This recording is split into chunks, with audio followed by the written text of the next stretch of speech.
stop counting so long ago. Enemies keep coming after me.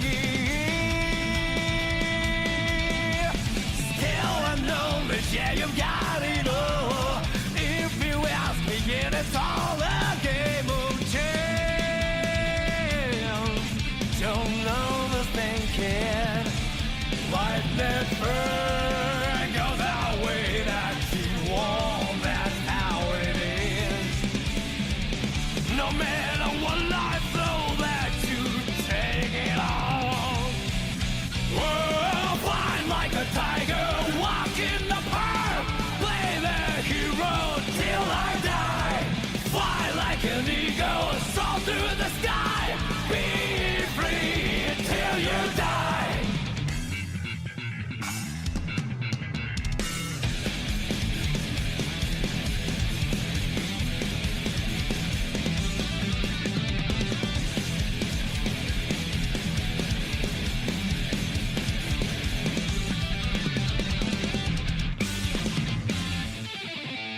I don't believe in any miracles. I risk a lot any day. Gambling's only for fools. Take nothing for granted. If you don't seize the chance, it's over for you. Life never goes the way you want. That's how it is. No matter what happens, face it all head on. Whoa, flies like a tiger, walk in the park, play the hero till I die. Fly like an eagle, soar through the sky. Be free till you die.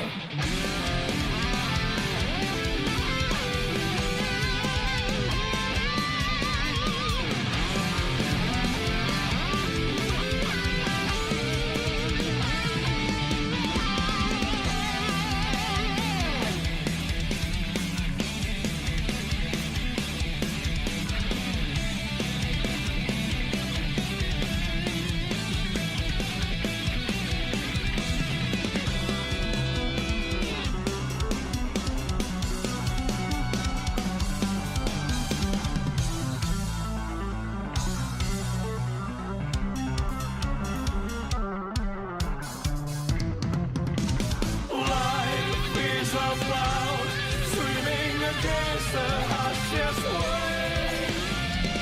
The moment you give in, you'll get wiped out. Oh, fight like a tiger, walk in the park, play the hero till I die. Fly like an eagle, soar through the sky. Be free till you die. Fight like a tiger. Fight like a tiger. Fly like an eagle, soar through the sky. Be free.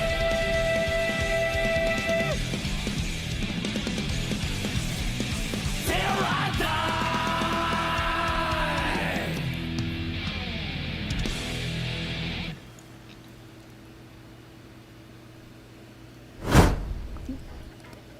Boop. Hello, hello, hello, all you guys. How are you all doing tonight? Sorry, I was getting some stuff prepared and excuse me, forgot to do a little extra steps tonight because I literally was just redoing my entire desk setup here for live streaming and things of that nature here. But yep, I hope you guys have had a very good week so far. I hope you guys have had a also very good weekend and things of that nature. Yeah, like I said, I've been freaking busy. I've been so busy these past actually 2 weeks now, and well, pretty much whenever I do these live streams, it's pretty much like the only time I get a chance to just, you know, chill, relax, not worry about anything, and, you know, things of that nature. So, but yeah, but yep, Sam is here. So she was here earlier. I was like, wow, Sam, you're here kind of early tonight. But hey, you know, hey, I'd rather her be, you know, here regardless of time. It's just like, okay, I was just a little different, but yeah, you know what? I am not complaining at all. Yeah.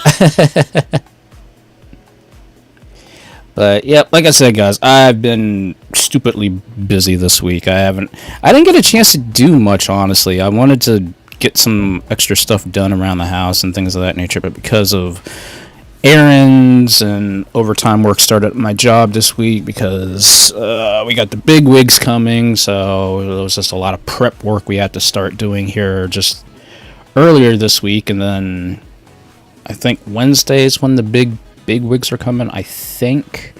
So yeah, that's why I was like, okay, for those who saw the schedule, I can't do my art stripes this week simply because of the extra overtime work that I'm putting into the job, sadly. So I really wanted to try to make it up through the week, but unfortunately, with all this sudden overtime work I have to do, I had to just say, well, I guess we can only do just the Sunday night live stream for next week. So I do apologize about that, but with my job, anything can happen at a moment's notice, and it is what it is.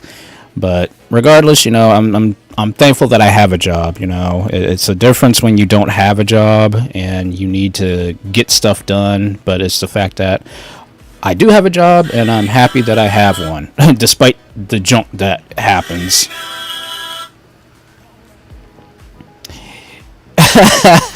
Yeah, yeah, that's basically what it's gonna be like for me next week, sadly. I know, and I know Sam and the rest of the guys, they wanted me to come to Otakon this year, and I really wanted to go, but sadly I don't have the finances, and of course, and work had to decide we're gonna make you do overtime work this week because we feel like it, that sort of thing. So yeah, sadly I have to miss out on going to Otakon this year. I really wanted to go, but there's always next year. There's always going to be more conventions and stuff like that, and really, I really wanted to go and stuff like that, but I really want to get a brand new cosplay outfit and stuff like that. I don't know what I'm gonna do next year, but I'm definitely going to either Otakon, Katsucon, or Anthrocon next year. I'm doing one convention next year. I don't care what.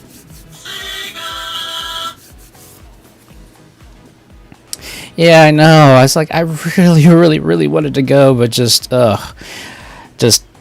finances just sucks because I just found out I practically owed like a couple grand in taxes this year alone because of all the junk that happened in previous years and stuff like that. So yeah, that hit me like I think just last week, and I'm like, really? I gotta pay all this money out in taxes and stuff. It's like, man, it's like, yeah, it's nice to have a job, but my gosh, when taxes hit you, it's like, jeez, because you have 3 different tax authorities you got to answer to. You got to answer to federal, you got to answer to state, and you got to answer to local. So that's 3 tax bureaus you got to answer to.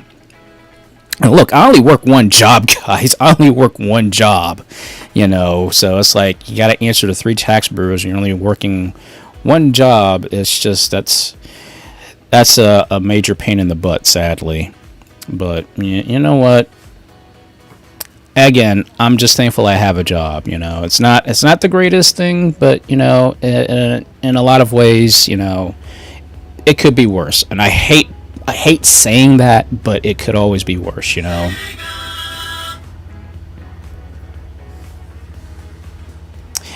and it seems like everybody's getting hit with taxes this year. I mean, obviously, I know it's just not me, but everybody seems like they're getting hit with taxes this year. Well, here in the States anyway. So it's kind of ridiculous how everything is kind of like changing. In terms of that, how that goes for the most part. It's kind of ridiculous, but well, I mean, if there's 2 things you're going to realize. Where I think how my mom put it was, as long as you're living, there's 2 things to know that you're gonna. 2 things are definite when you are living. You're going to essentially pass away, and 2, you're gonna pay taxes. I mean, that's just how it is. But you know what? Regardless of all that, I'm just happy to know that I'm still able to do what I do, you know, despite having to put out money and things of that nature. Somehow things always work out for me, you know, and of course, just for everybody else, I know things are always going to work out in the end, regardless of how it looks, how it seems. You know, there's always a bright light, a silver lining to whatever it is that you're dealing with. Just trust me, I've been to that point where, like, oh, I want this to happen, I want that to happen, you know, and it doesn't happen on the time I want it to, but eventually something good eventually happens. Like, like I know you guys are tired of me talking about it, but, you know, my laptop, I mean, I'm so thankful for the laptop. I'm like, I just found out another thing about it here, and I'll tell you guys more about it during the Sunset Corner and stuff like that. But, you know, that's why I have such a passion for technology, you know. I've always enjoyed technology because it breaks up that mundaneness of everyday life, you know.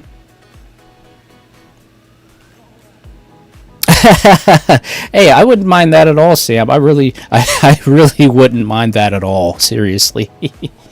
That's one thing I definitely will enjoy. Once I go back to doing conventions and stuff, especially with you guys, oh, it's going to be a blast. It's going to be a lot of fun getting back into going to the conventions and stuff like that. Because, man, ever since COVID, man, it like ruined a lot of stuff, you know. But thank God COVID is not much of a big deal anymore. And the fact that we can now, you know, just kind of, well, for the most part, we're okay as far as, like, you know, sickness goes and things of that nature, which I'm so thankful for. That COVID has, you know, alleviated itself for the most part. So it'll be very nice to actually, you know, get back into doing conventions and stuff like that, you know. And then plus also the arcade. Arcade is finally coming back to the place that it was at back out of town, Hanover. Yeah, that's finally coming back. It'll be back in September, so at least I have a place I can at least go and, you know, visit and stuff like that. Because sadly, the malls around here are like, they're dead. There's nothing about these malls anymore, you know. So yeah, I found out about it here about a couple weeks ago that they are coming. The arcade is coming back to Hanover. I'm very excited about that, but it's not going to be on that. It's like a different building, but in the same area.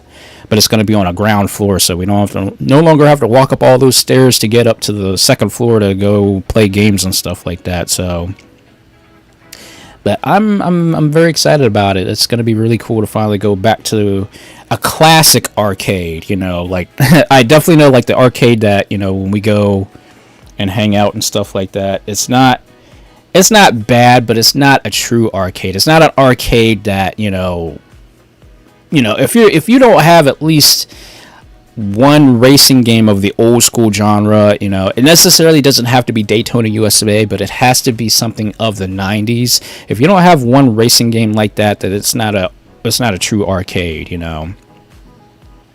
So it'll be very cool to finally see those old school games once again, and yeah, definitely.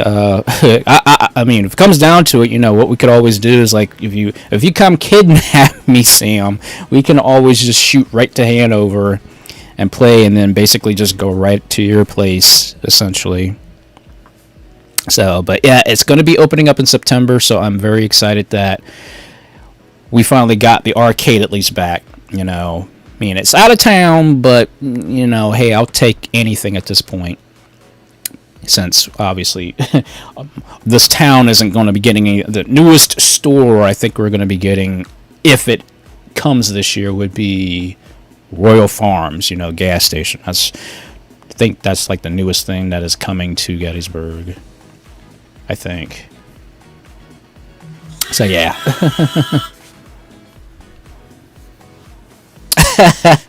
Yeah. Thank you for that, Sam. I appreciate it. It's like, okay, at least, yeah.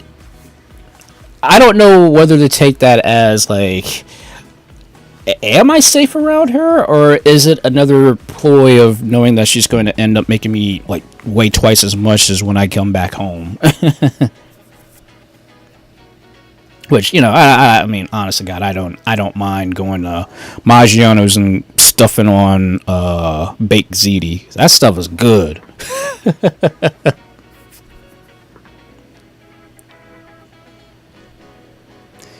But yeah, you know, guys, I ultimately just, I'm happy that things are at least starting to work out for me and stuff like that. Now, if I could just get a break, that's all I really need. I just need a freaking break, honestly, considering all the stuff that I've done recently and, you know, things of that nature.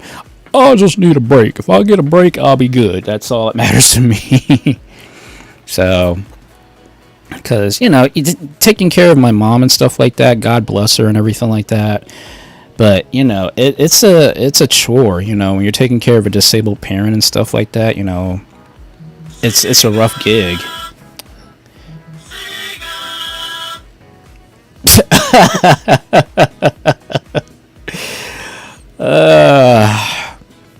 Everybody Sam. Every time I keep thinking she's rubbed off on me one way or the other. Over the years, I think she's acquired my humor. and I'm appreciative of that, you know. This fact that, you know, if my humor can reach that level of where it catches to everybody else, yeah, that's Sam, for the love of God, never change, please.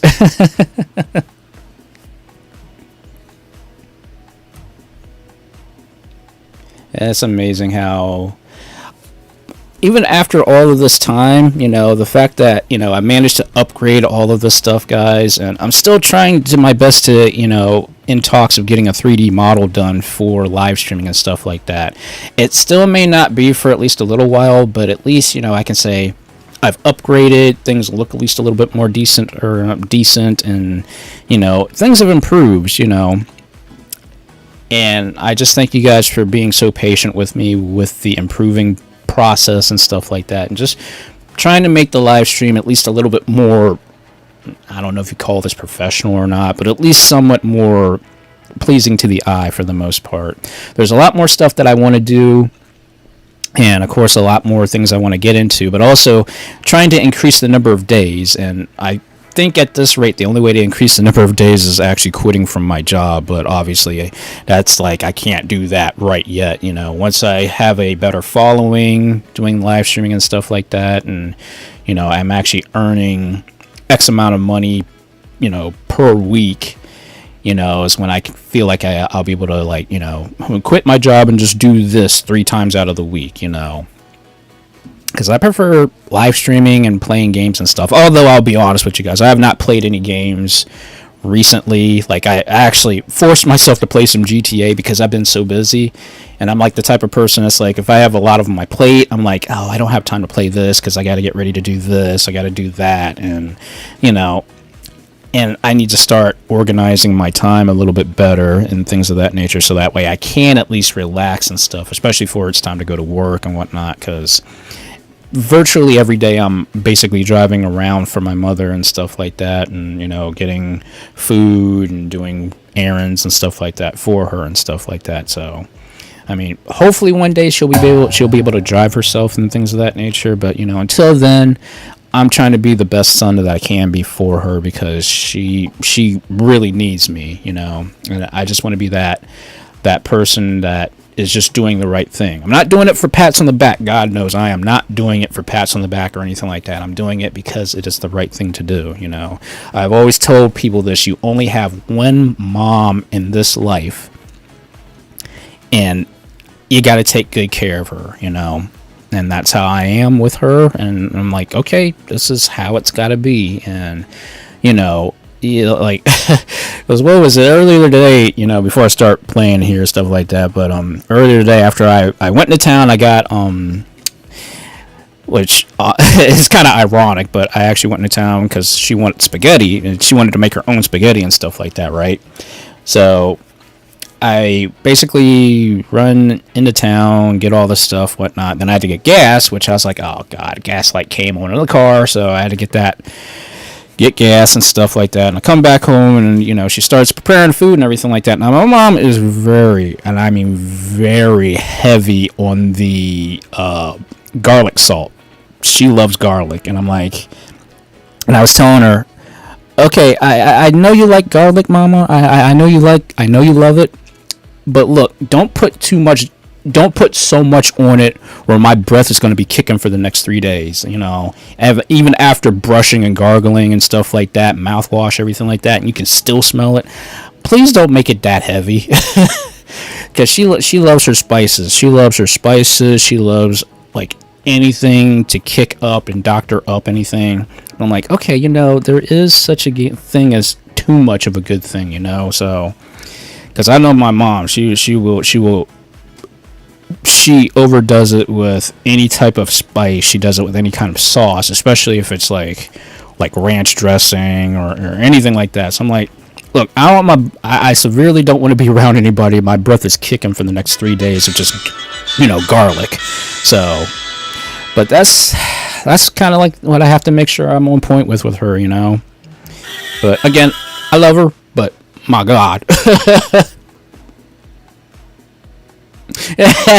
Right. Oh my gosh. Yeah, my mom doesn't like dry food. I mean, I'm with her 100%. I cannot stand dry food myself, but you know, there's a limit. But you know, but yeah, I'm like, look, if a vampire is like maybe 100 feet away, and I just say the word "the" and it kills him because my breath is that kicking, you know, you got it bad. Oh my gosh. But yeah, I mean, we like because of her, I do like a lot of good spice on my food and stuff, and even sometimes I kind of overdo it. Like one of my worst habits is I like honey mustard. I like honey mustard to like a fault. Like I love honey mustard, and I'm always trying to find like the best honey mustard, right? So like I'm practically drowning like my burgers, chicken, fish, fries, anything pretty much like you know how people just use ketchup for everything? Well, honey mustard's kind of like my ketchup. So that's probably one of my weaknesses is honey mustard. I don't know why I like honey mustard so much. I think it has something to do probably with Aunt Annie's pretzels, I think. Because once I tasted honey mustard for the first time, I was hooked, and I just haven't stopped. And yeah, you are right. That is basically free advertisement. Oh my gosh. But yeah, that's life. That is life, and you know what, guys? I'm thankful for what I have. That's all I can say. But all right, I know I've just talked for 20 minutes. Let's crack the old pause and let's get ready to do some relatively hard gaming tonight, I guess you can say.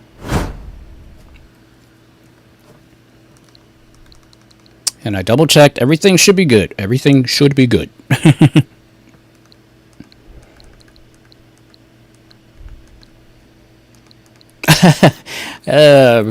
Actually, speaking of which, I actually need to get a hammer for my tool set. I forgot to get one because I got a brand new tool set and it didn't come with a hammer. And I'm like, okay, why in the heck didn't come with a hammer with this thing? So yeah, I gotta get a hammer for that thing.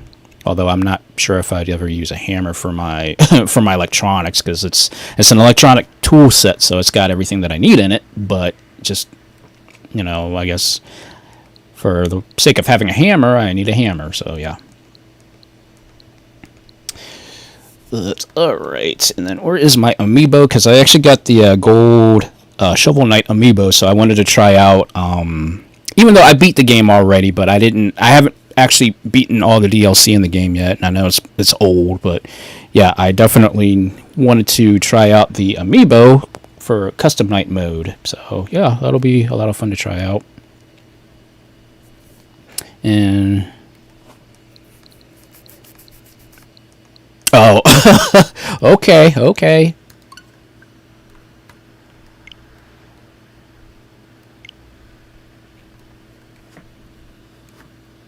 And please let me know if the volume's too loud and stuff like that.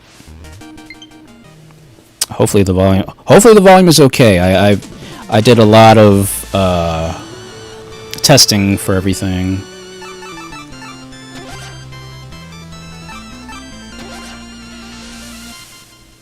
Yeah, everything should be all right.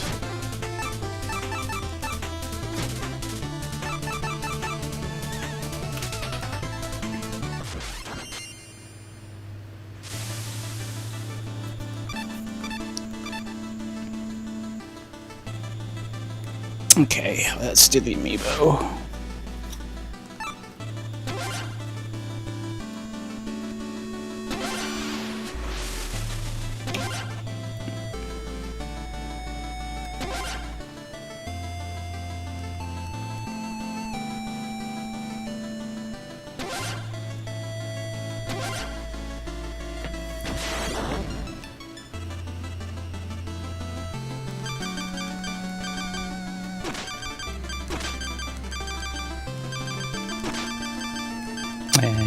I'll shortcut it. I don't feel like typing my whole my whole username.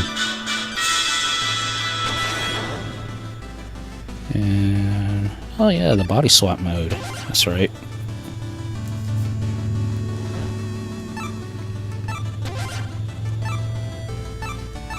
Yeah, there's like a lot of stuff I have to do.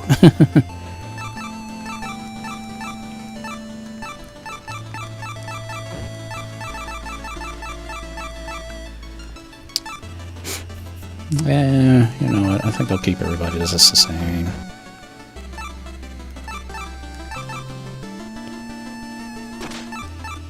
Unless, yeah, you know what? let's do something a little different. Why don't we make all the knights except Shovel Knight female? Because why not?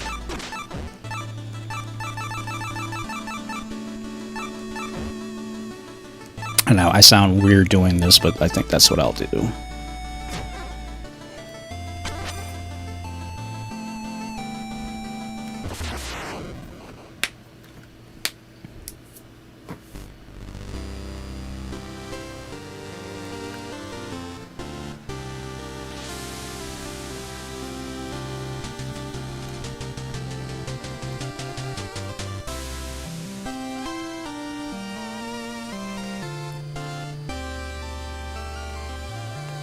And I'm so glad they brought the gameplay style is so nice.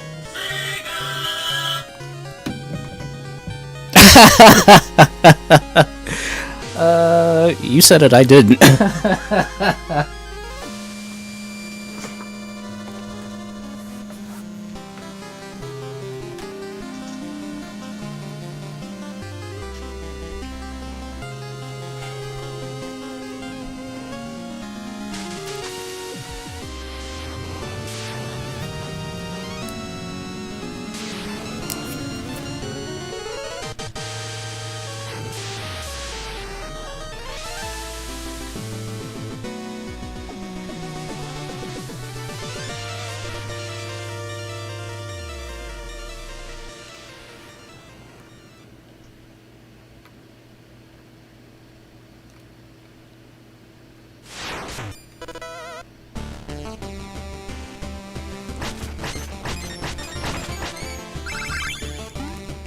Hey, level up. Nice.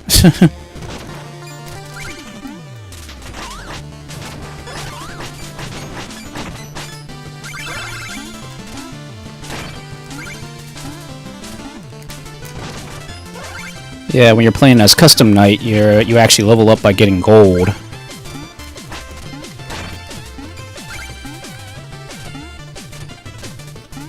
And also relics as well, so it's kind of different, so you don't actually get the items that you would normally do if you were playing the game normally.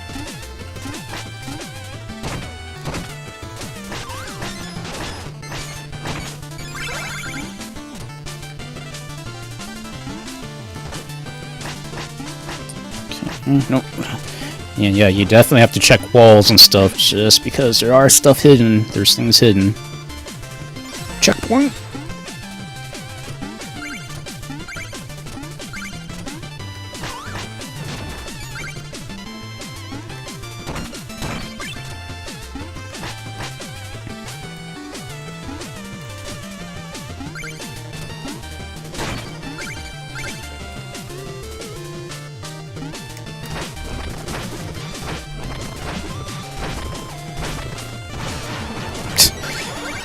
Gotta love the pogo ability.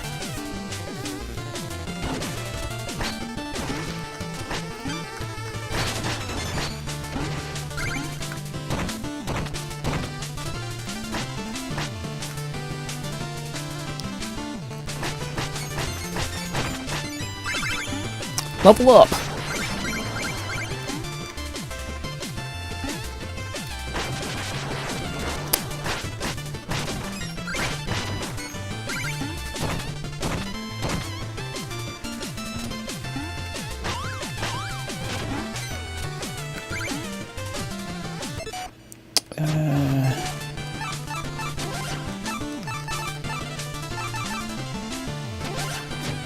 Yeah, the throwing anchor.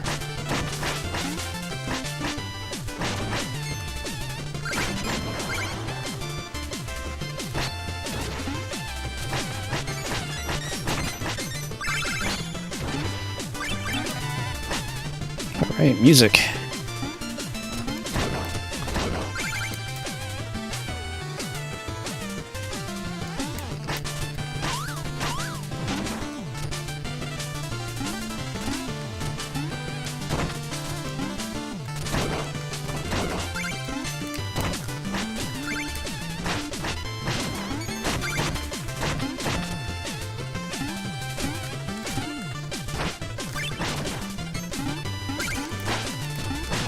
It seems easy now, but trust me, it's gonna get rough later.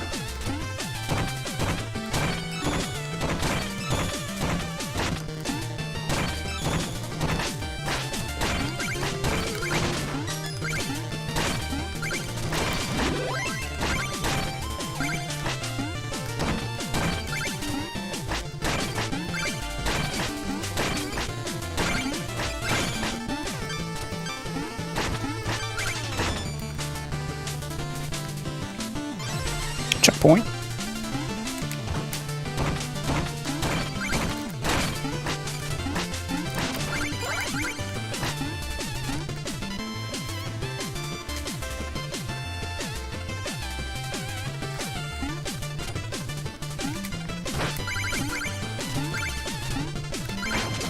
Yeah, level up. Nice, health and magic increased.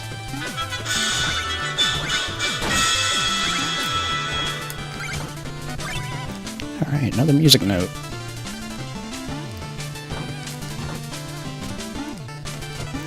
Nice. There we go. Like, I don't want to get greedy, but gold is the only way to level up.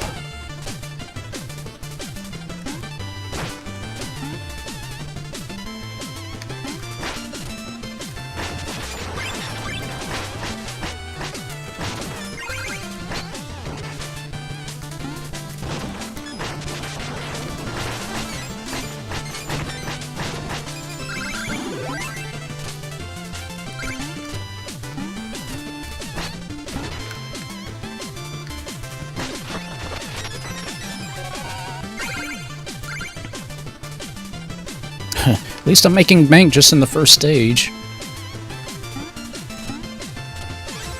Checkpoint.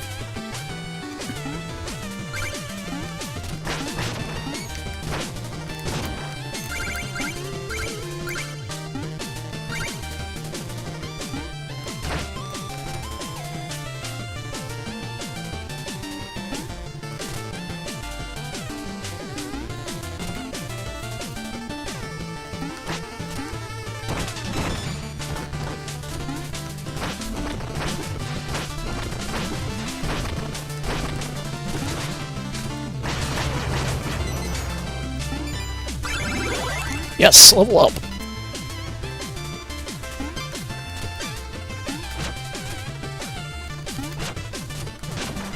Okay.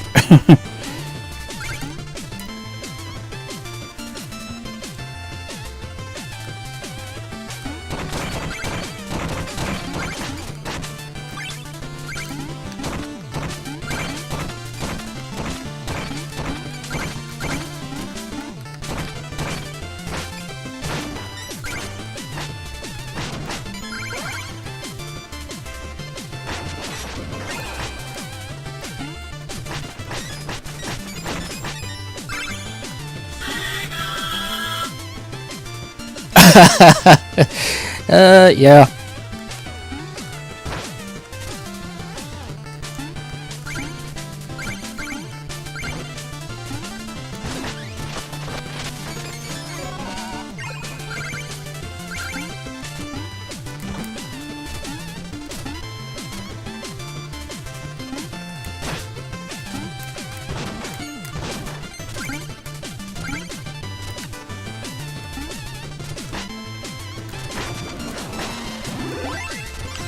Alright, checkpoint.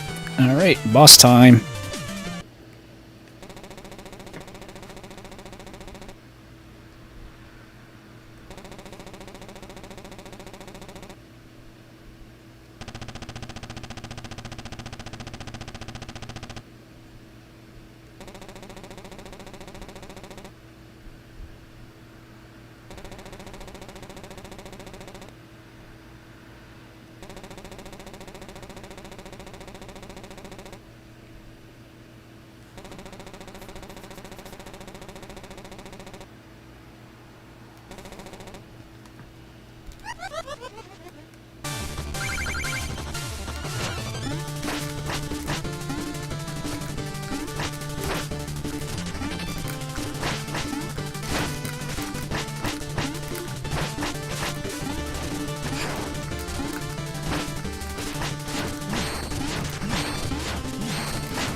Alright, got her.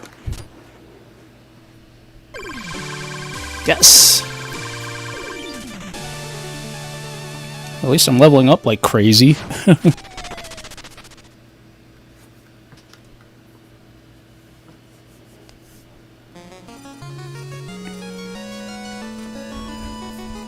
Oh, the miniature cutscene coming up.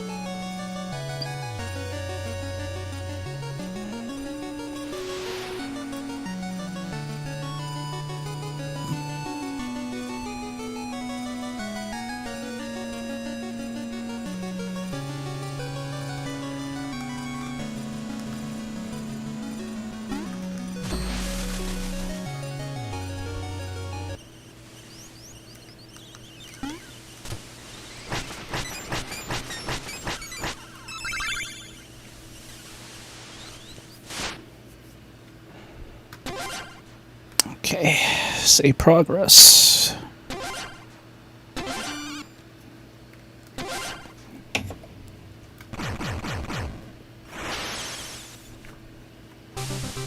Alright, let's see. I was like, why can't I was trying to do my original up and B for the special attacks, but it wasn't working, so...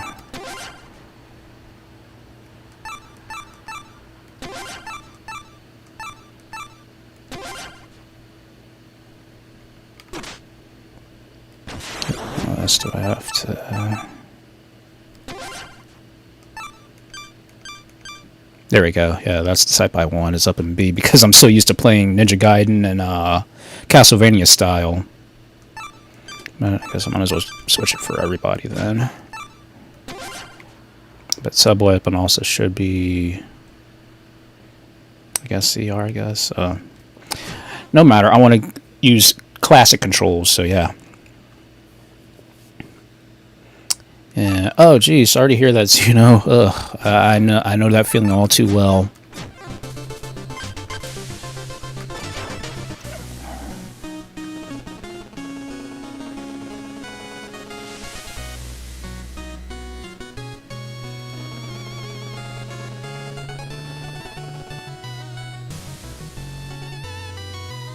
Oh, geez.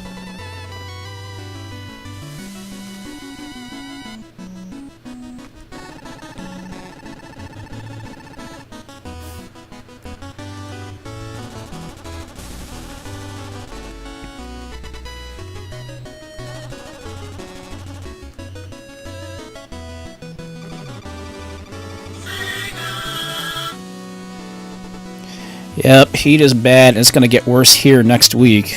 It's supposed to be up to like 97 next week for at least 2 days.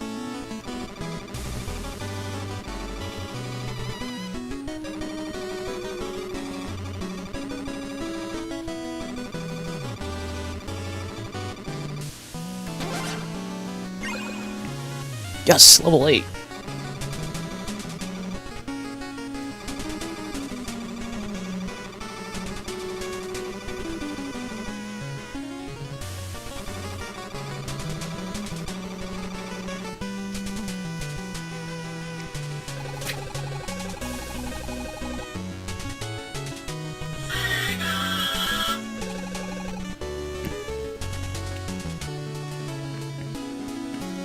Yeah, of course.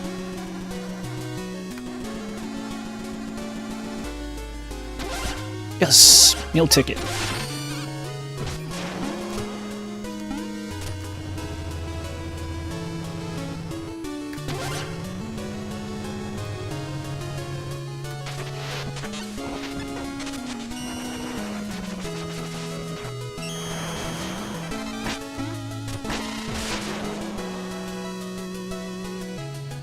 Ah, that's right. The derp. I forgot the with custom night the any kind of actual in-game upgrades are disabled since I'm basically trying to get like as much gold as I can to upgrade. So in this case, I just technically wasted 1,000 gold.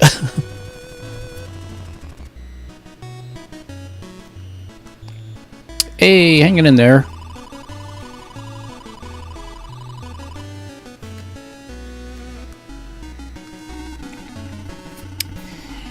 Yep, hey, this is a fun. Honestly, I like Shovel Knight. It's a really good, fun game.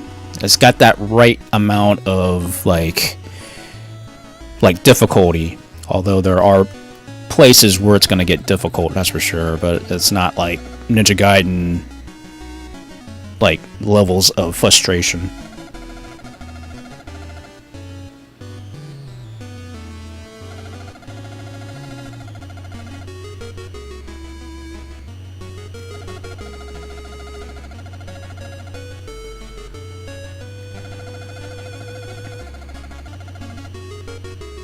Only been playing for 14 minutes so far.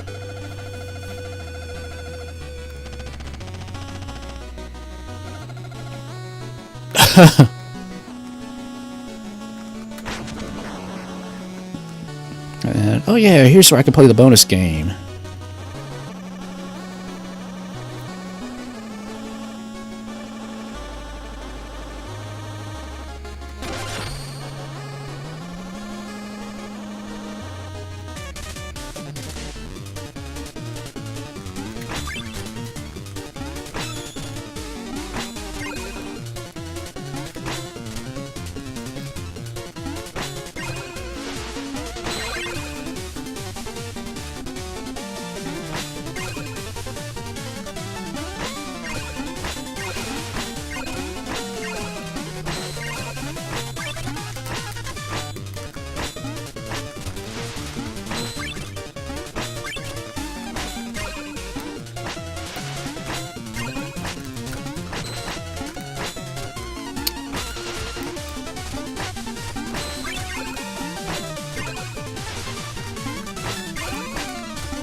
Nice.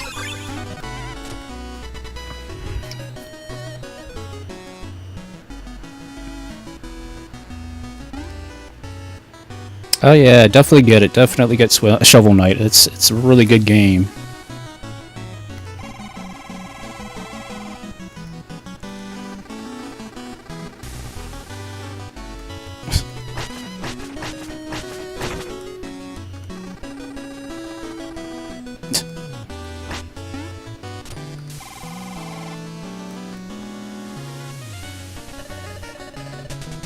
Oh yeah, that's right. I can jump off top of her and get this, and yes, level 9.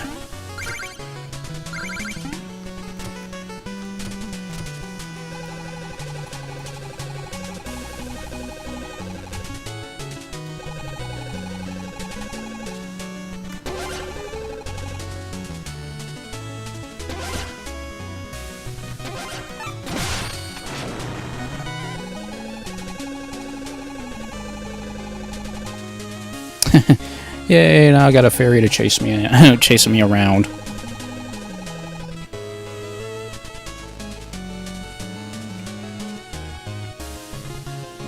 Oh.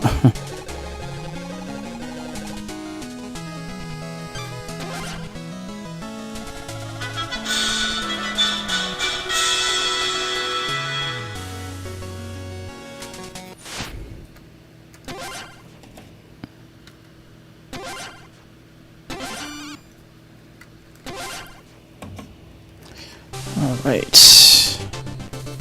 Oh shoot, you know what? I forgot something. I gotta go back to the village. I totally forgot something.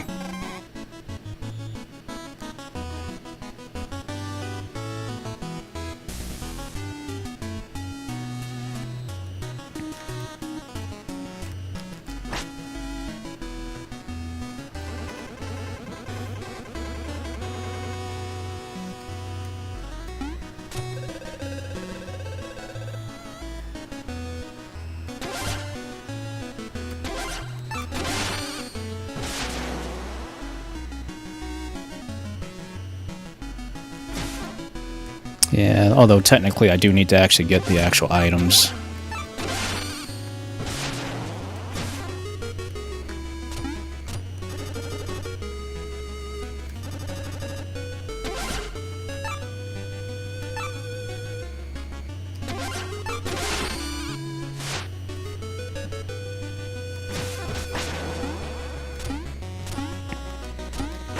Yep. Oh, another music sheet.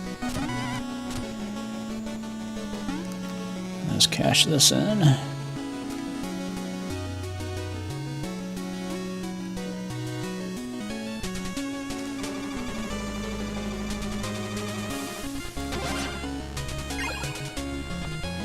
Nice, maximum health and magic increased.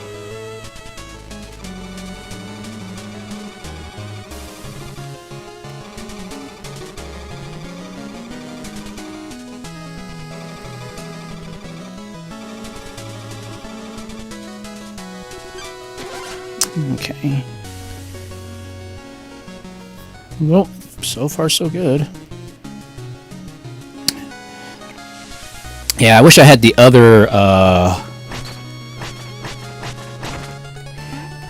amiibo. I actually have the other fairies, but I don't have the other amiibo. I really wanted the other amiibo, but I just don't. I don't have the finances right now.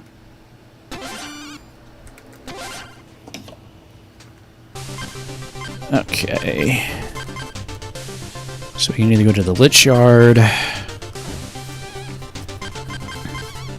Temple Pond. I can't go there yet until I get a chalice. The actual chalice is once I actually acquire them from getting a lot of gold. So primordial key, which is Queen Knight. So let's, you know what, let's take on Queen Knight. Why not? If I remember correctly, let's go to the left first. Yep.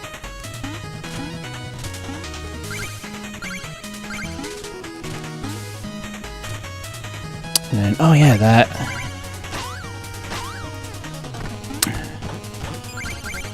Did I get that? Yes, I do have it. When you see the little shiny areas in the holes, so that means that there's treasure down there, and you have to use the fishing rod.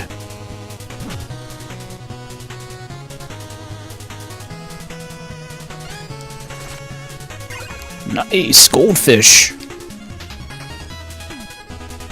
Yeah, sort of.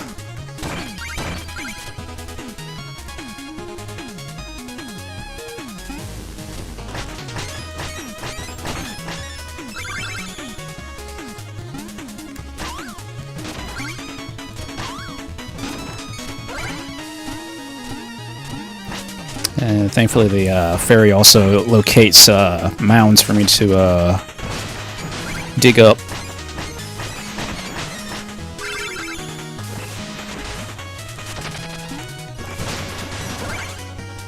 And also locates treasure for me that I can't see.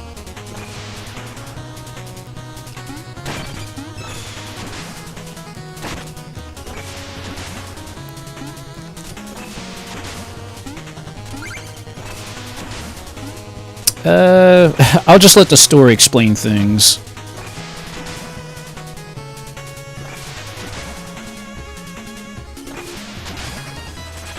Goldfish! Yes, level up.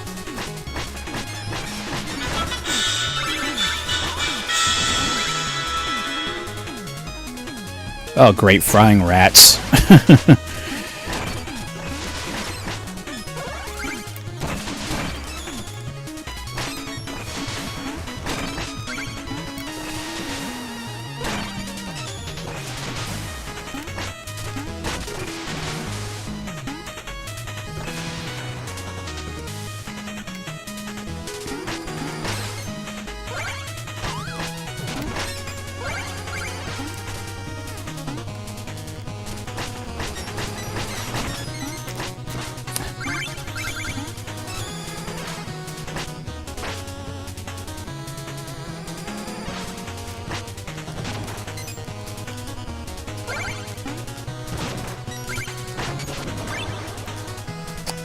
Okay, just making sure there's nothing else. Alright, checkpoint.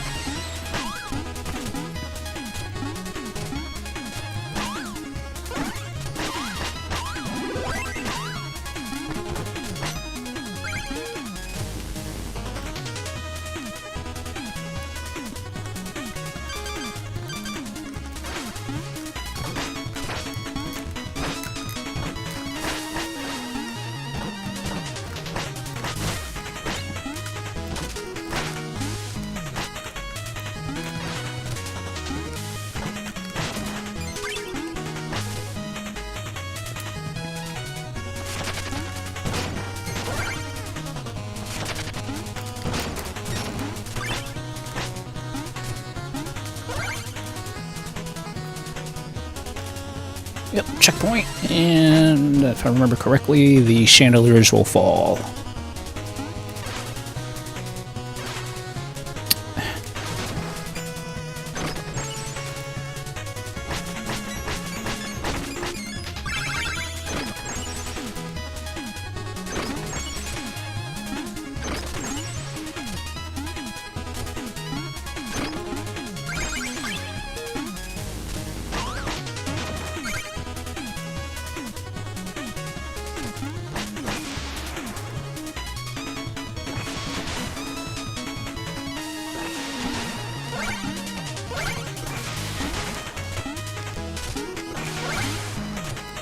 Okay, I'm gonna stand right here.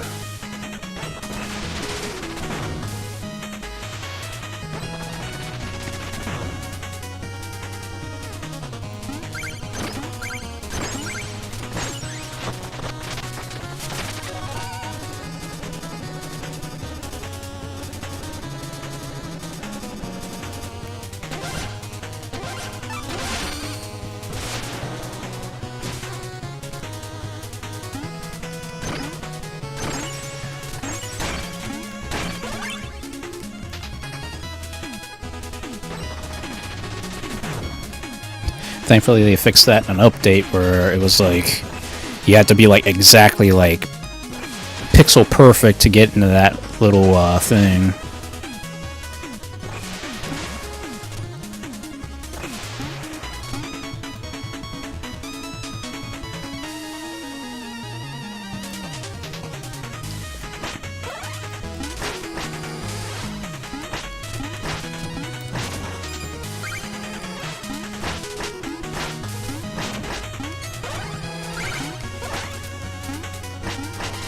Oh, bomb! Totally forgot about those.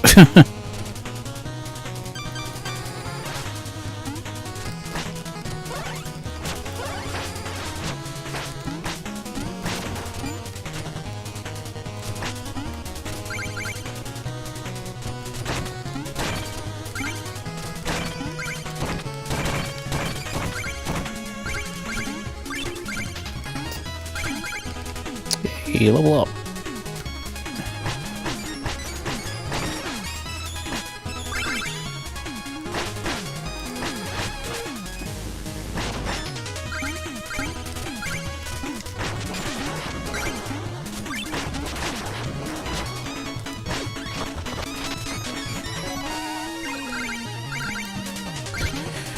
Well, at least I am making nice bank right now.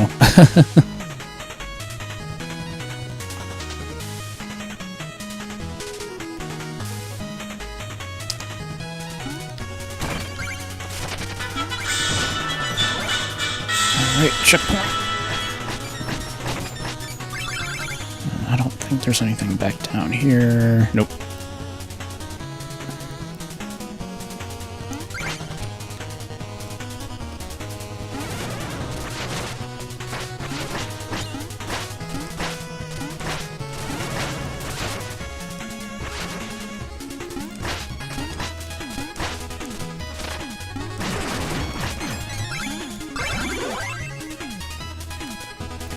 Checkpoint. Thank you.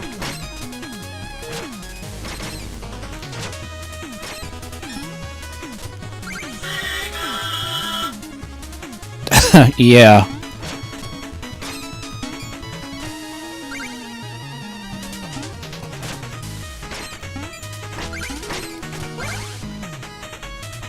And then, oh yeah, that's right. There's something up here. I gotta use these mice to get up there.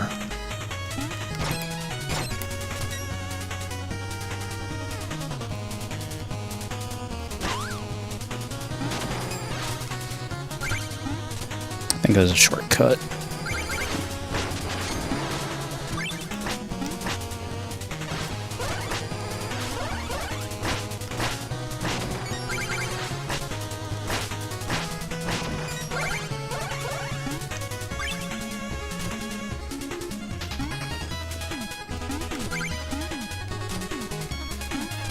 Make sure there's nothing up here. Okay.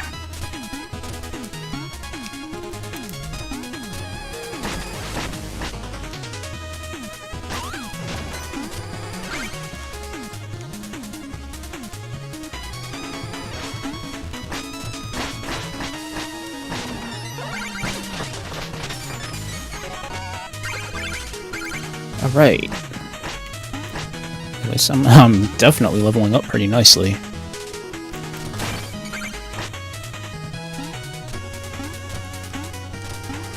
Okay, maybe not so much of a shortcut. I thought it was, but it's a nice little area.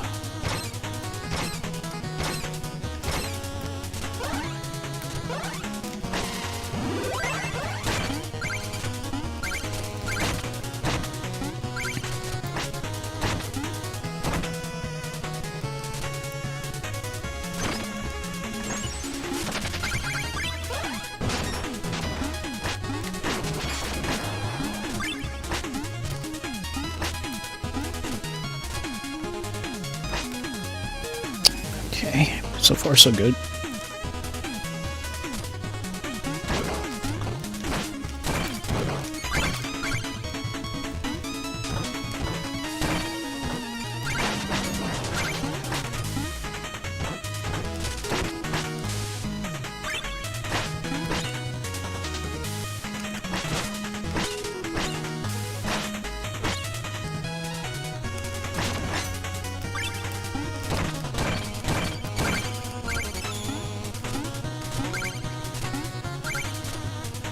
Yep, see, the nice thing about that ferry is just seeking out all these treasures I'm not seeing behind these flags.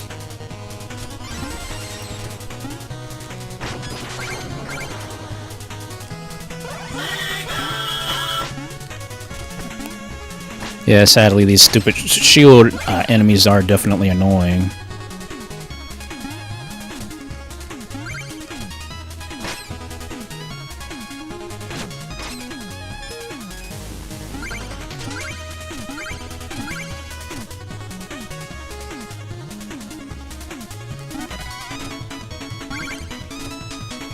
Like, I'm playing it safe.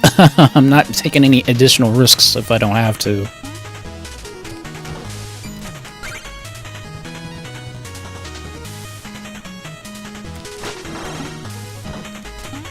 Oh, wait, something... Nope.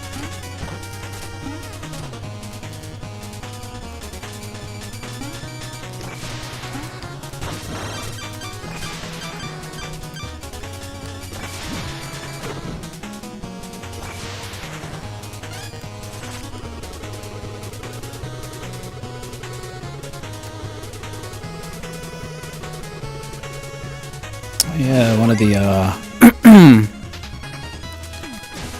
the I-Core abilities, but I'll get that whenever I level up.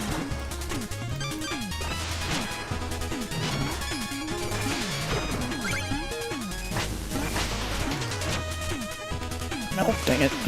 Guess I have to do a pogo bounce on it.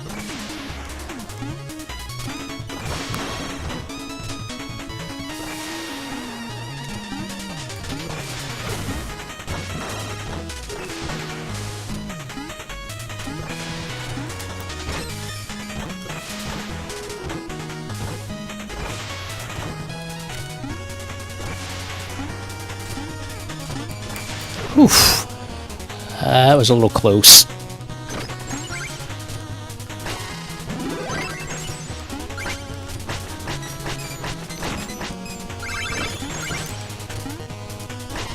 Bomb!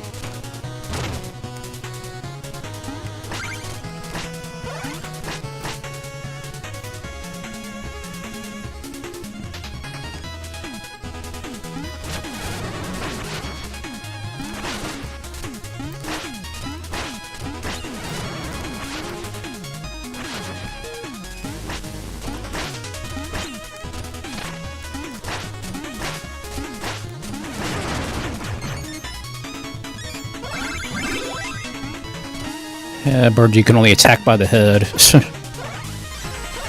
Alright, checkpoint, and I think it's time for the boss.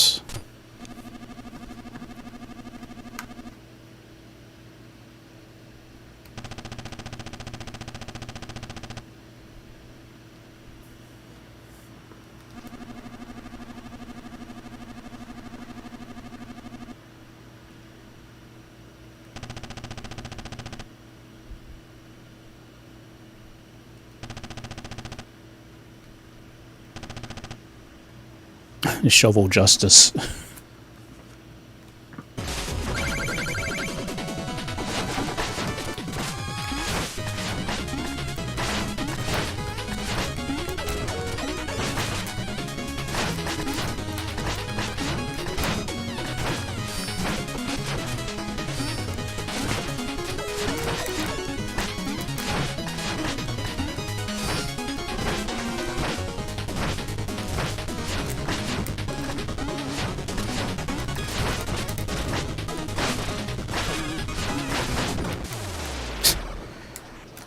Okay, that was easy.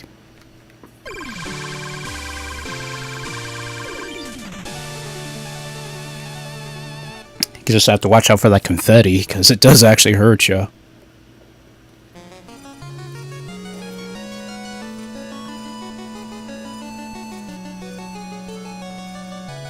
That's cute. Even the fairy takes a nap, too.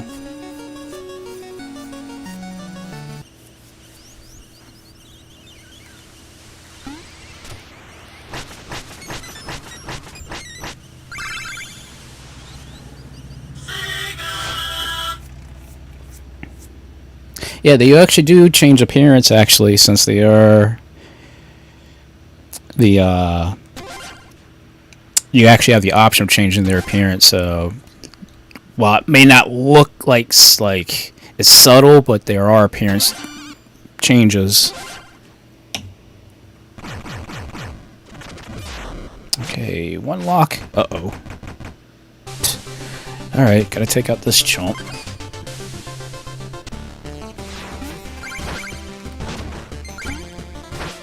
Just like Mario Brothers 3, you'll have to take on certain little battle things.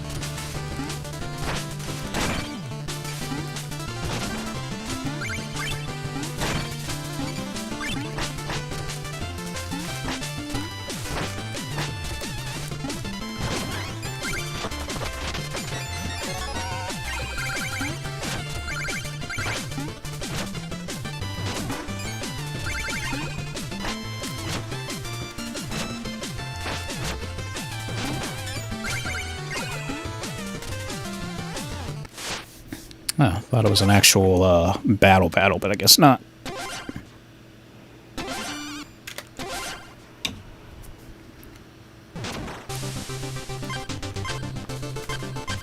Okay, well, guess we'll have to check on the lynch yard yet, so let's do that.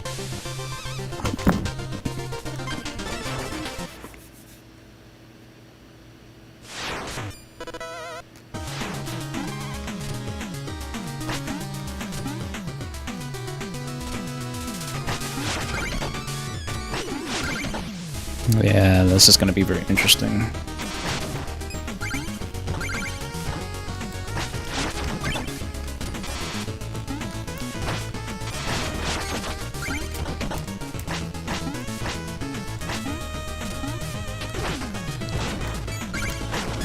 Yeah, electric frogs. Yeah, this is going to be something.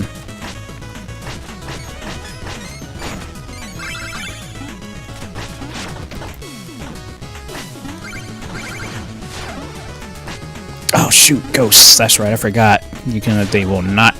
They'll keep just chasing you, but they won't actually be killed. Yoip bomb. Yoip.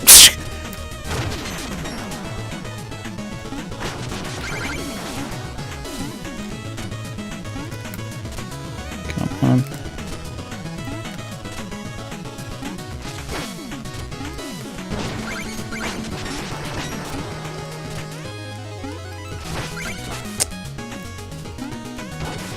I can't get up there.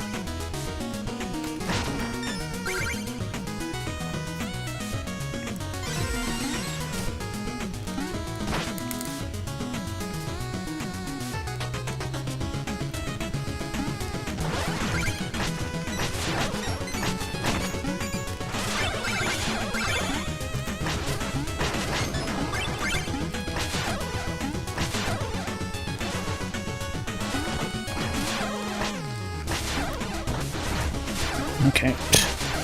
Oh, there was something I missed up there, but I guess not. Just another ghost.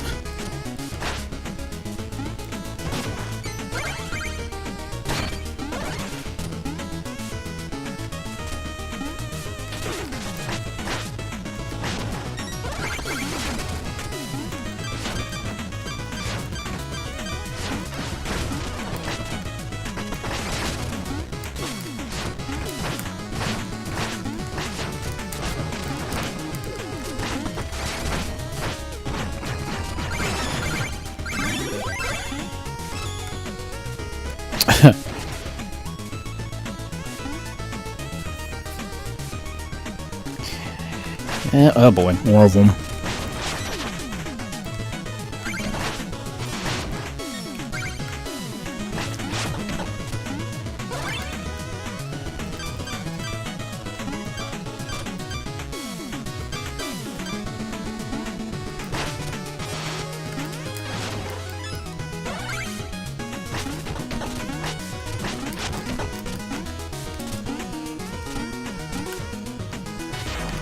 Oh, great. This area. Just like in Ninja Gaiden 2, everything goes dark.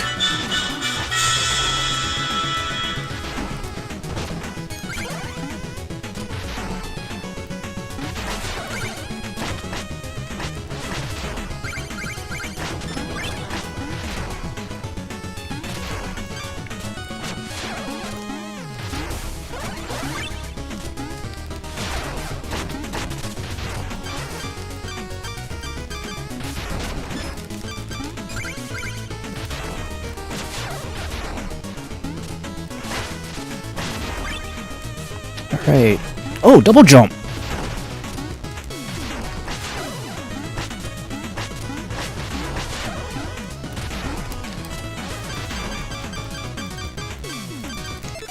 I guess I have to... Okay. Blink dash. Hold attack and release it.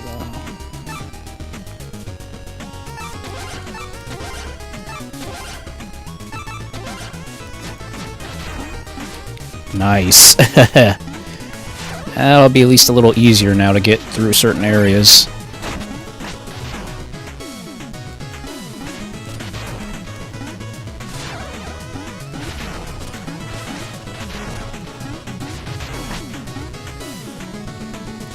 Alright, checkpoint. Have a ball, right? bomb!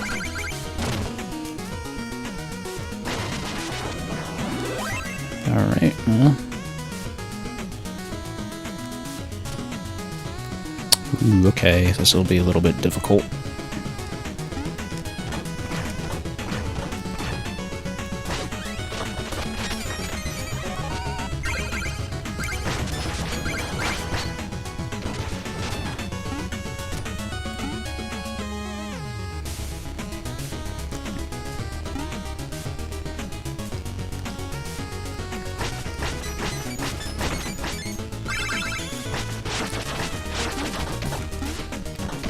Oh, wait.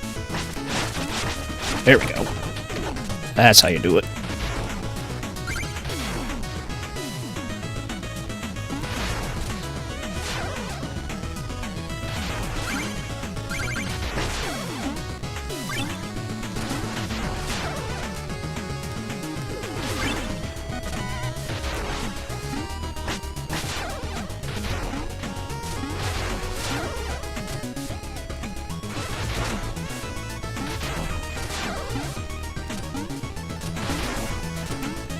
Alright, get me out of here. Jeez.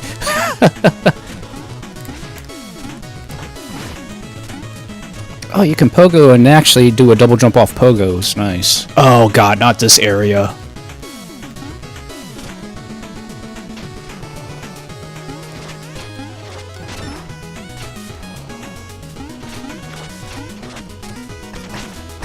Yeah, the helmets are basically what's going to determine whether that platform sinks or not. Fishing rod.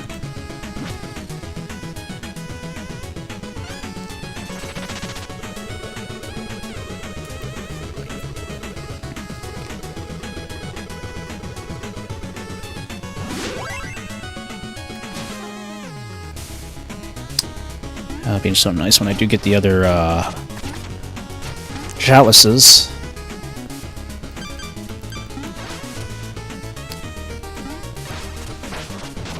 Nice, okay.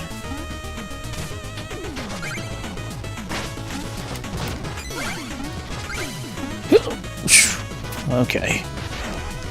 Oh boy.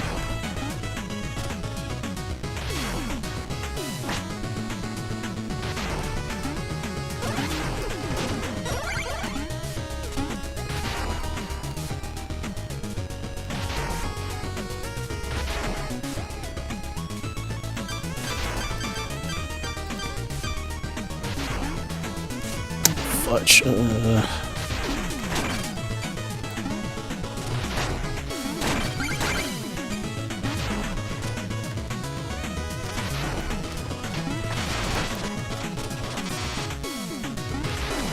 Okay.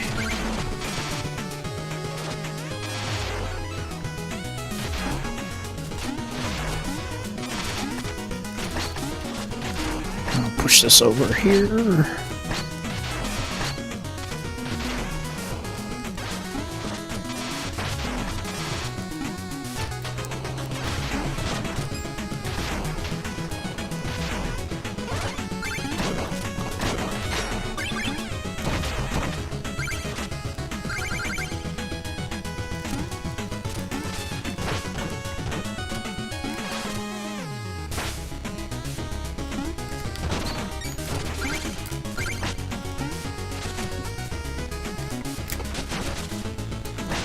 Oh, that's right, the invincible dash ability. Totally forgot about that.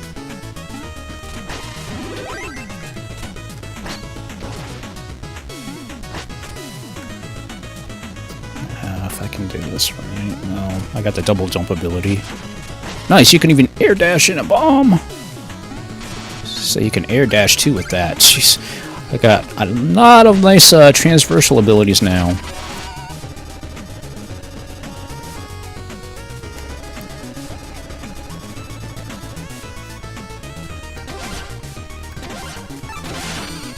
Yeah, basically it's like a combination of Mega Man, Castlevania, Ninja Gaiden, and DuckTales, and a little bit of Mario as well.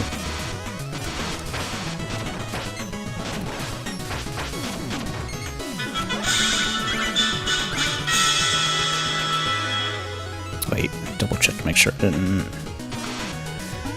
I just wanted to make sure there was nothing underneath that wall there.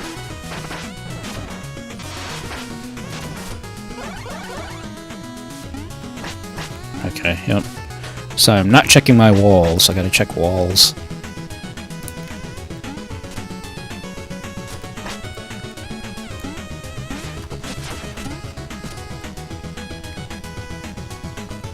Hey, checkpoint.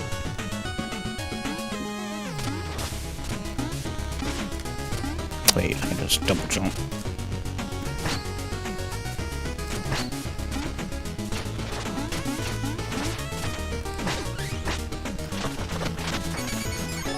Yes, music sheet. Nice.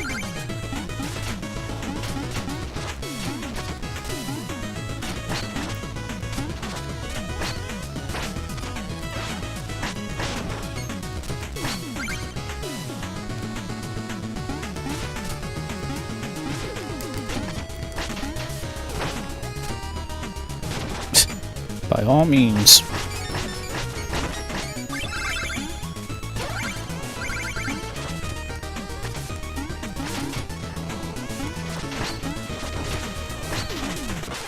Oh, shoot. I did not mean to crush myself. I don't know how in the heck that happened. That's why I hit the checkpoint, so all I gotta do is just get my gold back. That's all I gotta do.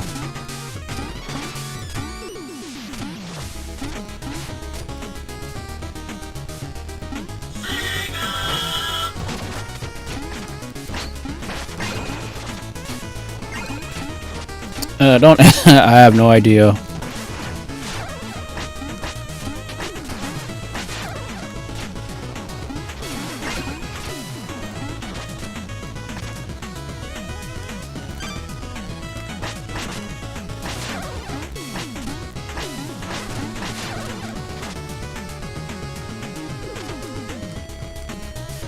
I gotta get as close as I can.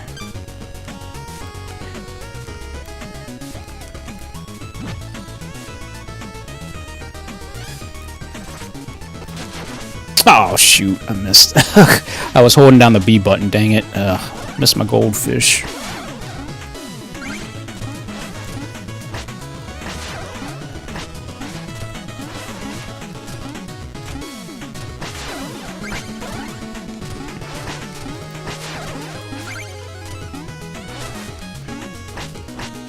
Oh, wait. Wait a second. Let's... Coin capture.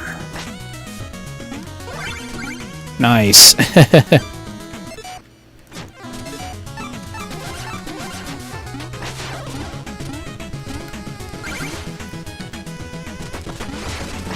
Yeah, that's right. And there's a little area right here.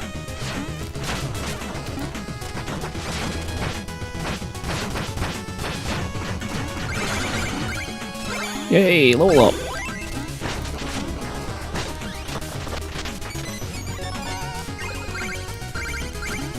I am making so much bank right now.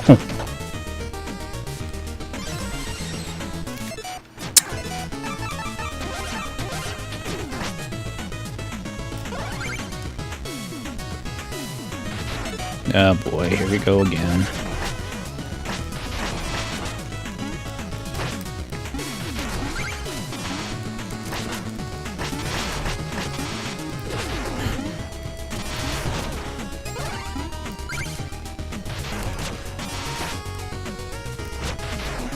Jeez, these stupid frogs. Yep, they were also on there too.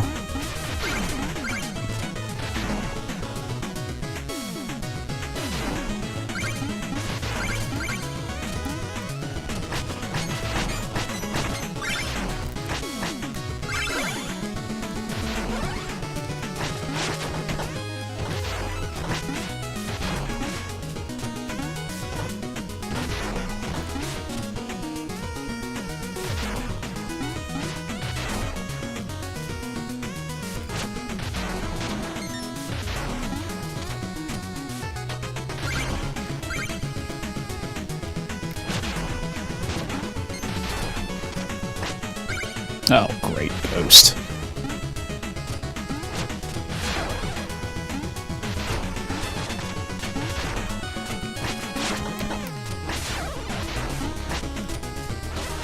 Whew, okay. Alright, I think it's boss time. Yep.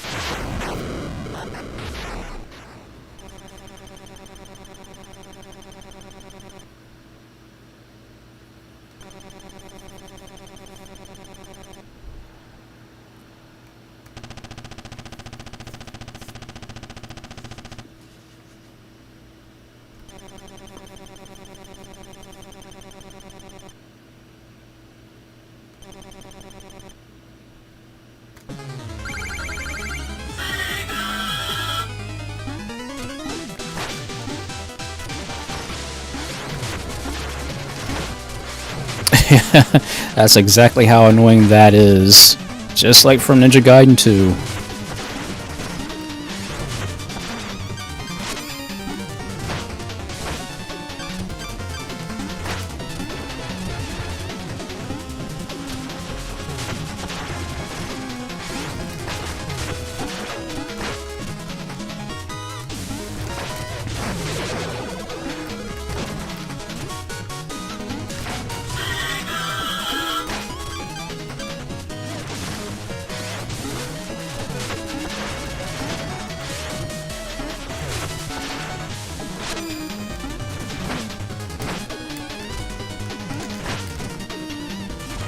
Yeah, Spectre Knight definitely is pretty cool. I mean, anything with the scythe is cool.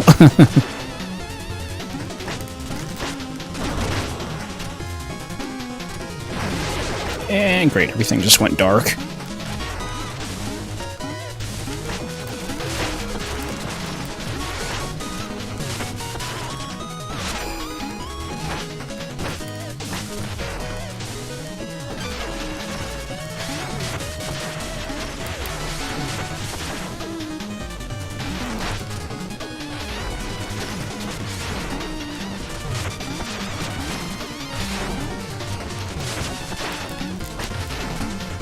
Almost got her. Oof. Nice. Oh, rainbow spit. What the heck is that? Yeah, thankfully. Yeah, I'm glad Shovel Knight isn't silent. Ooh, treasure chest.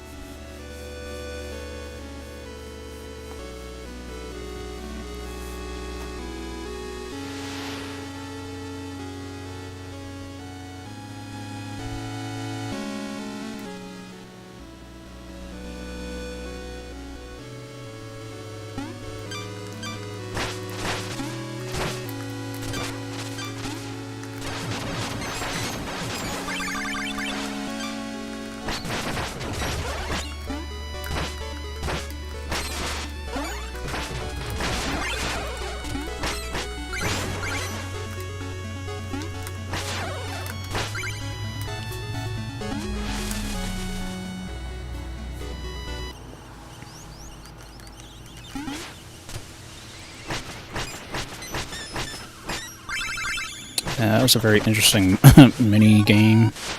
Oh, meal ticket.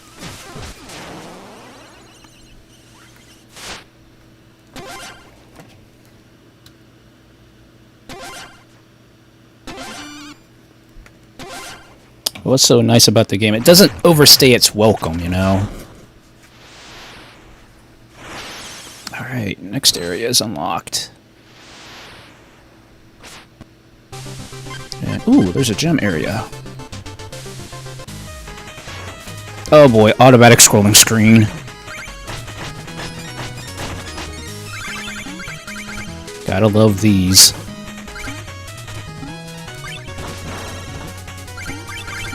Level up.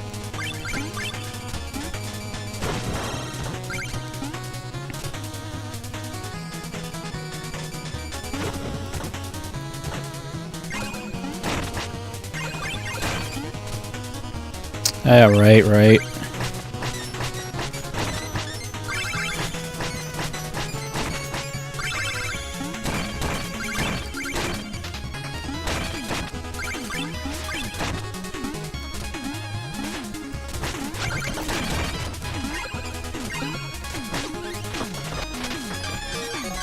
Jeez.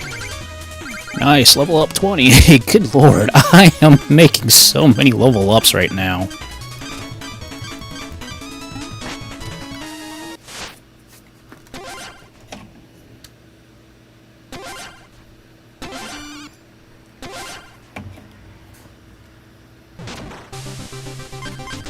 Alright, well, forced of phasing.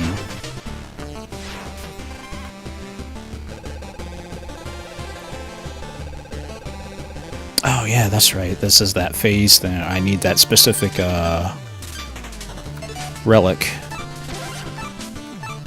Yep, I do have it. The phase locket.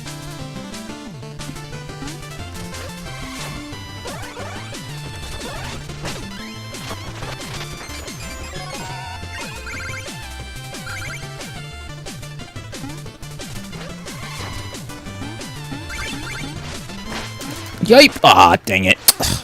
Of course. That little thing got me.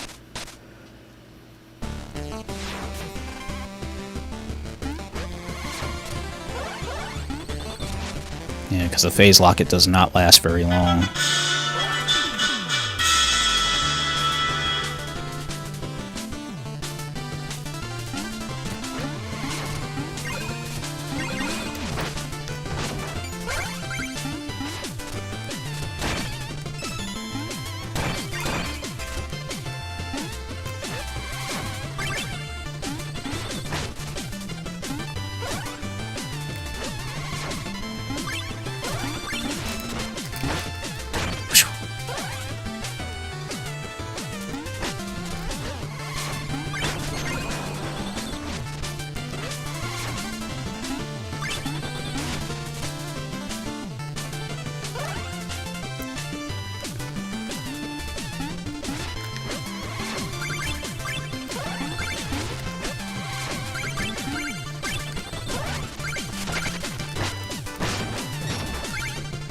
Well, got a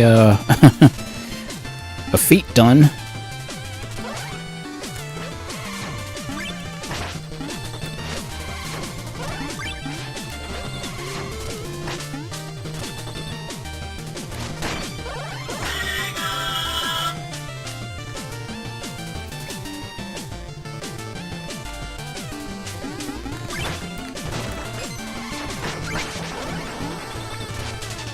Yeah, I like it when the actual protagonist actually talks, you know? Hey, music sheet! Jeez, that was a lot of gold I got for that.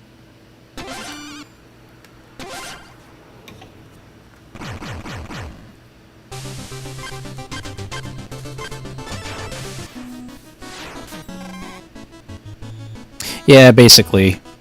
So, you know, the Nintendo Switch does not have an achievement system, so it uses feats. So the game basically have achievements, but they're not obviously counting towards anything for this Nintendo Switch system. Yeah, 21.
All right.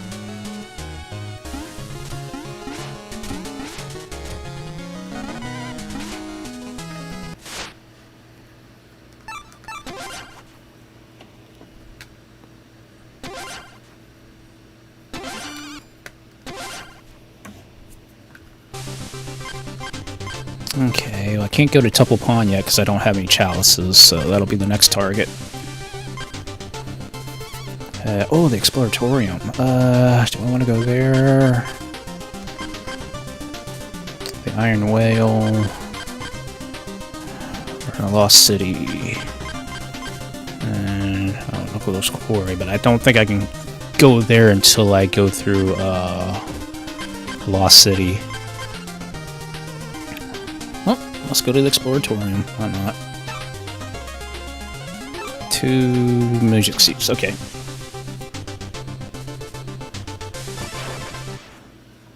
He talks just like it's basically like he doesn't interact until there's a boss of sorts.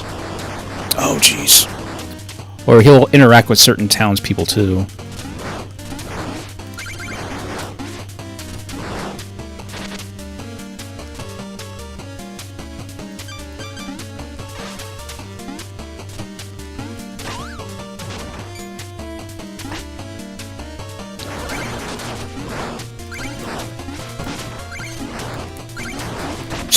Talk about a hot foot.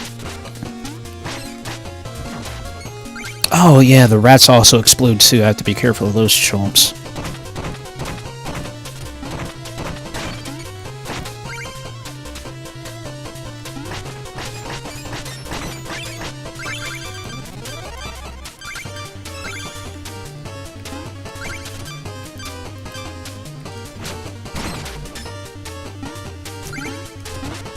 Ouch. Dang it.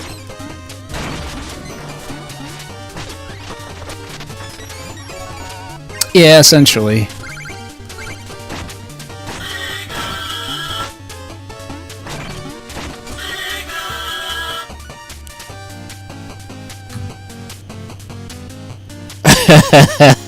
Sam. Oh boy. Oh great, those chumps. Just like from Castlevania.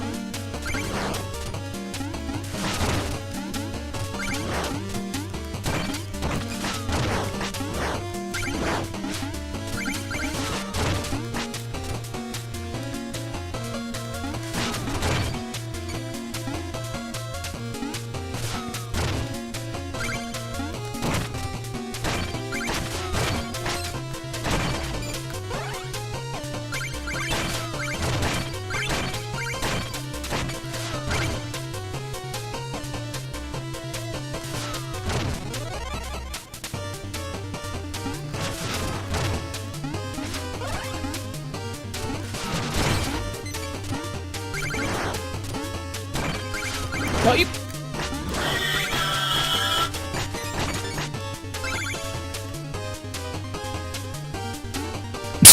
yeah.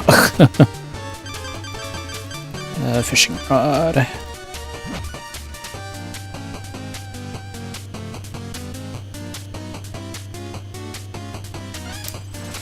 Goldfish, thank you.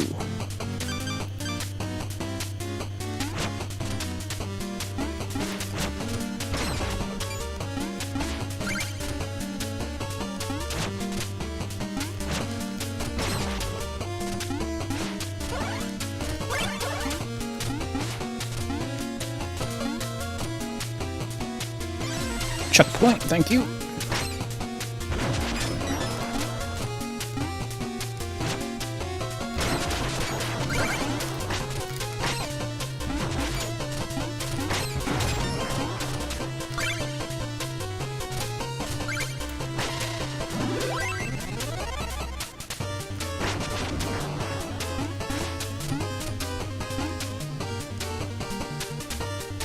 Oh, hey, no problem, buddy.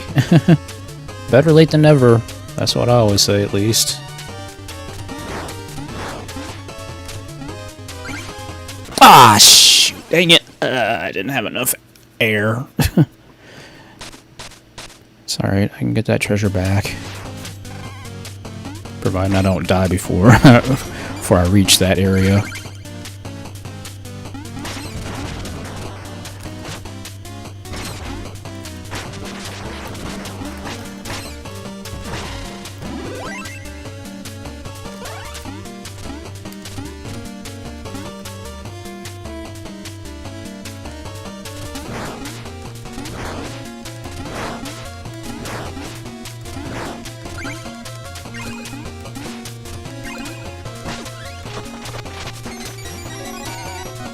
Yay, music note.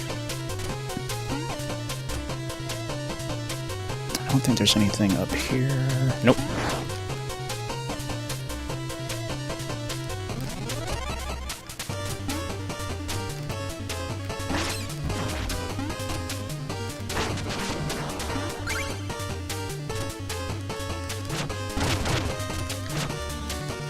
Oh boy.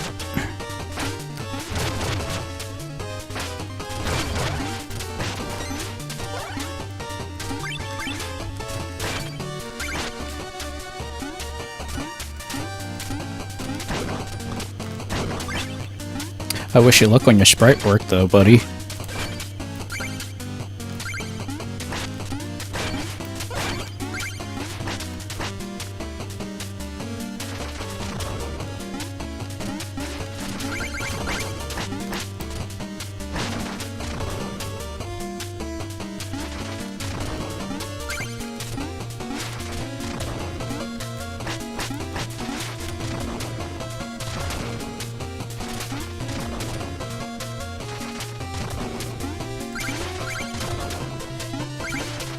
Yes, slow up.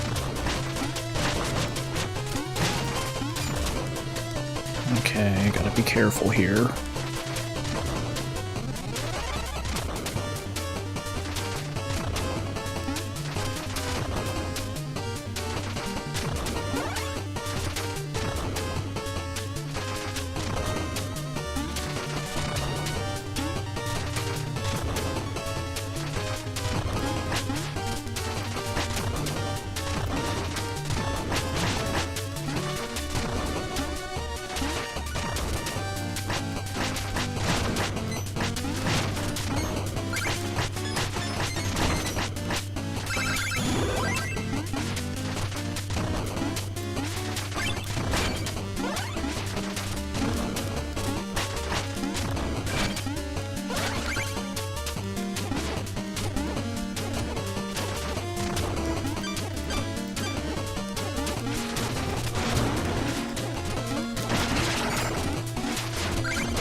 Oh yeah, that's right. I forgot those things can stick to walls for a certain period of time.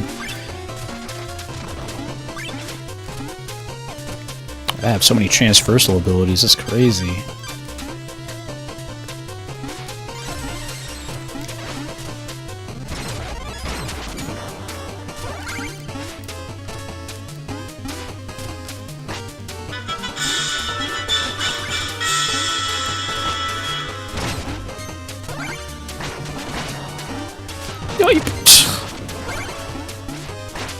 Out! That stupid pushback.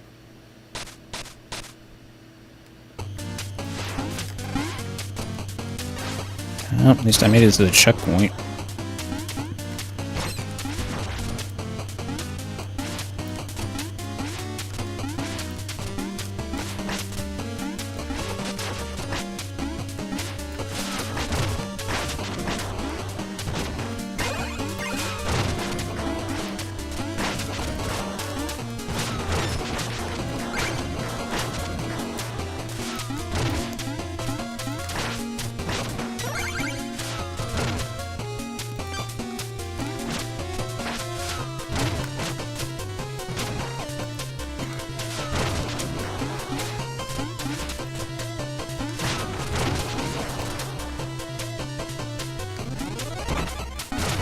Nice.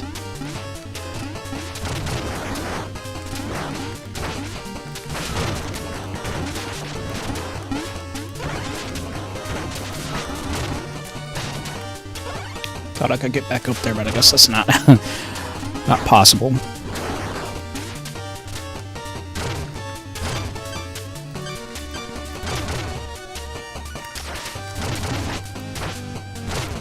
Oh, I guess maybe it is because of the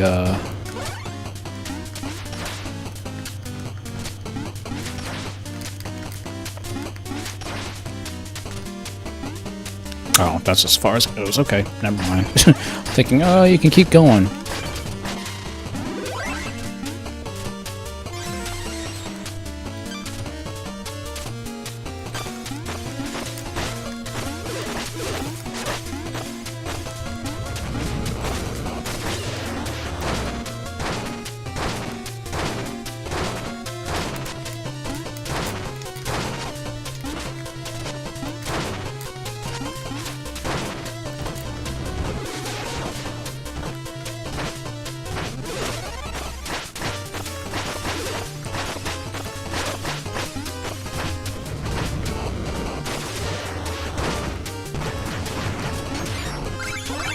Alright.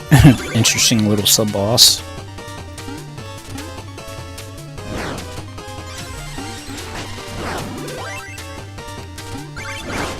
Oh yeah, I totally understand what you mean there, Sigma. It's like, I know there's a lot more, you know, people who are much more experienced in making artwork and stuff, but hey, as long as they're having fun making it, that's all that matters.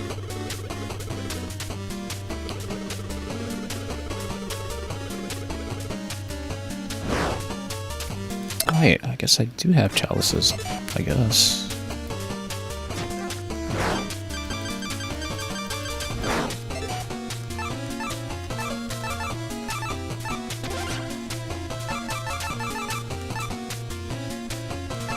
Okay, yep, so, Boltons. Okay, so I do have at least one chalice now.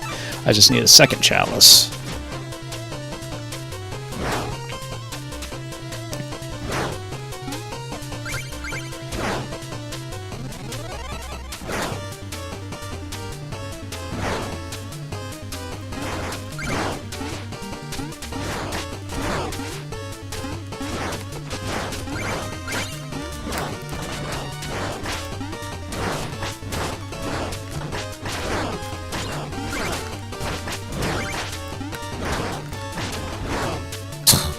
All that lovely money.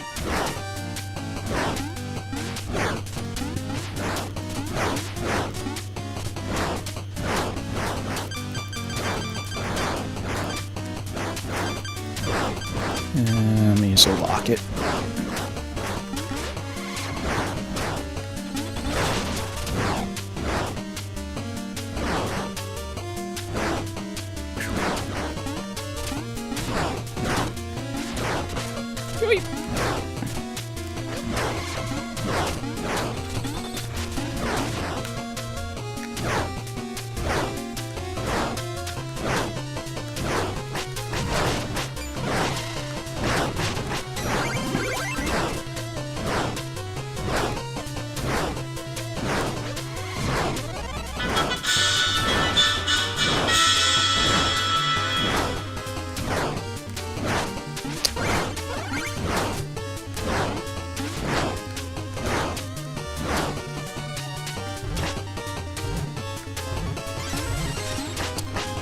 Oh, these these copycat things.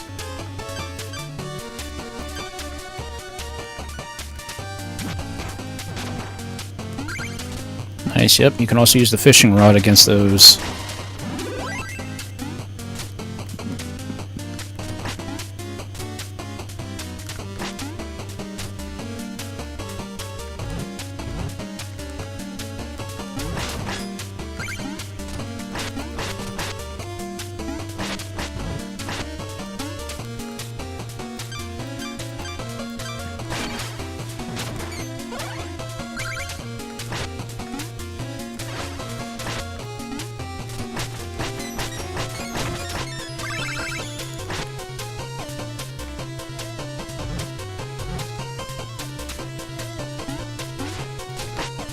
Oh, shortcut.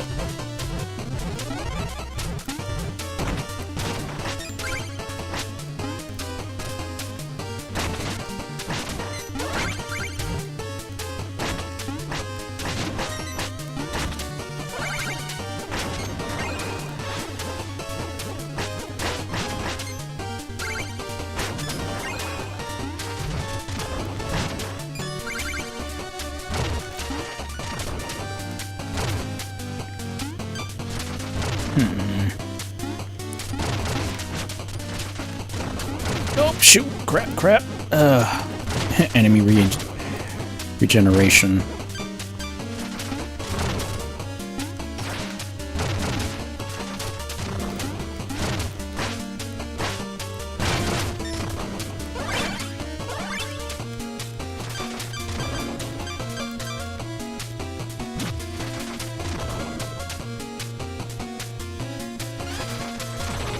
Goldfish, thank you.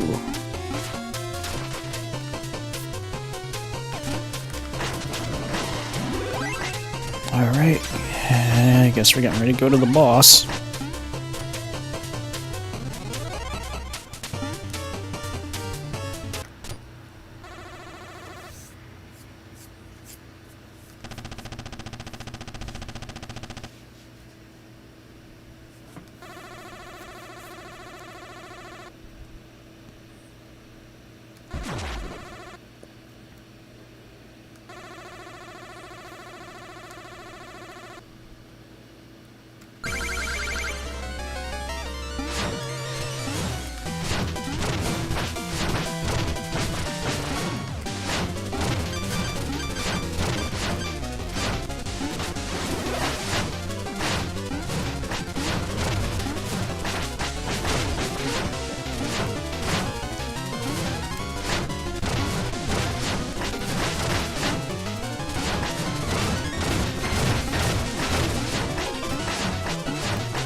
Oh, cool, cool, cool. It's interesting. I completely forgot about those programs, honestly.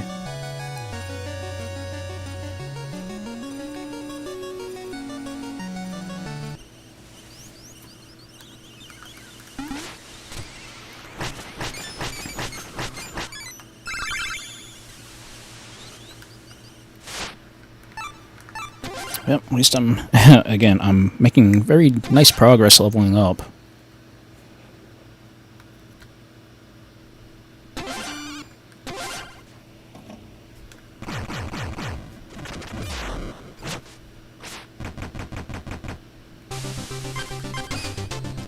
Alright, we got a sub-boss.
That ball is such a nice little sub-weapon.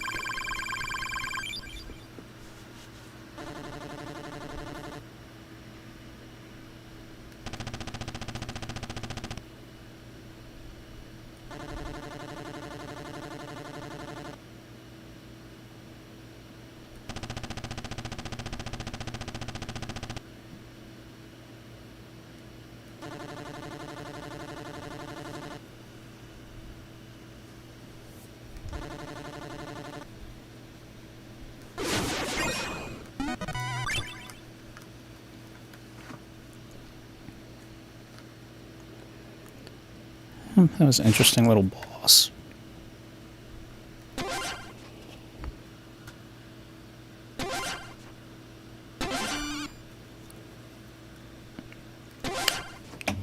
Right. Alright, back to the village.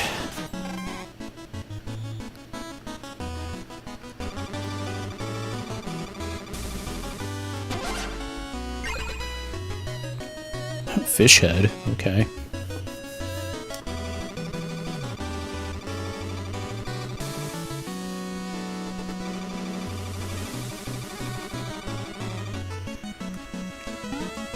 Okay, we can just use it up this way because I don't have to go through the whole area.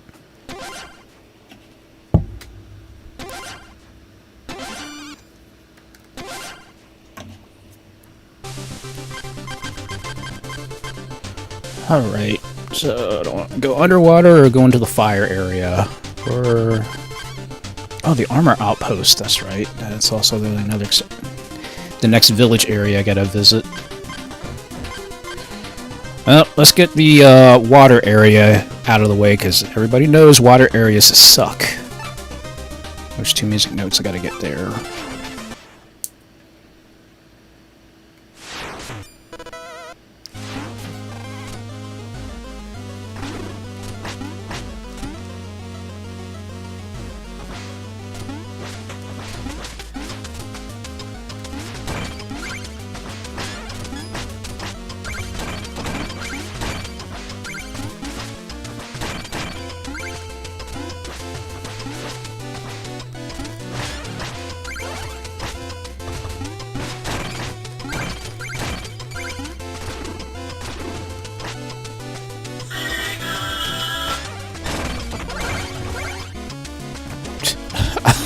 I don't know why they're so hard. I think it's because the way everything kind of slows down.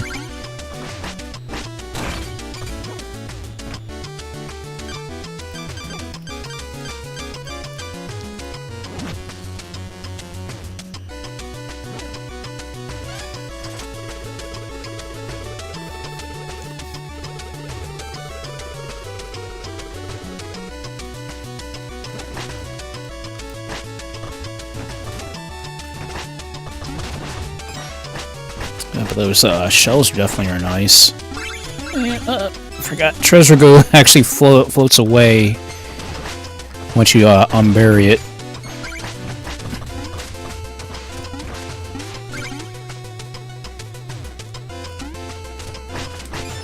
And I don't think those can be destroyed. I don't think. Nope.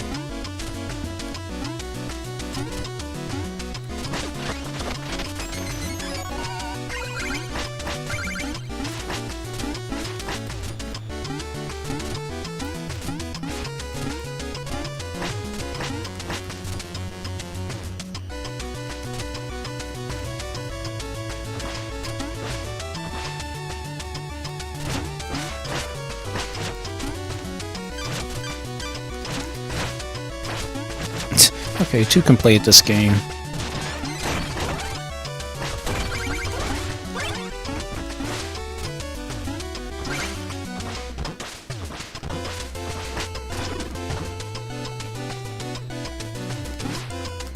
Oh, phew. That was close.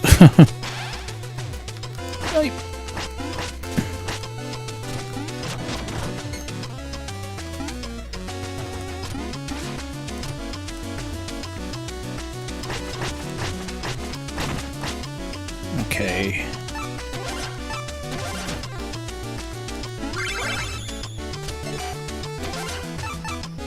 Fire Razor, hold attack and release.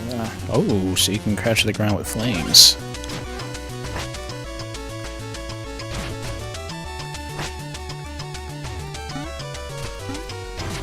Cool. So it's basically it's a fiery ground pound.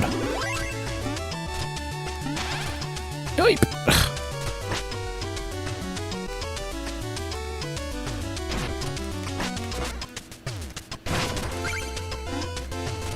And thankfully it doesn't use up any magic either.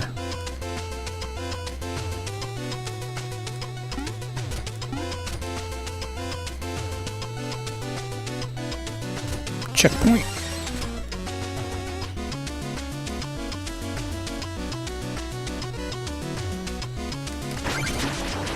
Whew.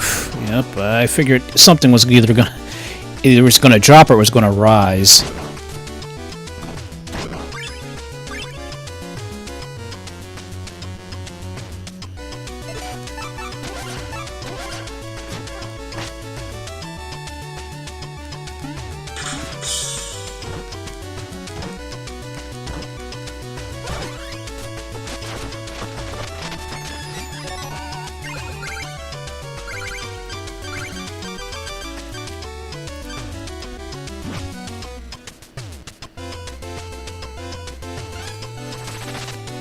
Goldfish. Thank you.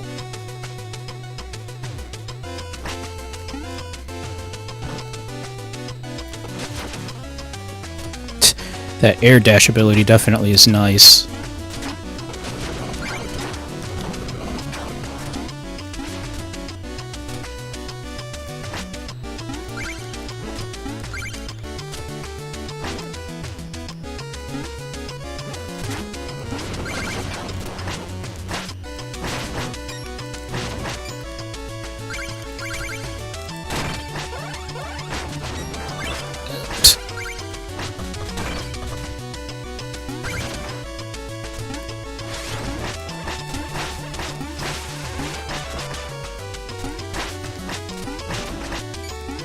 I have no idea what the heck that was.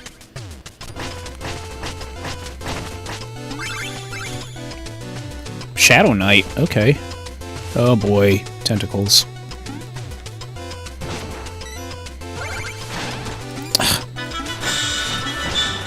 Sticking eels.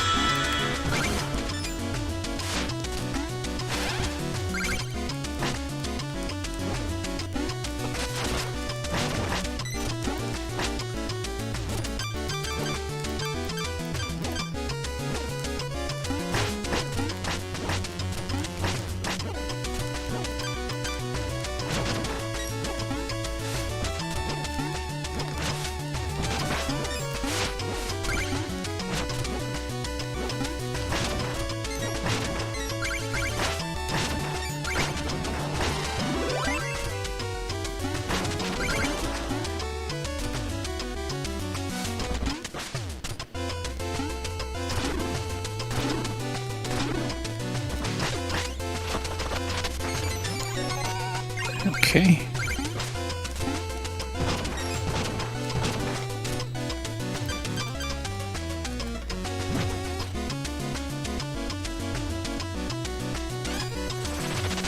Hey, another note.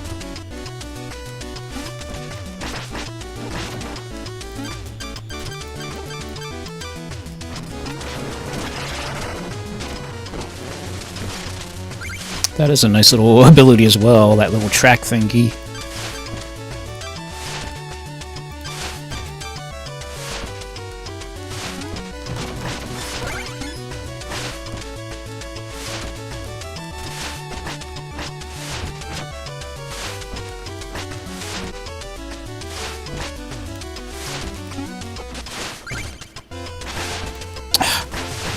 Stinking eels.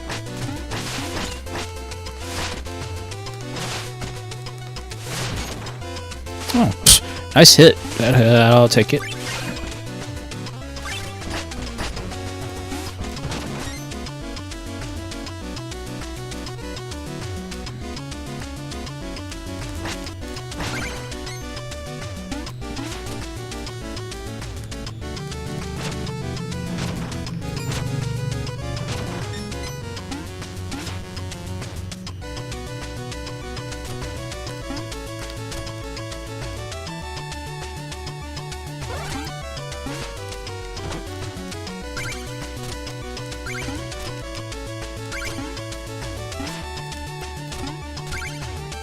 Alright, checkpoint.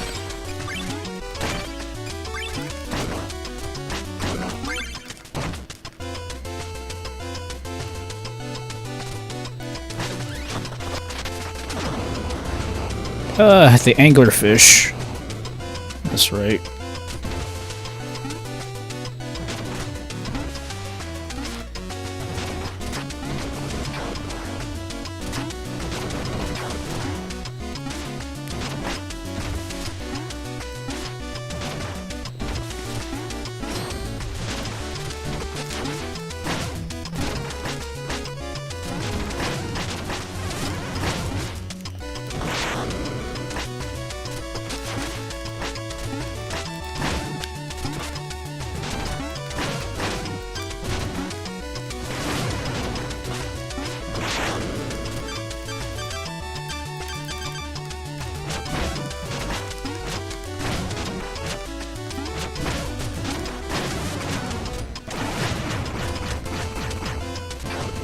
Whew.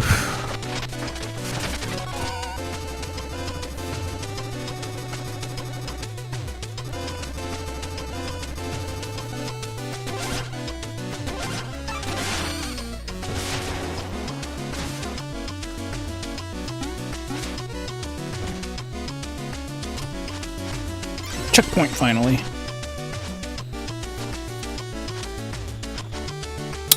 Okay, okay, there's, that's very interesting.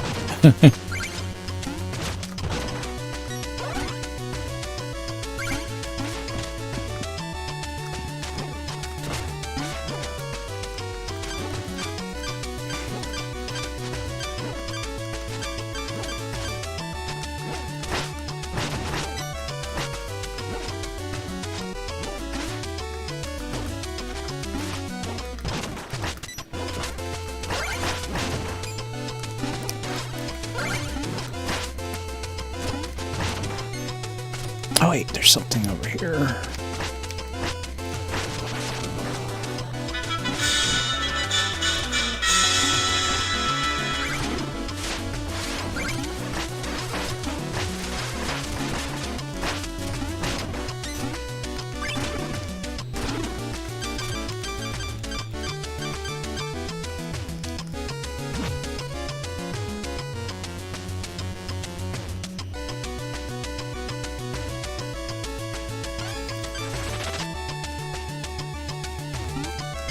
Thank you.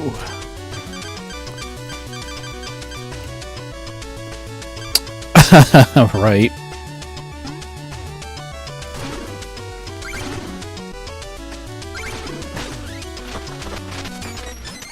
Yes, the other music note.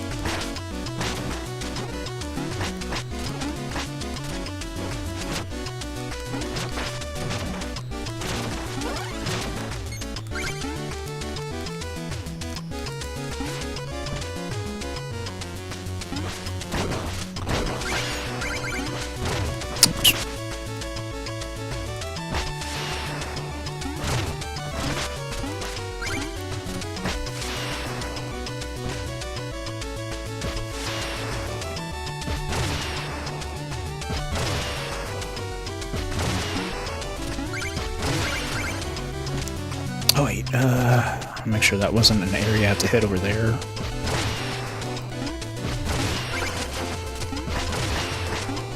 Nope, okay.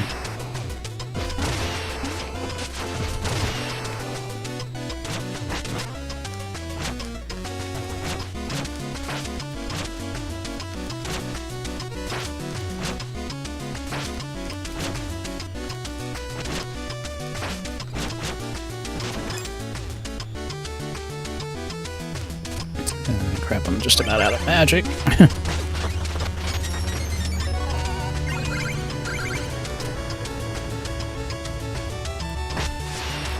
Ah, shoot, really? I was not standing on the actual missile.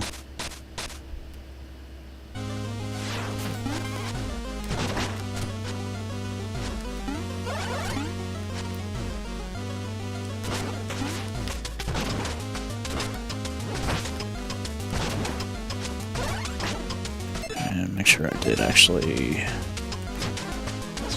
So I don't know if that. I have to go back and get that music note, maybe.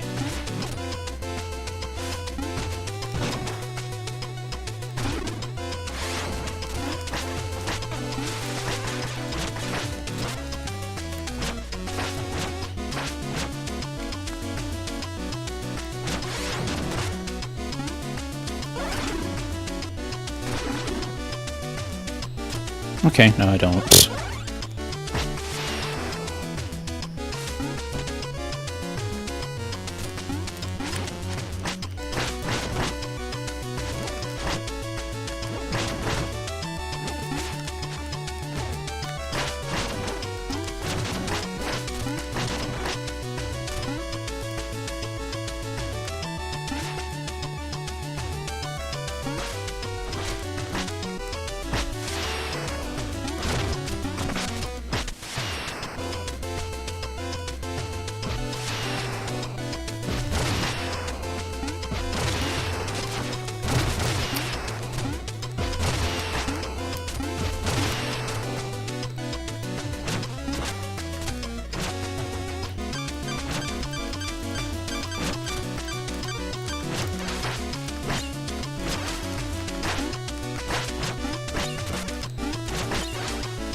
Oof.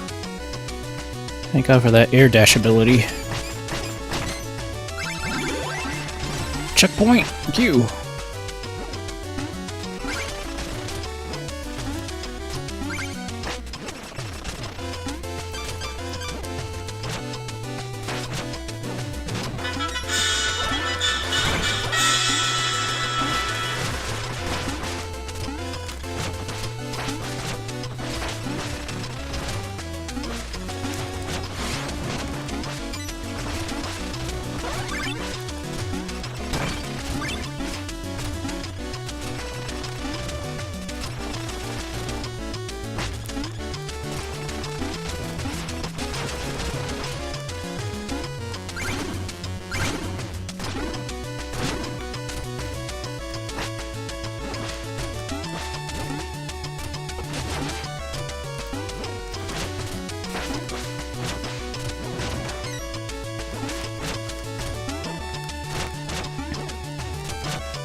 At least I got him caught in the corner.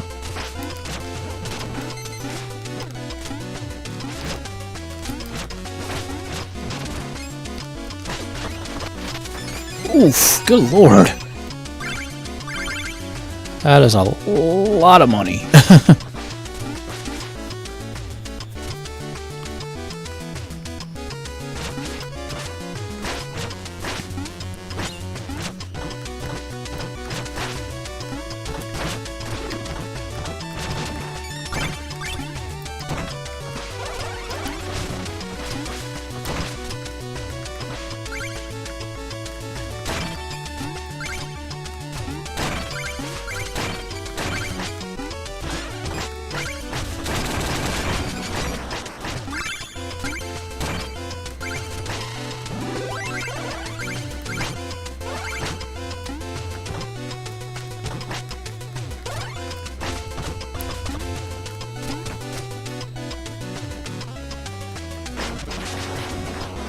Oh boy.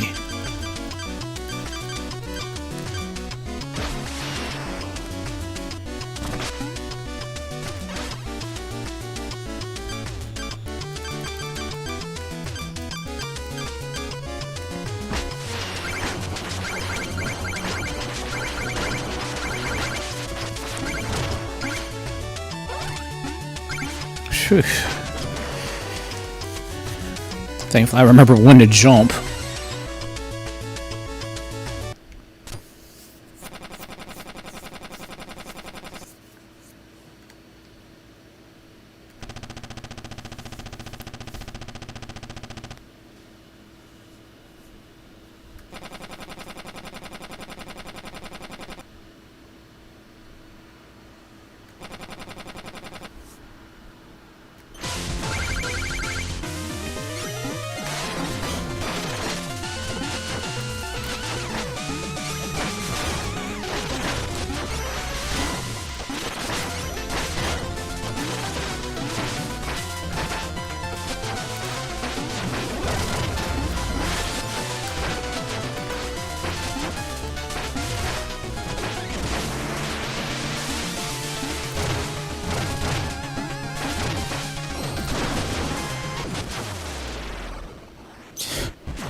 Jeez, Custom Knight is like I think Custom Knight is like super overpowered.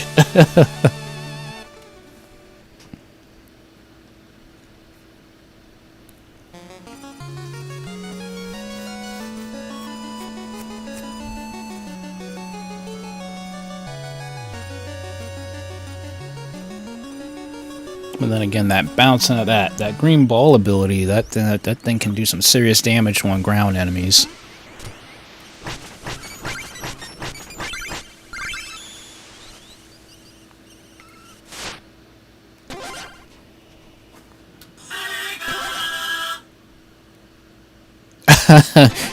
Yeah, at this point, yeah.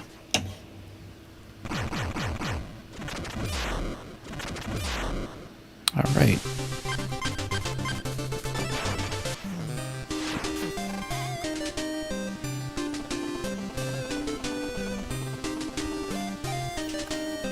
The armor outpost.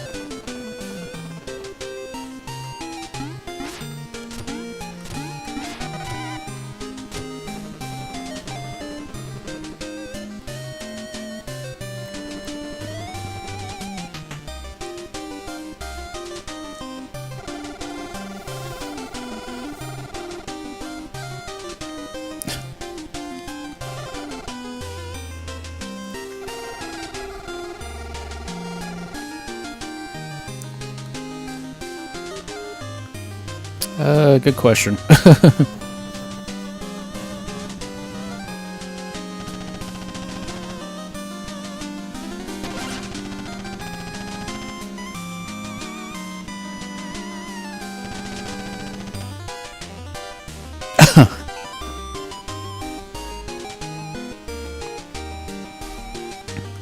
Okay.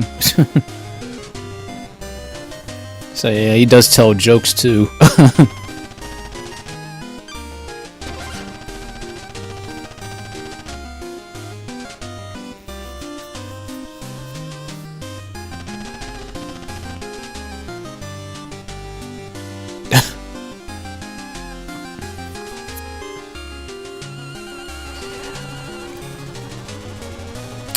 I know he's has a feat with him, I think.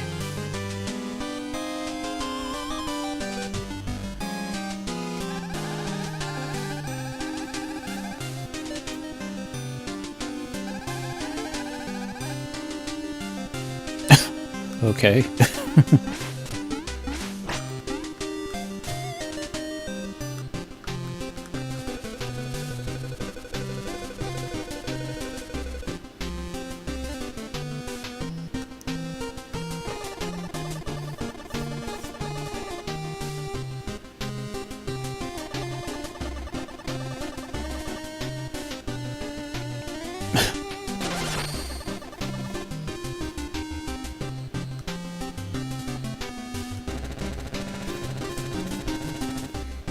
Yeah, I just gave up 1,000 gold for nothing.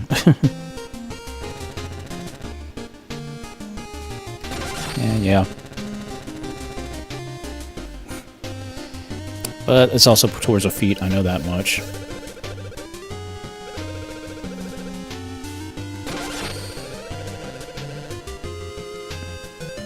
Yep, nice hat.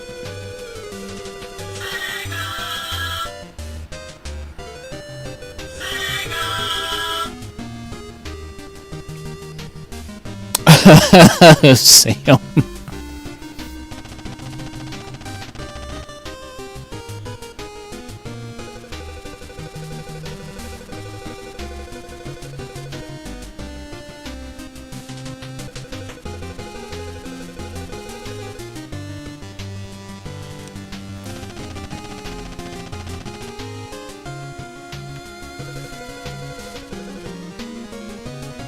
Boss fight.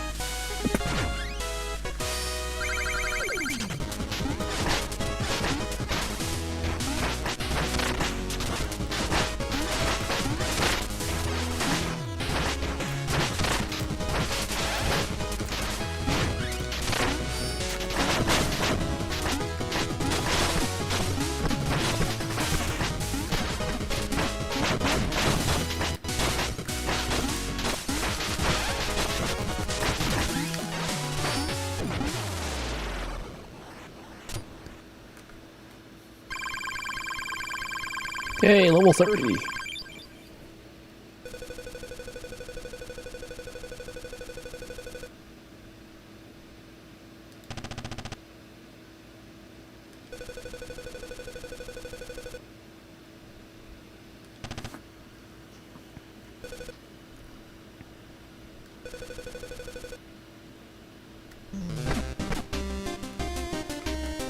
Yeah, interesting fellow, right?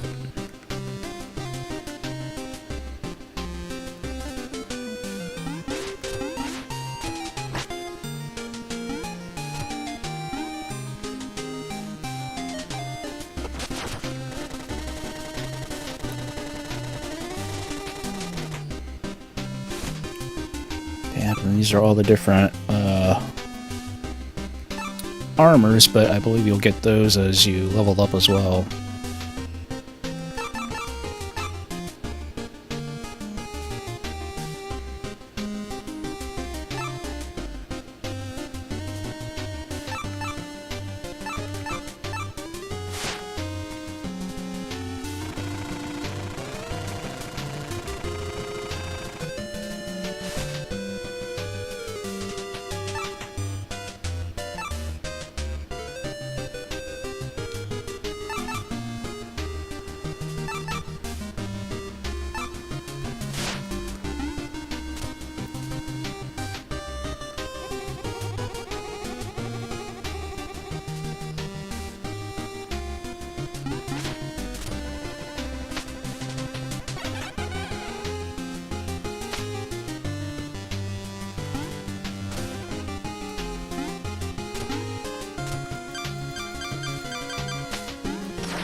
There's anything up there?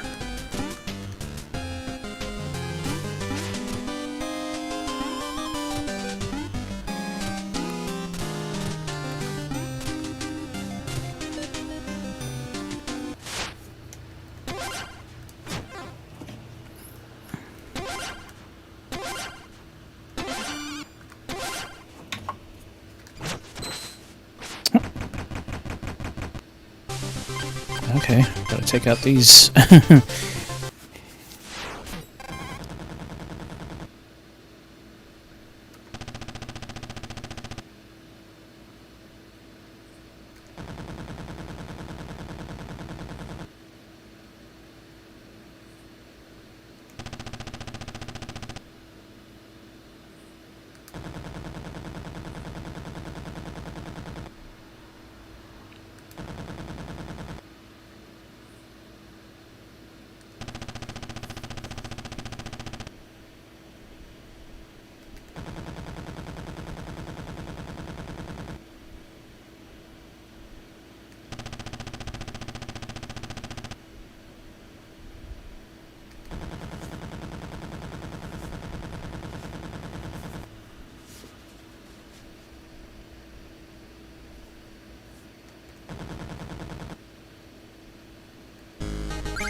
Okay. Yeah. Jeez, level 31.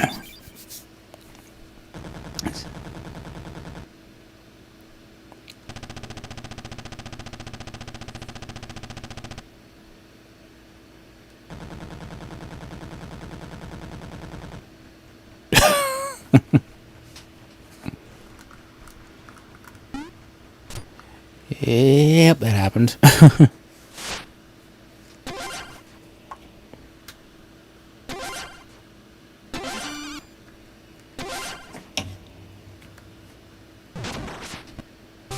Too bad I'm not playing the PC or the Xbox edition, because there's actually a special like bonus DLC for that particular version where you actually get to play fight against the Battletoads.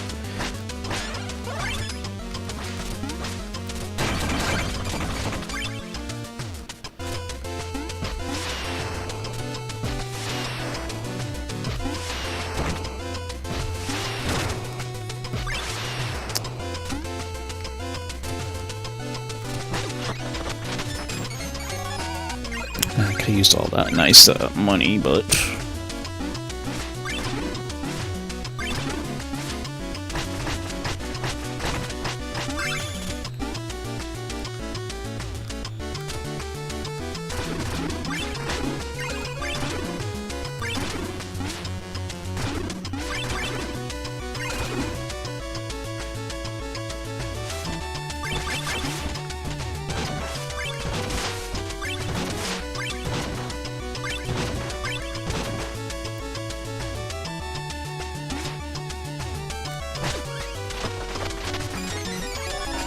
Okay. Well, I'll take all this money, that's for sure.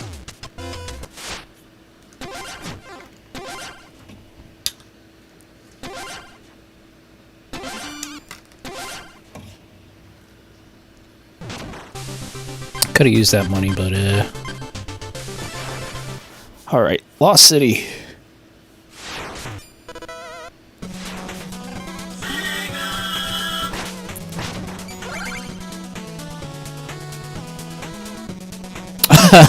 Yes, Sam.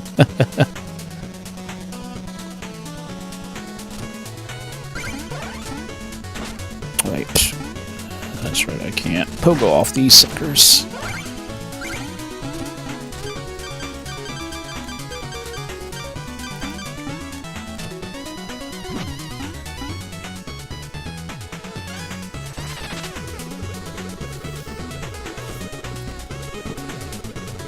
I guess I still haven't gotten that other chalice yet.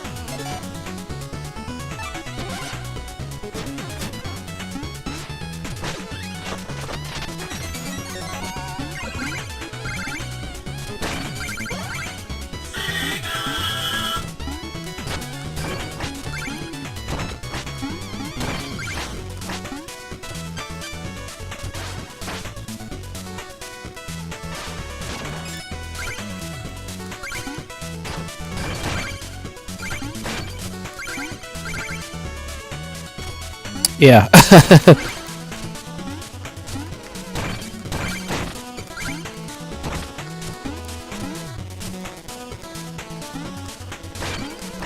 But we're definitely going to be dealing with lava, that's for sure.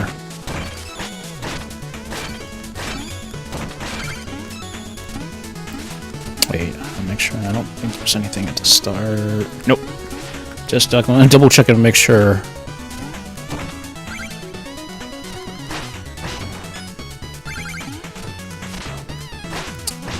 Yep, lava also turns the green slimes into fire slimes.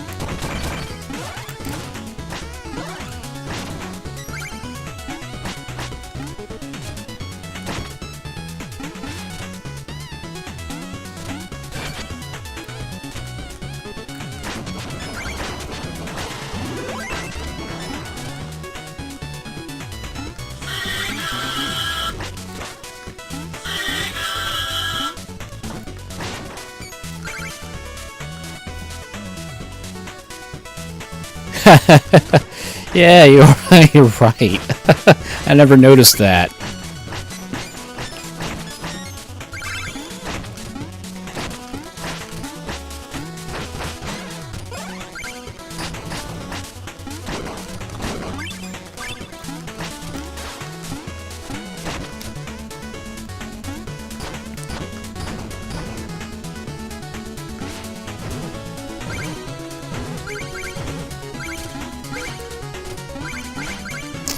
Yeah, the beetle.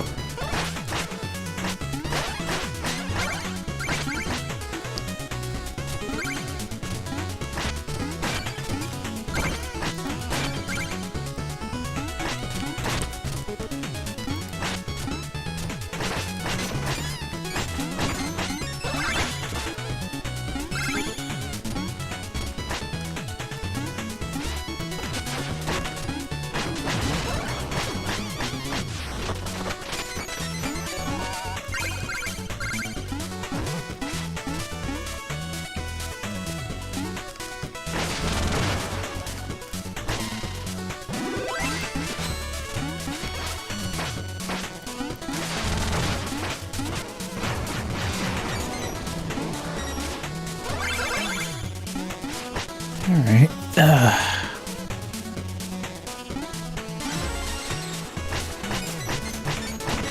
Oh, mole!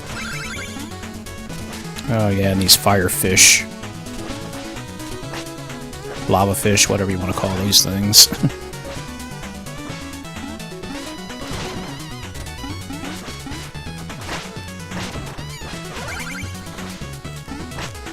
Yipe! Oh!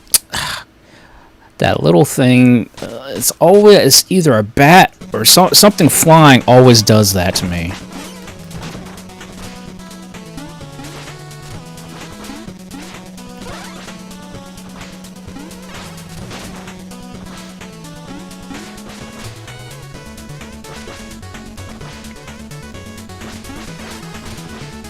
I guess use water? Maybe. Okay, let me see if the,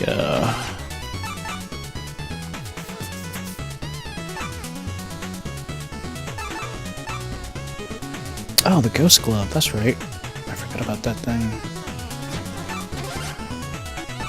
Bomb burst, ugh. But I definitely want coin capture.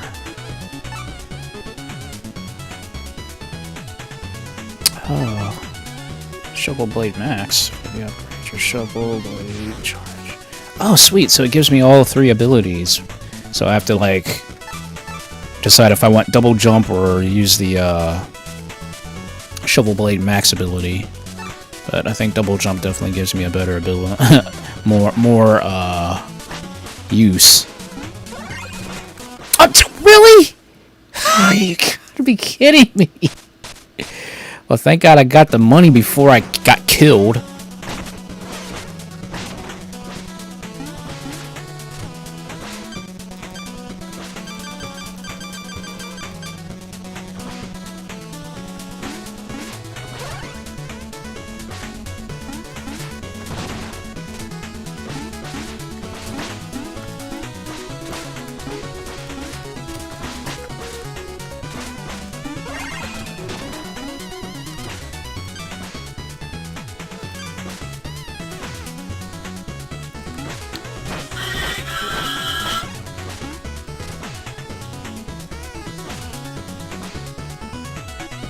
Yeah, yeah, very, very, very common fish.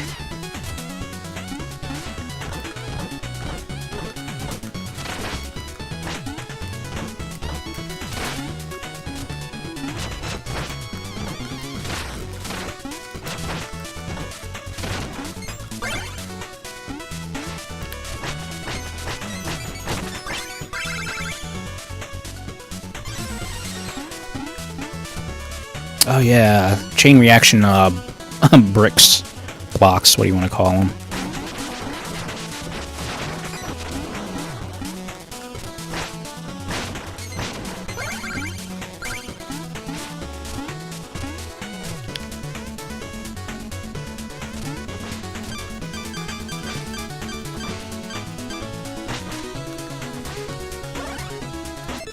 Wait a second.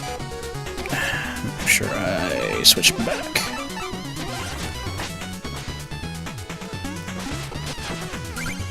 Yes, buzzsaw boomerang, nice.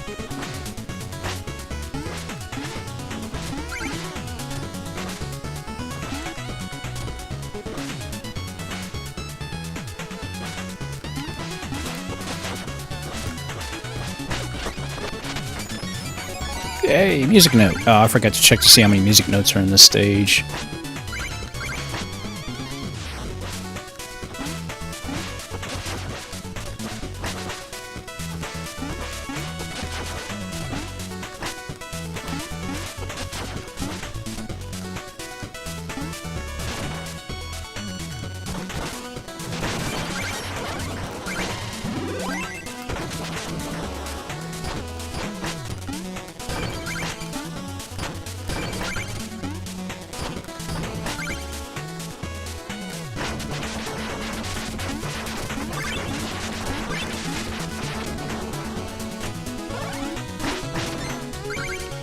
Hey, chain reaction blocks.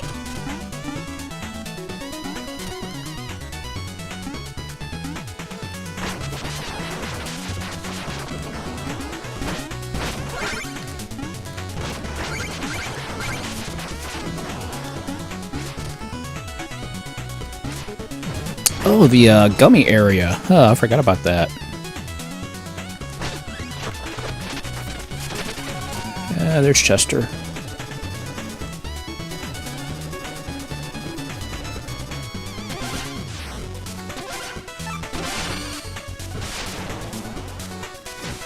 Yeah, the dust knuckle. But I haven't unlocked that just yet.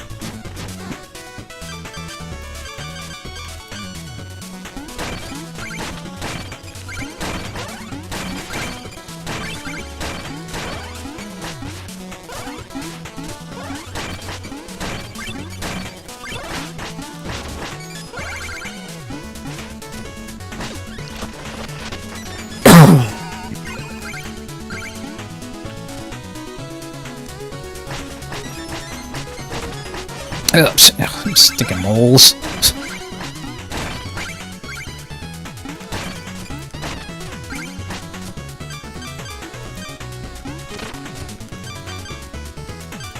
Hey, can the buzzsaw boomerang work?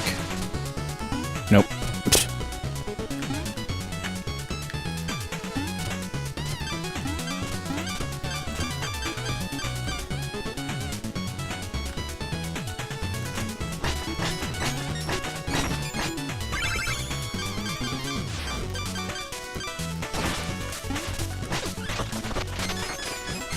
That works.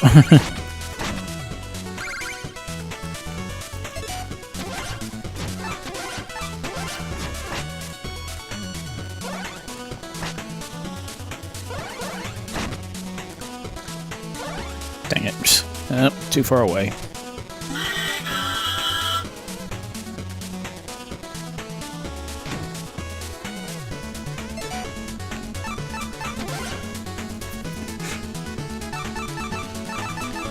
Oh.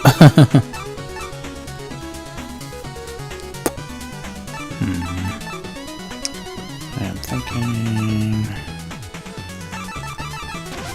I'll just use the Chaos Spear.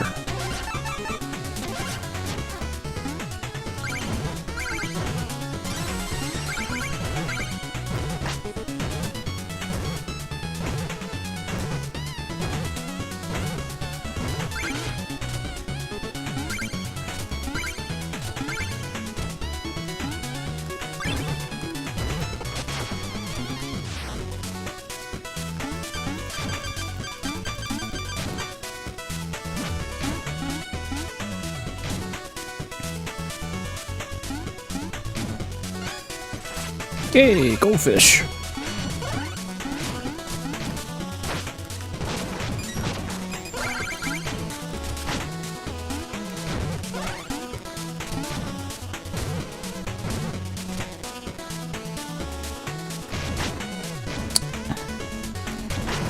Yep, so these gummy little things, they change the lava into gummy for a couple seconds.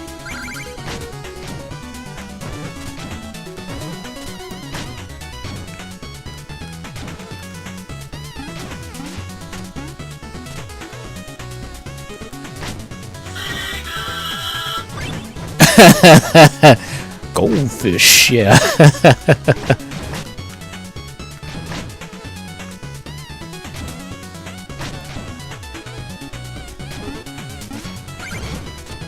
Okay, let's not get crushed here. Knowing my luck, that would happen.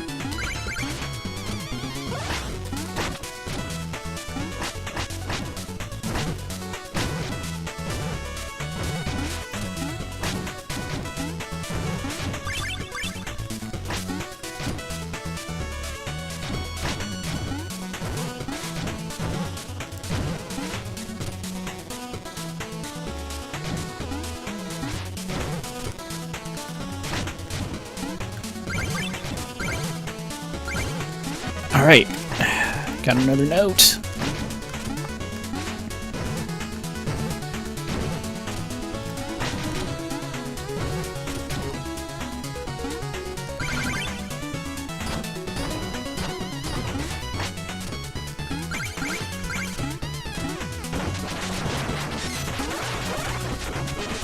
That works.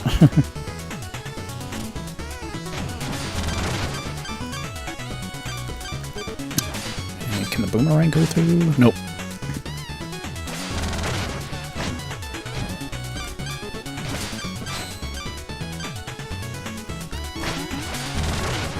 Ouch!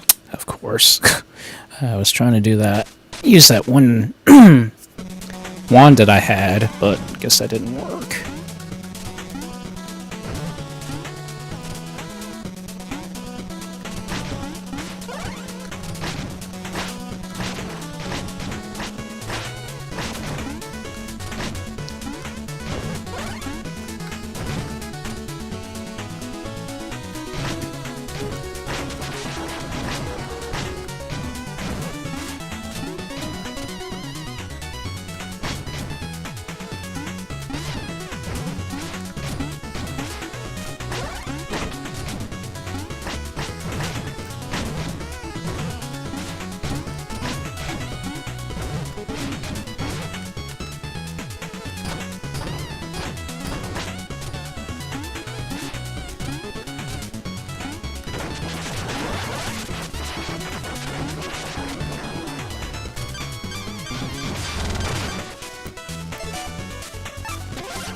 If I actually had a long distance weapon I could use. Oh boy.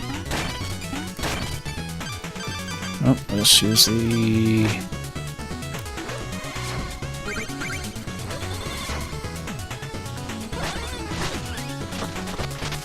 Nice! Level up! Glide Cloud, okay.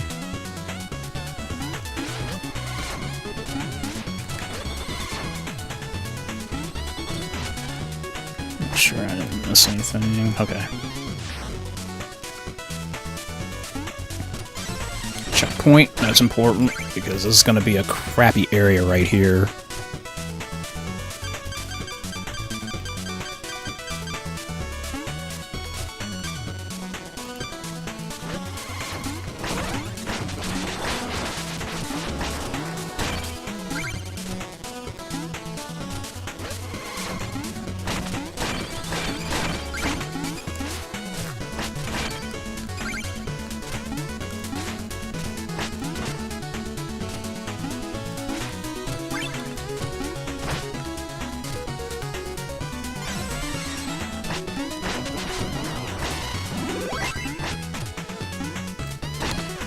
At least I made it to the checkpoint. I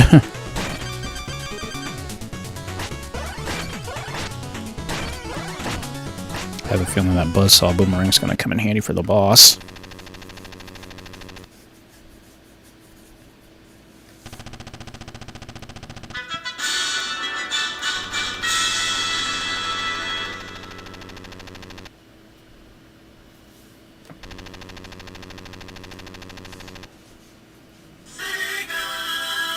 Yeah, I know.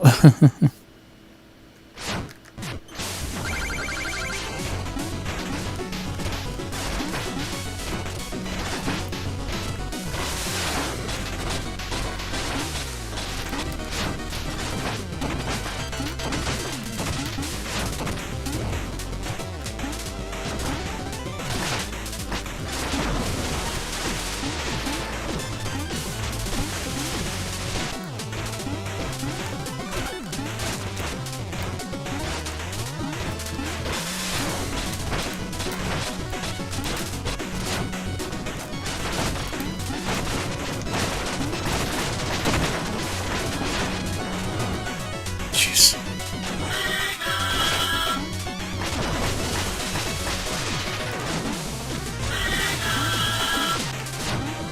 Yoink.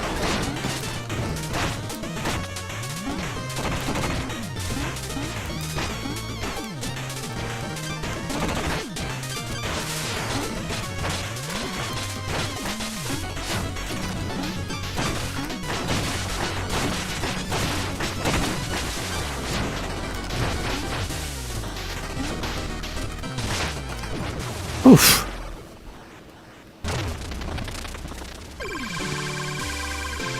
Whew. Yeah. That was a little bit on the rough side, but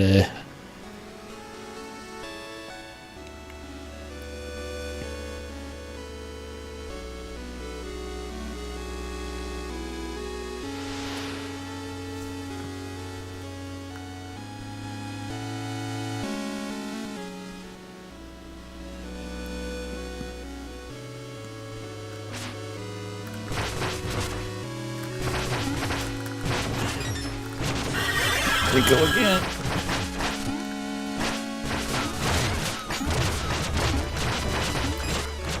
Jeez.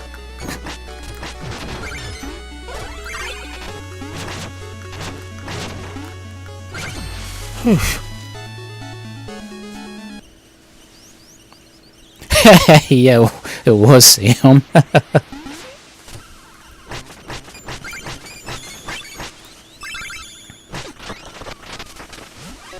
Meal ticket.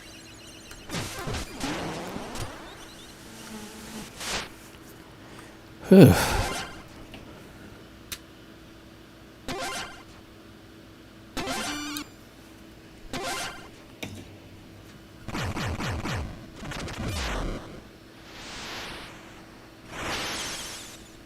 Alright, next area.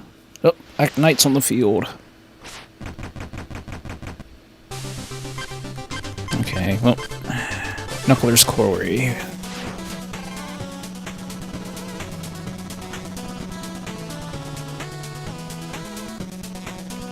Which I still don't think I have that. Nope, I need the Dust Knuckle, that's what I need.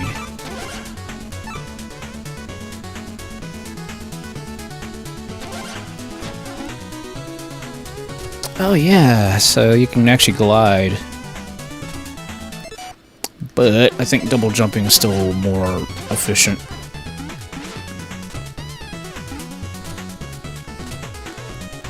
But I definitely need the Dust Knuckle, so I gotta go back and hopefully upgrade, hopefully level up.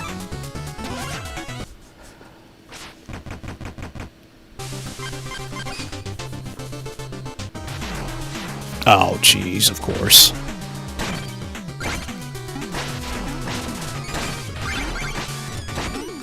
So, well, I'm not surprised.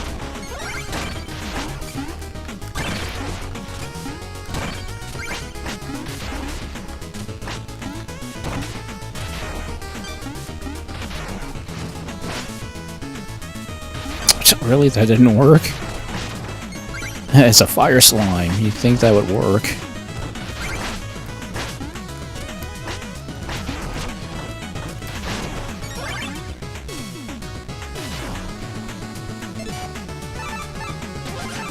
It's a good thing I checked before I did what I was gonna do.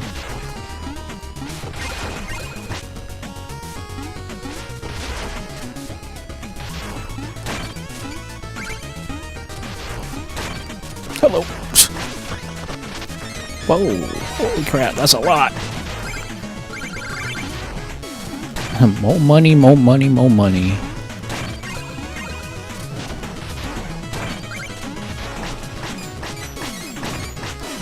Oops.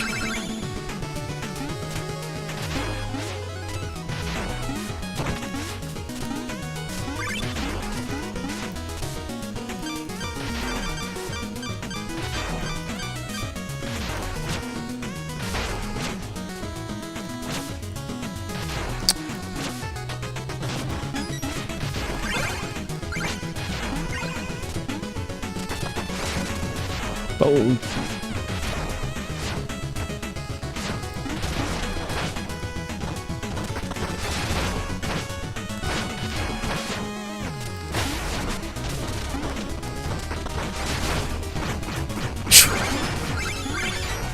Okay.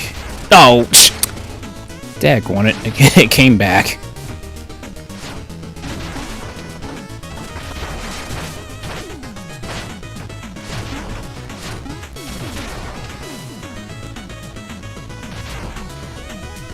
Okay, well, as long as you're not chasing after me.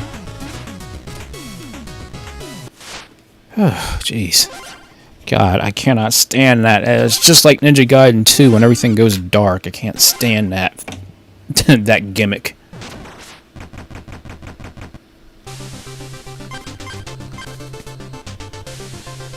The Hall of Champions, and then shortcut. Okay, oh, Tinker Knight, and then Polar Knight. But let's take on Black Knight first.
that, that orb is so amazing.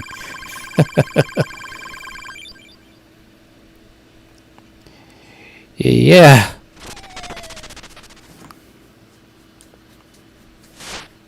Yeah, I made a lot of bank though. Jeez.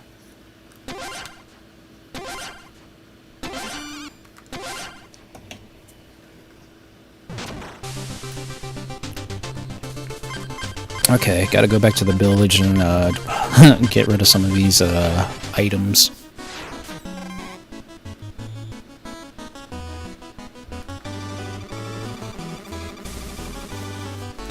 Hey, 5 music sheets.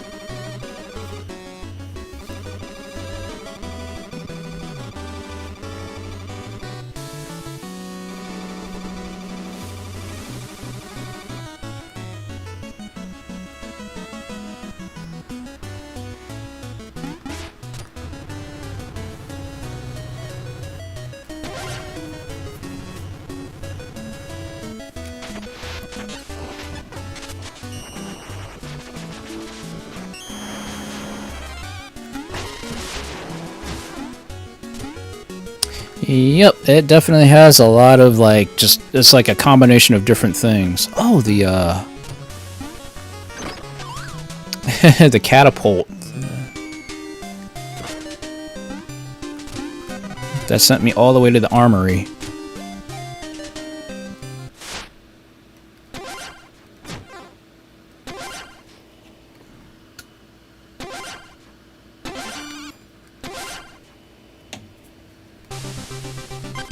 So you can do a little a little shortcut that way too, which is nice.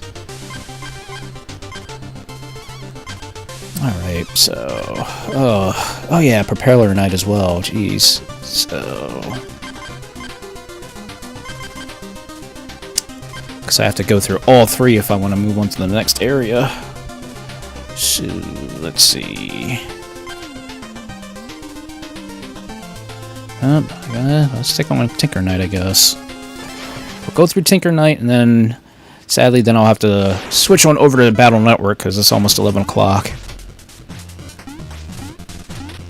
Oh yeah, the music is so good in this game.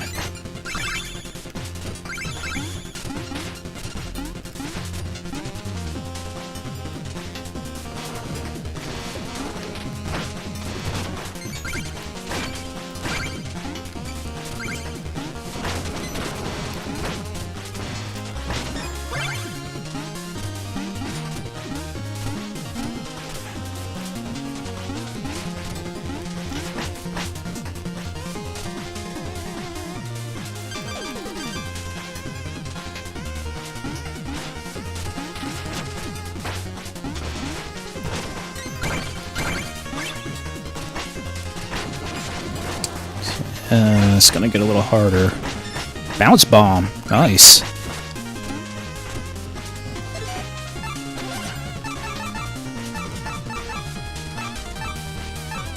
So, oh, the infinite dagger.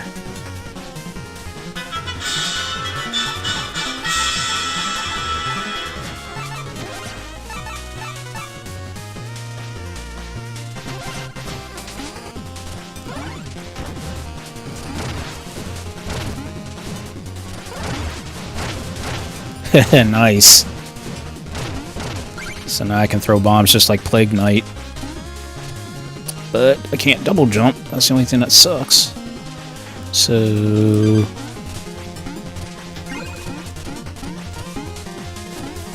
But it does... But you can at least sort of... You have a little bit of air movement.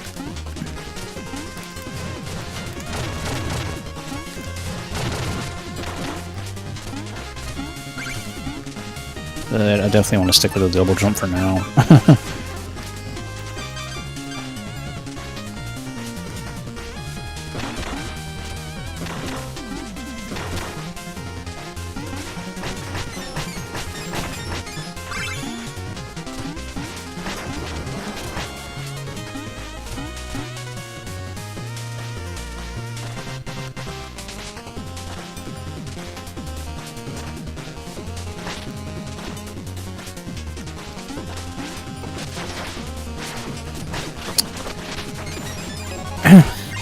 Basically, I have so much momentum now. That's crazy. All these items and relics I'm getting.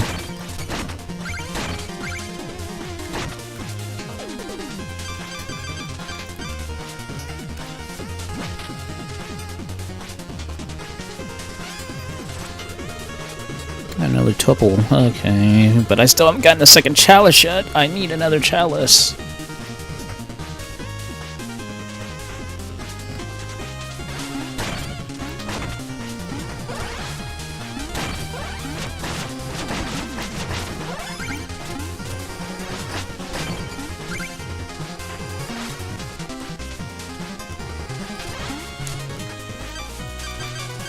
Okay, I have to check this chump out. This is gonna annoy me.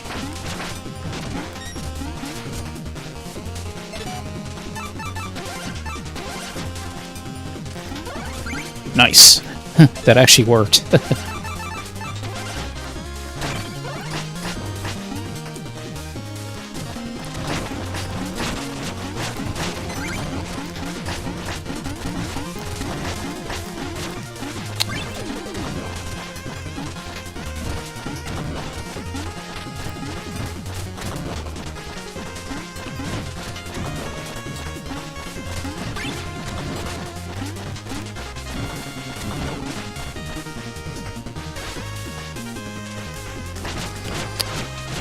Ugh, gosh. I can't stand those things.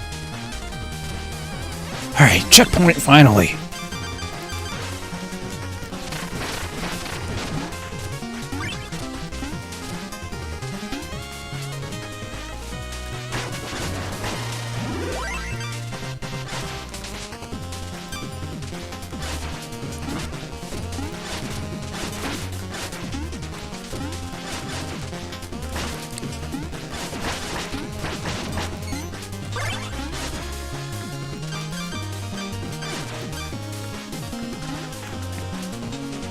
Not sure.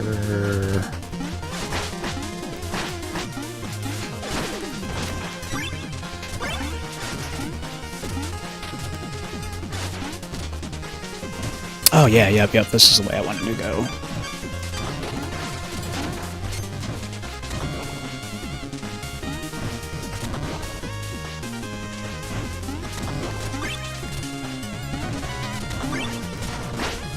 No, you don't, you robotic rat. Whoa, hello.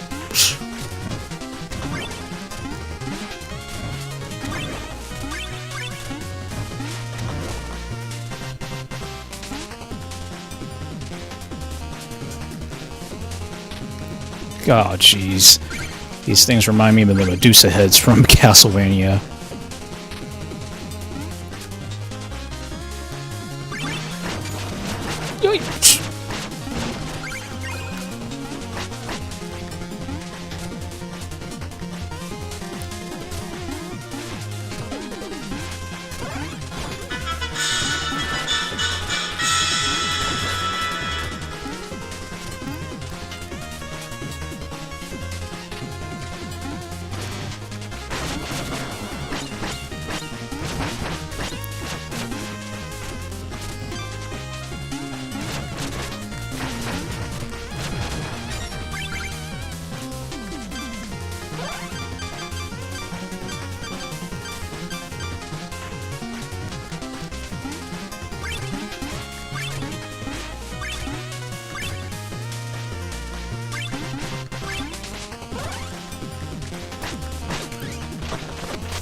It's crazy platforming.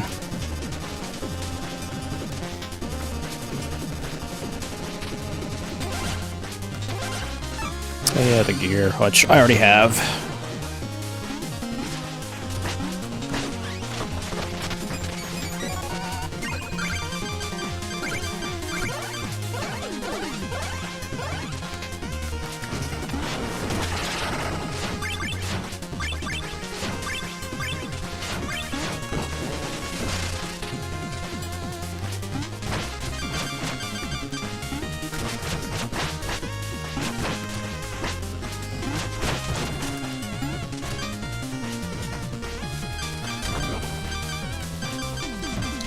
better use the Infinity Dagger for this.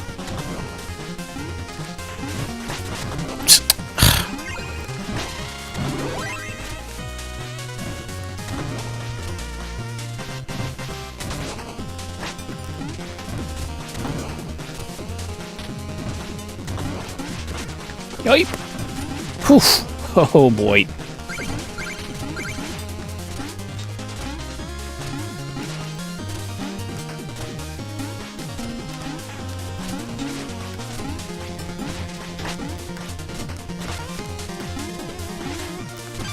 Jeez. Okay, that was a little ridiculous. Goldfish!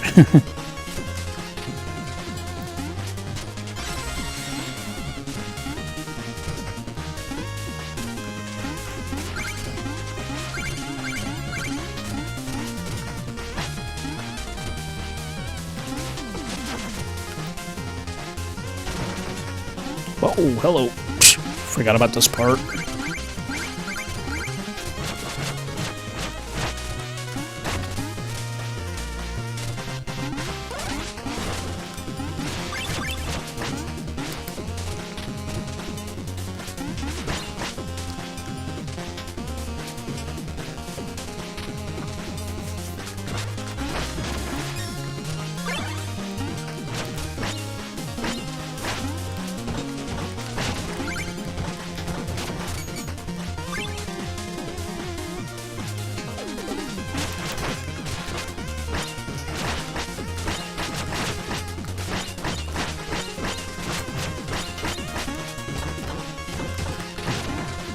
Jeez. Yay!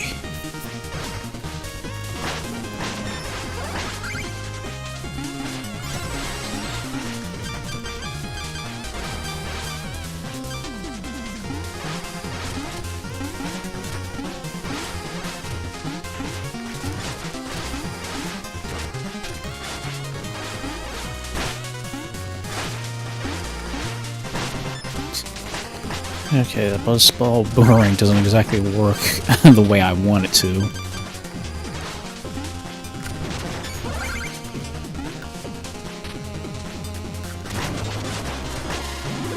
Yay, food!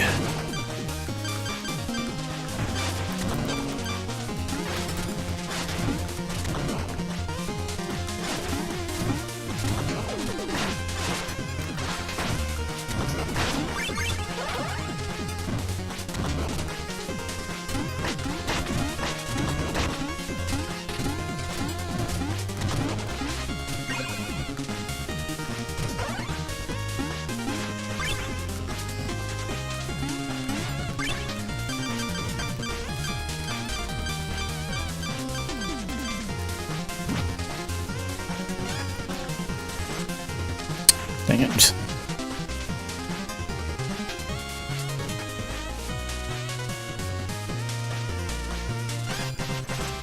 Goldfish!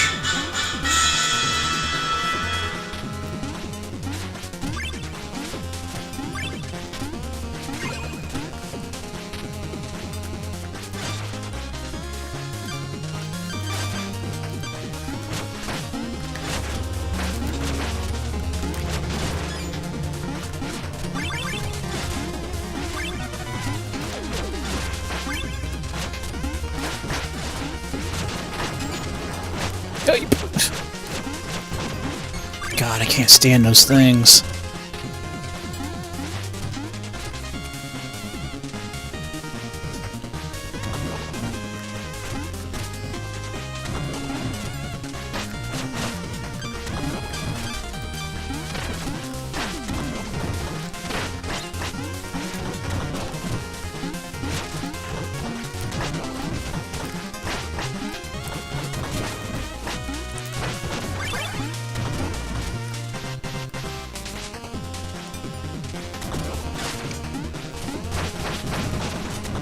I'm kind of going in reverse, aren't I?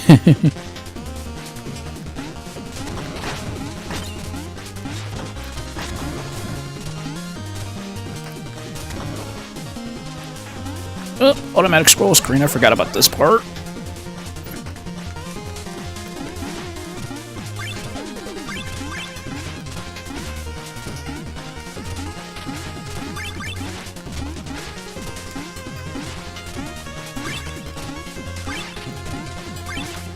Ah, dang it. Ugh.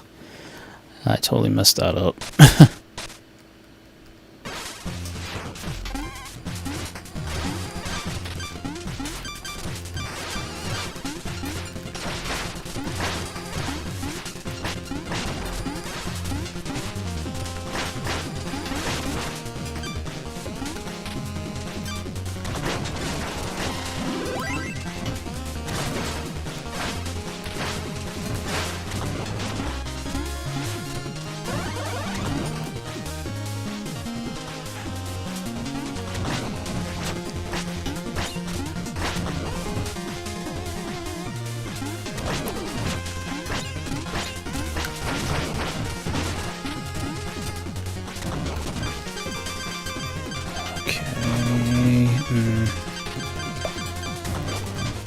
Guess I could use the infinite dagger for this.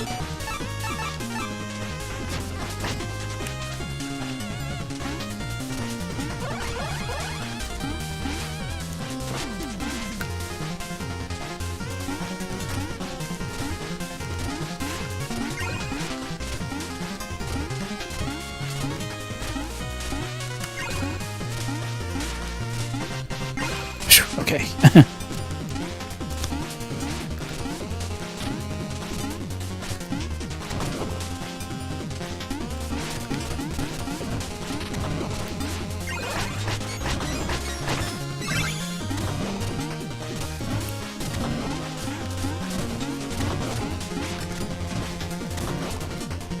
Whew.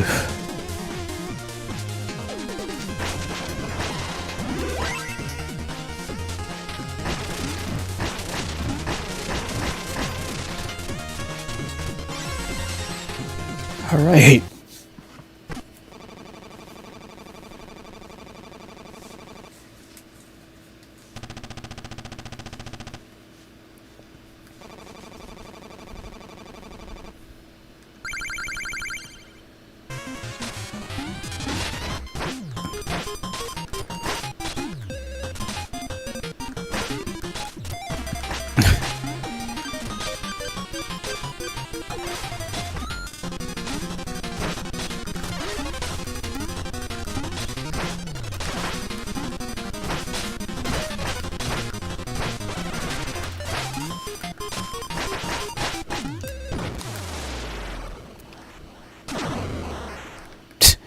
You really thought that was it.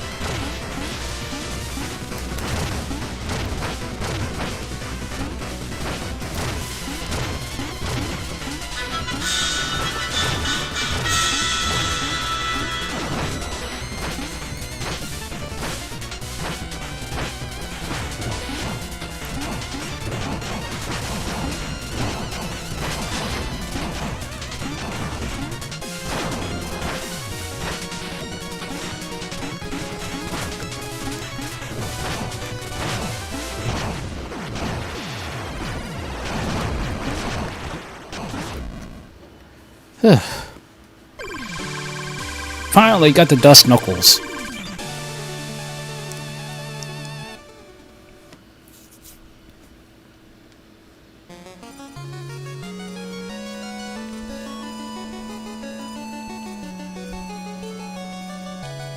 Say I'm making very, very good progress so far.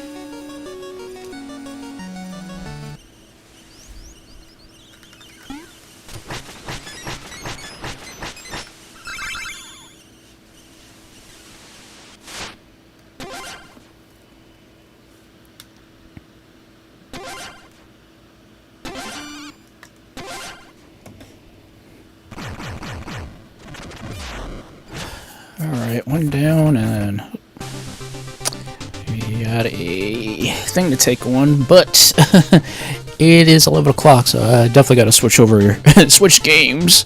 Like, I keep playing, but, yep, I definitely want to make sure I keep this going at least for another Sunday.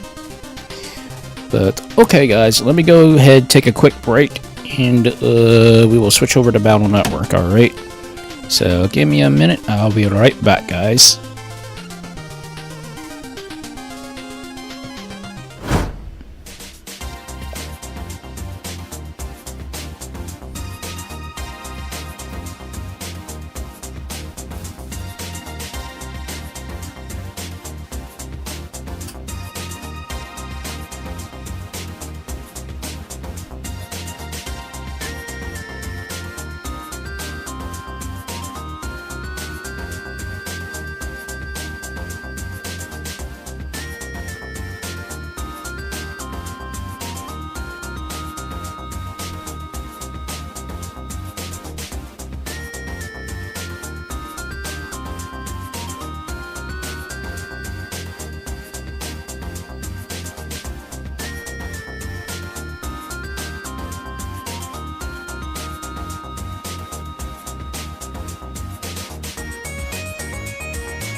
Alright, I am back.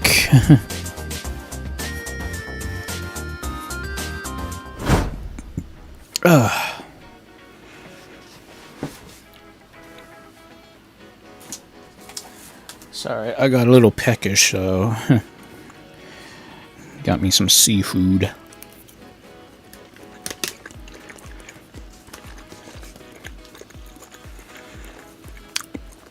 Oh, that sounds good.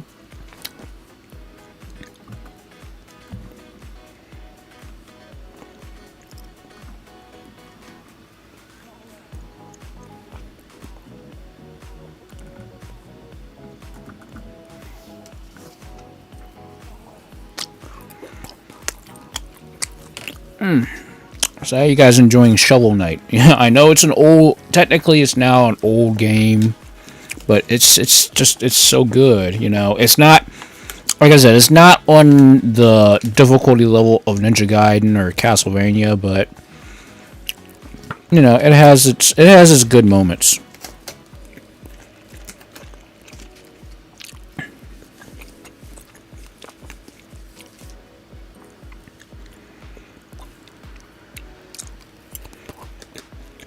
Oh yeah.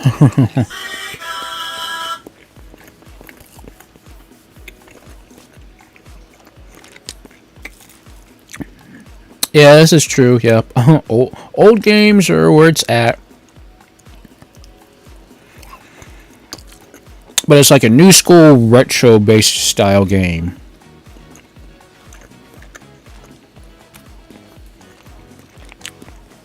So I remember when it was first announced and then it came out on the 3DS.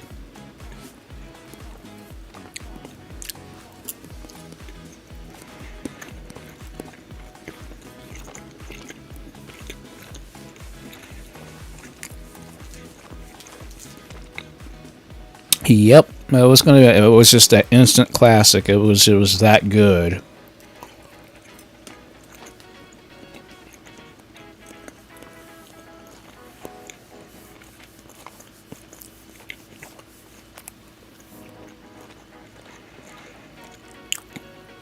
And it's crazy because I still have to play as the other knights yet. There's the 3 other knights you get to play as with the DLC.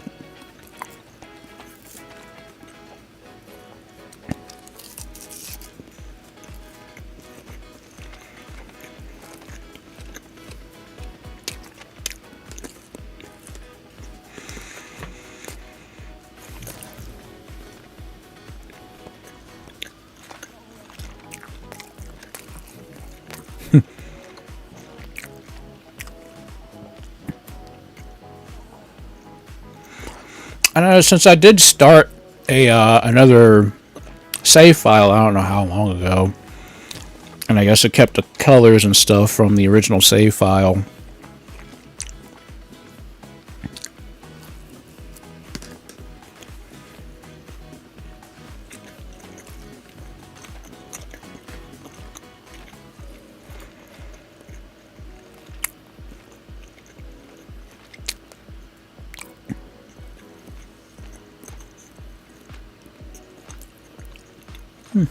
Good fish, good fish.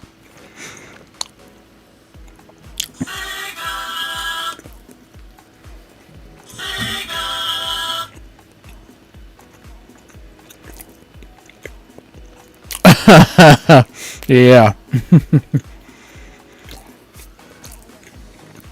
Yep, that's me to a nutshell there, Sam.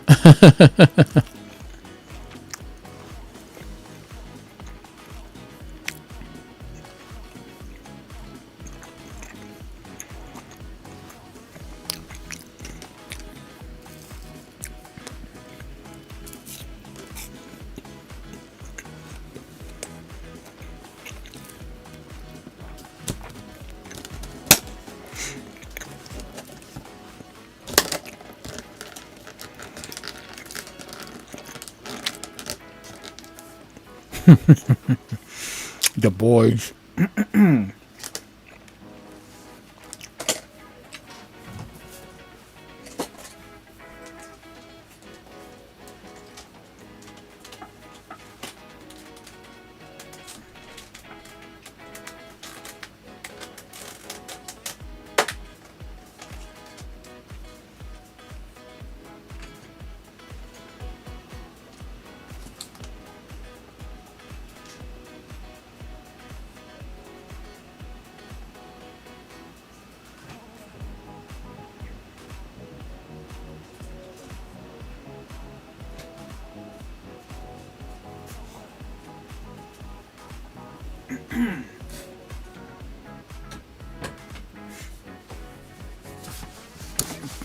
Sorry, I didn't want to get carried away eating all that fish.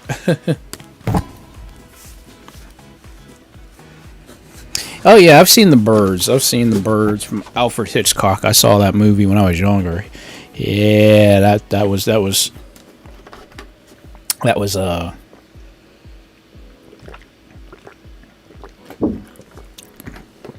terrifying.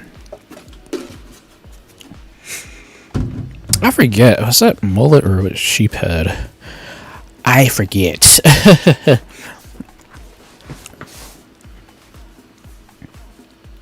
I know it wasn't no catfish, that much I do know.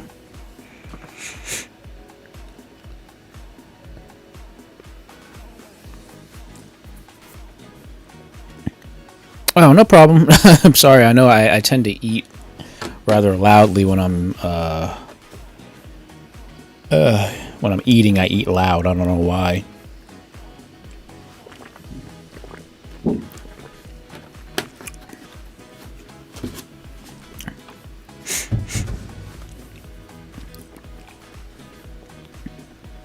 Catfish is actually pretty good. It's very, it's a flaky kind of fish, but it's a bottom feeder, so it's kind of like a larger version of shrimp in terms of like what it eats and stuff. But it like if you can get it like from a hatchery, those are the best kind of fish to get from a hatchery if you're going to eat a catfish. Because there's also catfish nuggets, which we cook occasionally. We thought about getting those, but I think my mom wanted snow crabs. I think that's what she wanted. So yeah.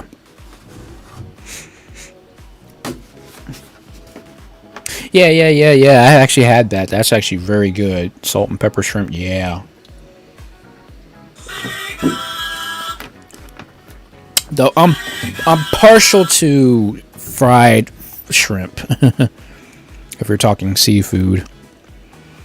Sam. Yeah. Every time I go by the park, sometimes I see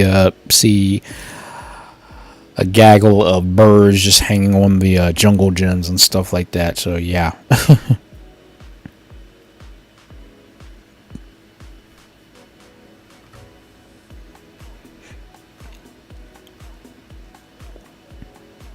I would like to go to an actual fish camp. It's been a while since I've been to a fish camp down south.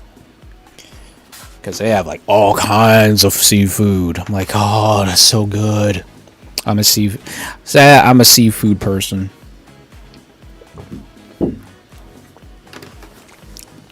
Although I don't do a lot of hamburger actually. Like the only time I really do like any kind of like actual beef is like if I do a cheeseburger or something like that. But that's even a rarity for me to eat cheeseburgers or burgers in general, honestly.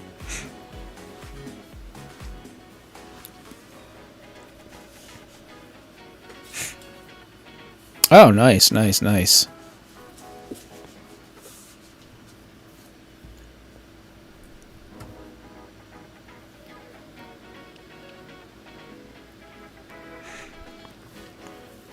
Yeah, like I said, I have never been a big burger person. Like I'll eat, I'll do like fast food burgers like Dairy Queen or Wendy's, but everybody else or Arby's, Wagyu steak. Yeah, that's the stuff I'm talking about. The Wagyu Steakhouse burger. Like those are like the only 3 burgers I eat, and if we're actually out, we'll usually go to Sonic to go eat. And I know Sonic's got some good burgers. Like I do like the Supersonic Bacon Cheeseburger. Oh, that's so good. But next to that, like I don't actually forgive me if I sound like really odd or something like that, but I don't go to a restaurant to eat a burger, honestly.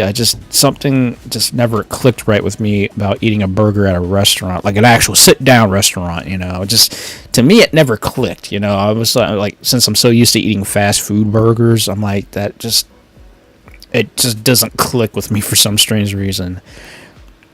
And I think it's because the burger itself, once you eat it, because it doesn't seem like it's a large burger or whatever, so it doesn't seem like it's worth the amount of money that you put into it. But that's me, you know. I mean, when I go to a sit-down restaurant, I want to get my money's worth, you know. So for me, I'm like, I just was never into eating like restaurant-style burgers, honestly. Not that there's anything wrong with it, but just in my eyes, because I'm so used to eating fast food burgers, I'm like, I don't know how like other burgers, like, you know, restaurant quality burgers taste like, you know.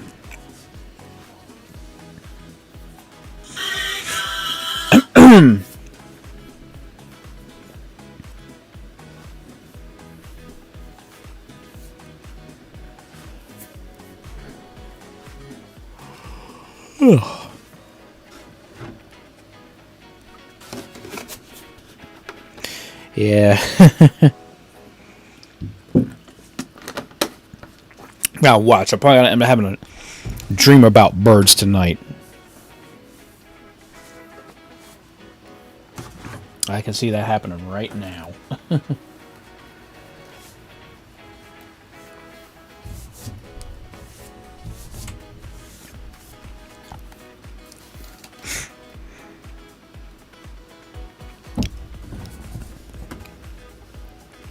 Alright guys, let's hit Battle Network and then we'll switch over to the Sunset Corner and basically call it a night.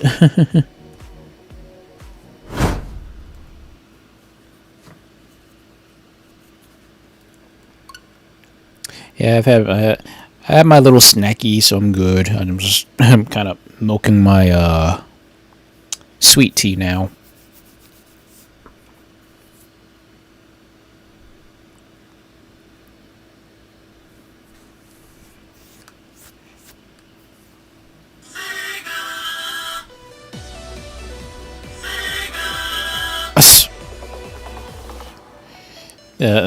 Thank you for that, Sam. Whoa, how long has it been, huh? I was about to go see what Lamb was up to. All right, let's go.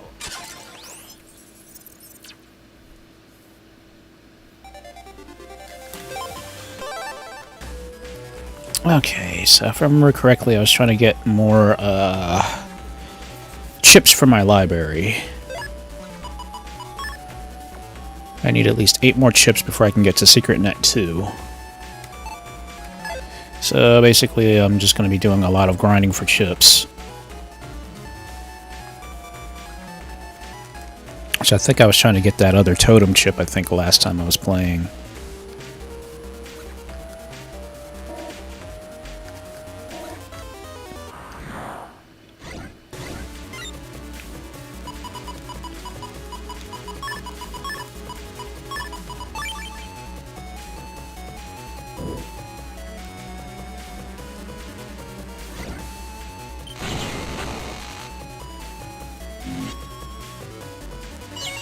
Ugh. That's right, that thing confuses you. I can't stand that type.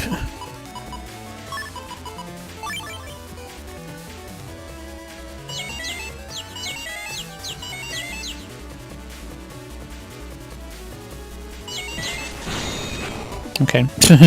I was waiting for a guts punch, so, but, yeah,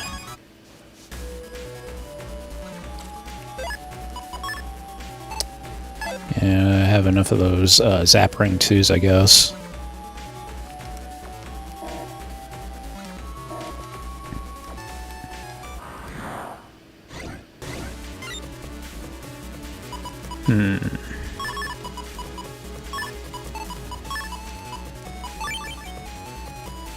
I really need Shadow Shoes. That's what I really need. Oh, ow, ow, ow, ow.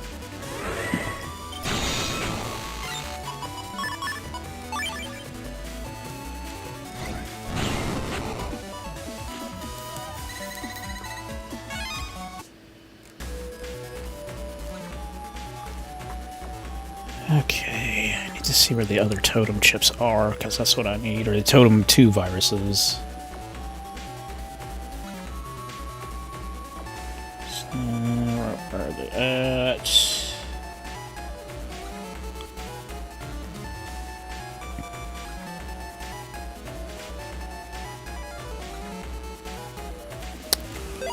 At undernet 7.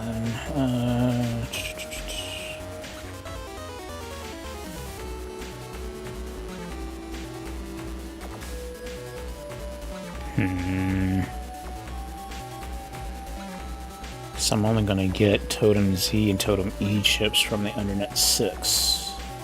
And I really want to get a Totem A. Because that would definitely help in my, my deck.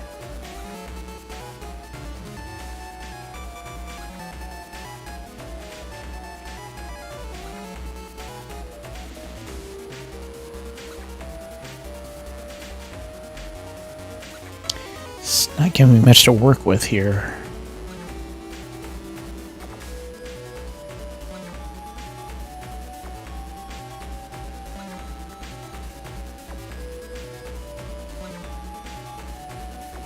I'm gonna kick myself if the if the Totem A chip is only available at the chip order service.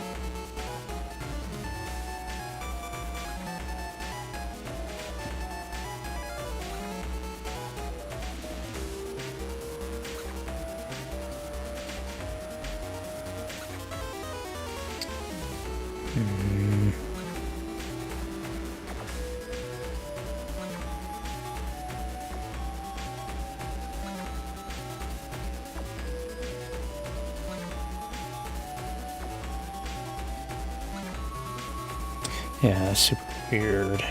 Jeez. It just is not giving me much to work with at all.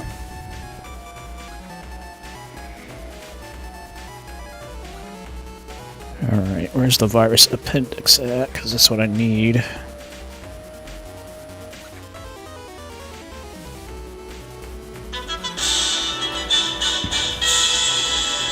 So I just need to see where the Totem A chips could possibly be. But like I said, I am not 100% sure if it is at the chip service, because I don't want it to be at the chip service. Please don't let it be at the chip service.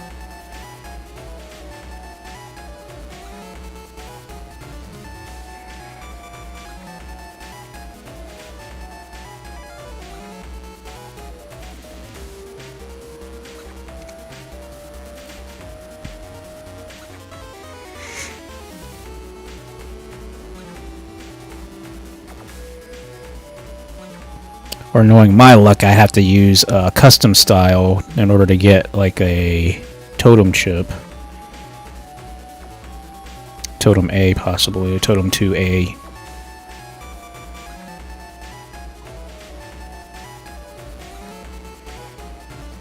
I'm checking the appendix here and seeing if there's anything else that I could possibly get.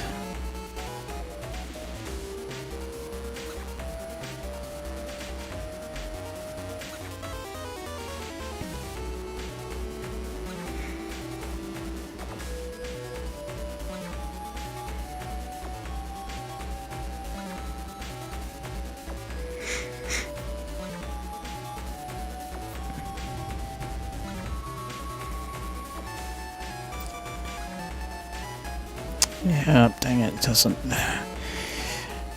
That dumb appendix doesn't exactly tell me where I could where I could find the A chip types. So what I'm thinking is I might have to look up the one area. Let's see.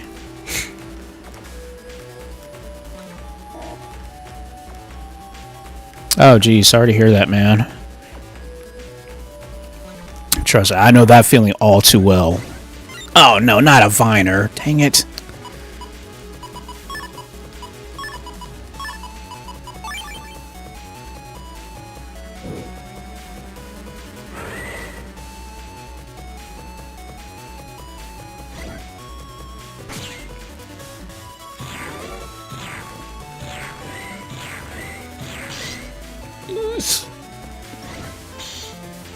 Of course, roll you would chase after that. It doesn't do anything. I have to hit the vine directly.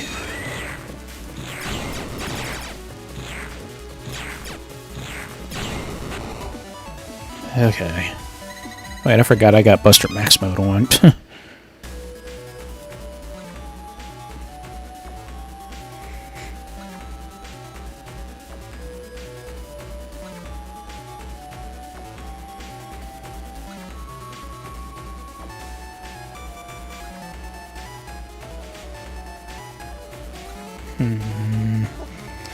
I wish this one thing would definitely tell me a little bit more about the information that I need as far as where the location of these certain chip types are.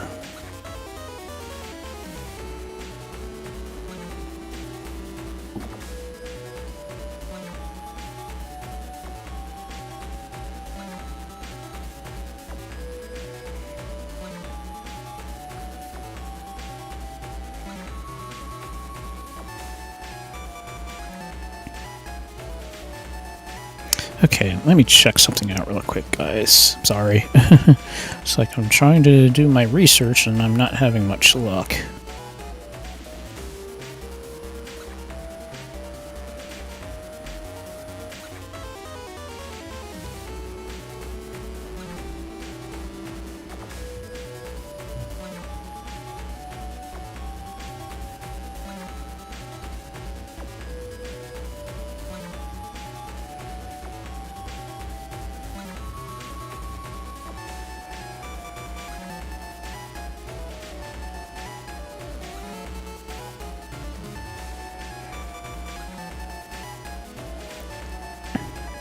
Okay, let's see. God, why do they have to put ads on every freaking, like, thing out there now?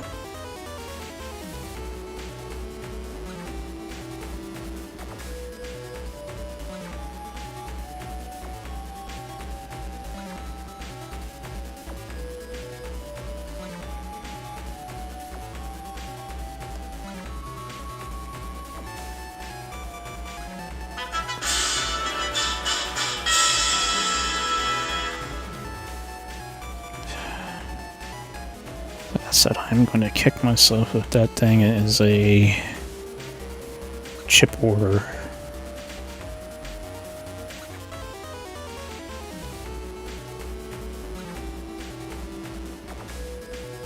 Oh, you gotta get an S rank on that. Okay. It says S++ rank.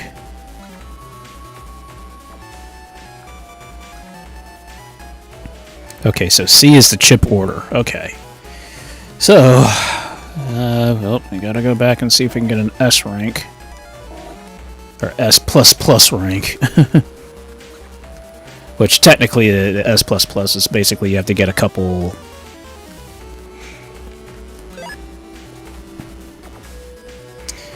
Yeah, you basically have to get a couple counter hits.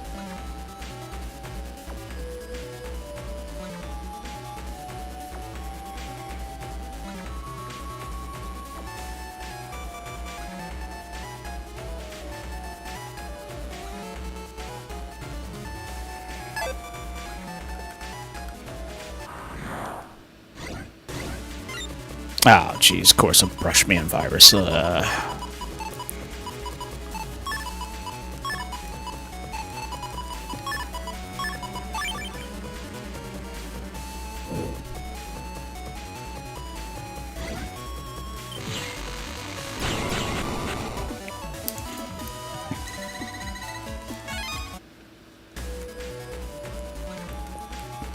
Yeah, which is just stupid. I don't understand why they do that.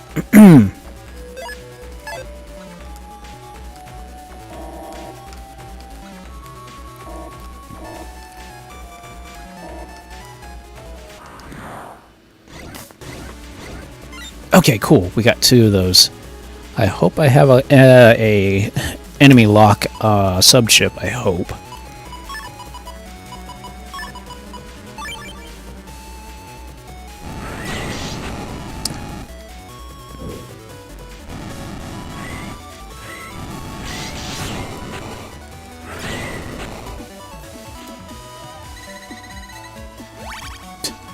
Okay, that just gave me energy back. Dang it! I don't have any more. Shoot.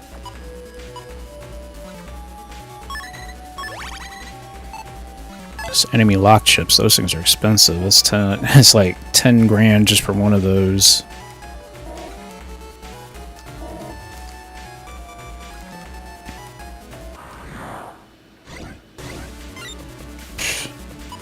Of course, I got a 2B virus. Okay.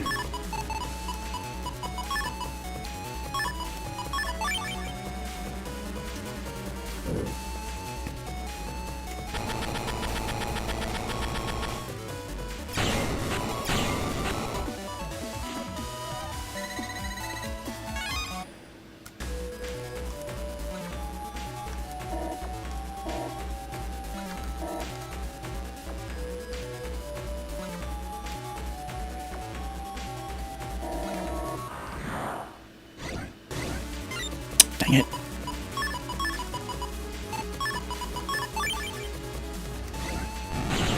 Huh, double deletion, I'll take it.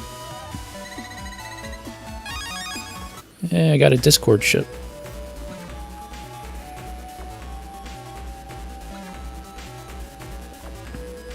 Oh, yeah. Pinterest, yeah.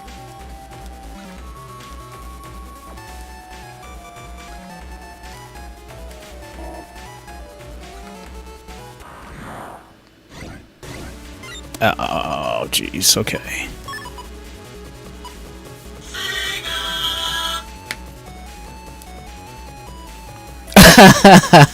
Yeah, a wrong 2B there, Sam.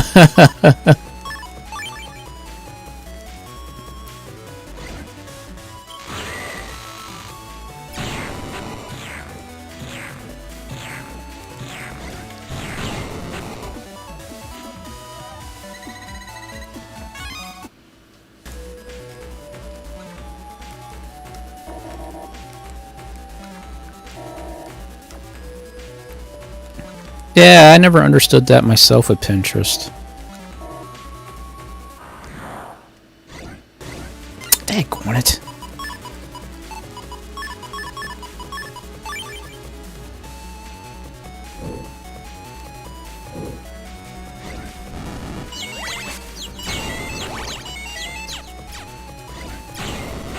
And sadly, even invisibility doesn't actually protect you from poison panels either.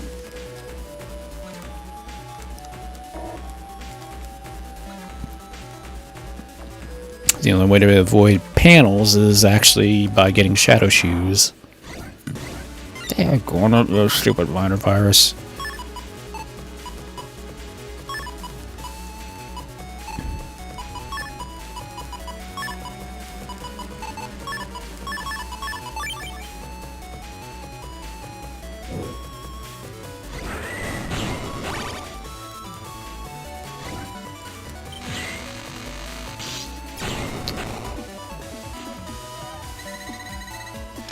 At least the totem virus takes out the viner virus without actually hitting the vine itself, so that's a good thing to remember. Which is why I definitely need more fire chips.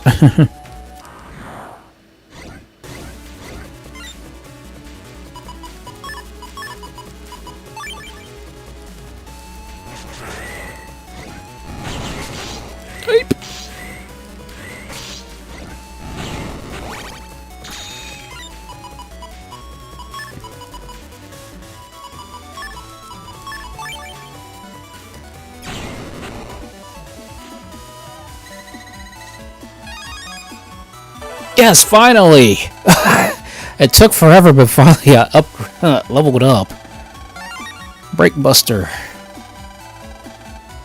Yes, keep advancing, because there's still one more I gotta get, which is gonna take about 200 battles, I think. That'll be the next upgrade.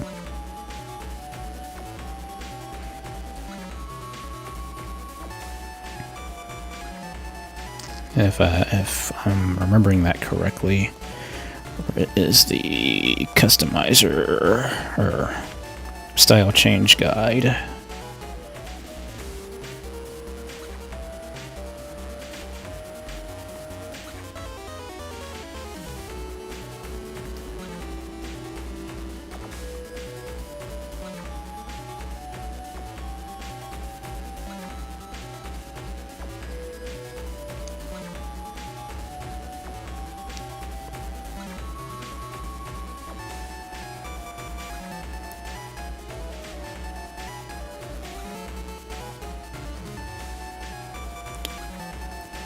Okay, I'm sorry, I'm like trying to see how many battles I have to get to that next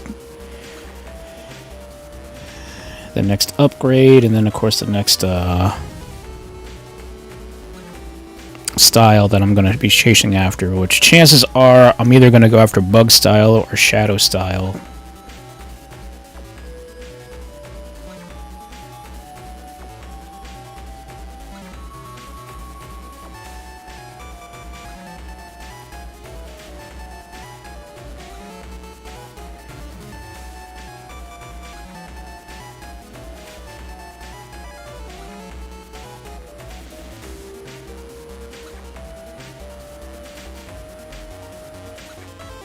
Yeah, it's about 200, 200 or 250 battles.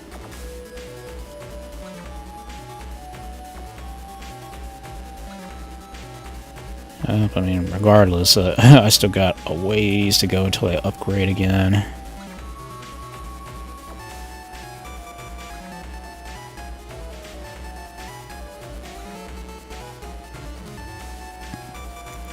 Yep.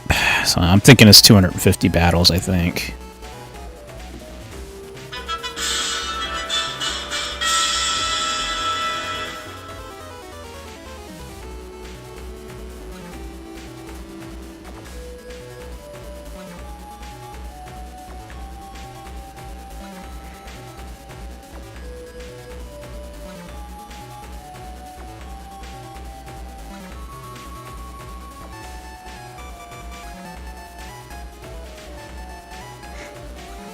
Jeez. So, oh my gosh, so the Totem 2 virus, or Totem virus, there's only a 7.5% chance of it appearing in Internet 6, a 3.7% chance of it appearing in Internet 7, and a 2.5% chance of appearing on Hospital Comp 3.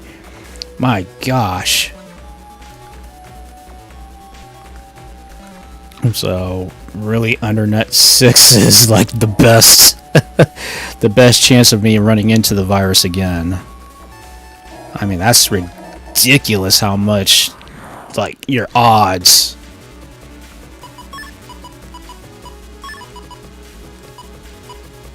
Okay, well, there we go. let's just fire it up.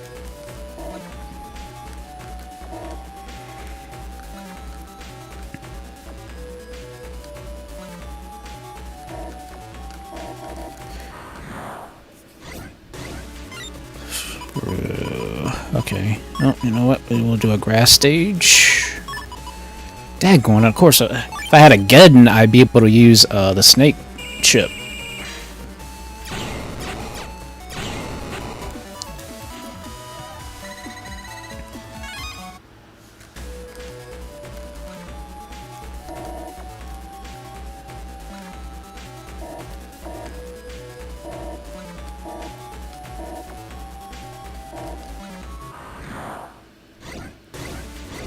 Okay, cool. Let's see.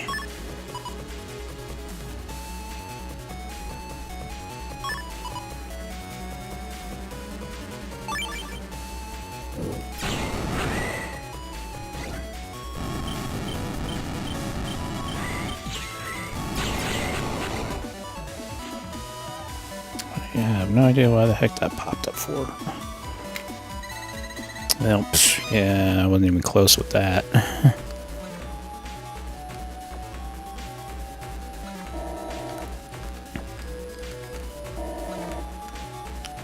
might have to just say screw it and try something else. Oh, we got another. We got another somehow.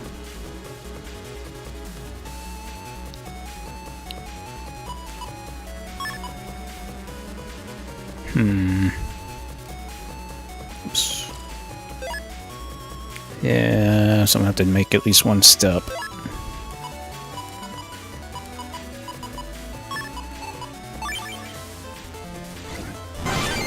Counter hit.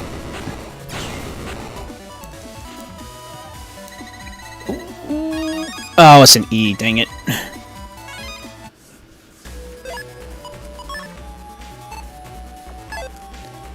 Yeah, to get an A, you gotta have like the the absolute best buster level.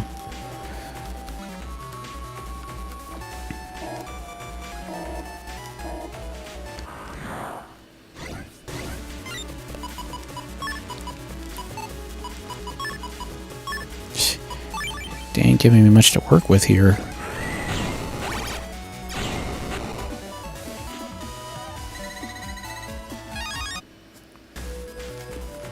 Okay, you know what? Let's back out and let's try, because I gotta find other other virus chips. That's the only way I'm gonna be able to get out of this.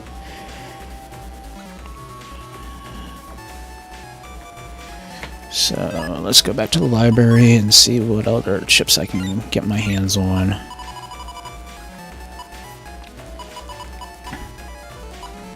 Well, we go after the lava cannon types.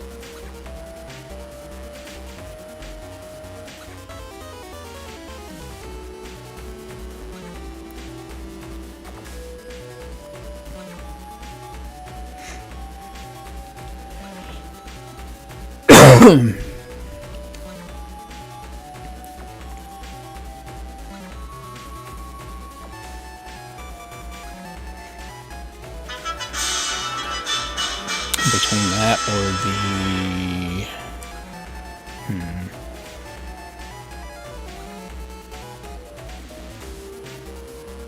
Oh, they won't appear until SecretNet 2. Dang it! Okay. Next set. There's Ice Ball, there's... I'm assuming the next one would be... Break Ball, possibly, I think. Hey, let me see which one that is. Number 27, that is... Oh, a Lava Ball.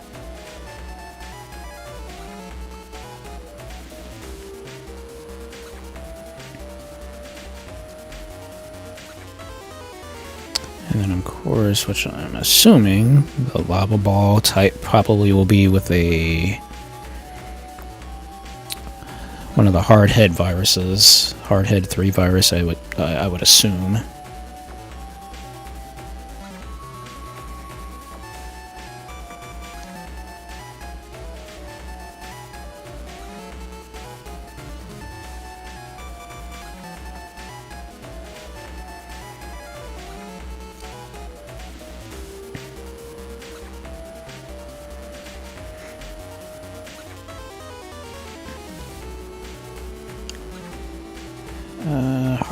Hardhead.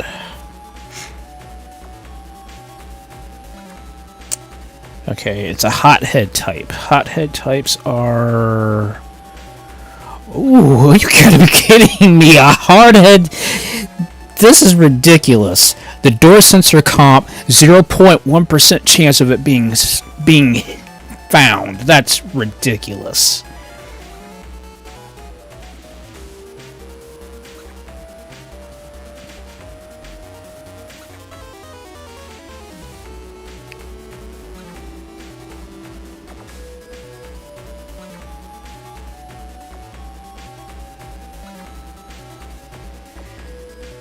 But if I have the oil body attached, it will give me a 33% bump in terms of finding that. So it's a possibility that I could do that. So we just got to get to the door sensor comp, which is... Where's my maps?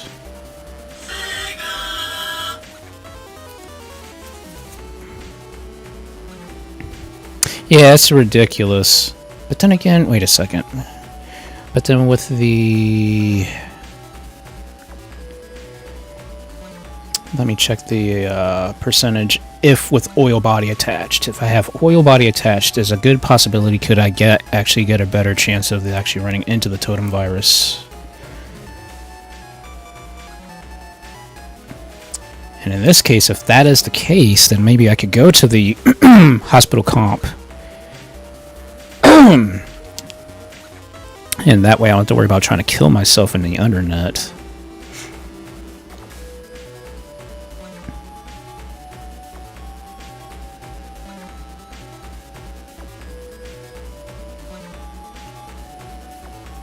Okay, so that does give me a bump. It's not much, but it does give me a bump with oil body attached for the totem virus.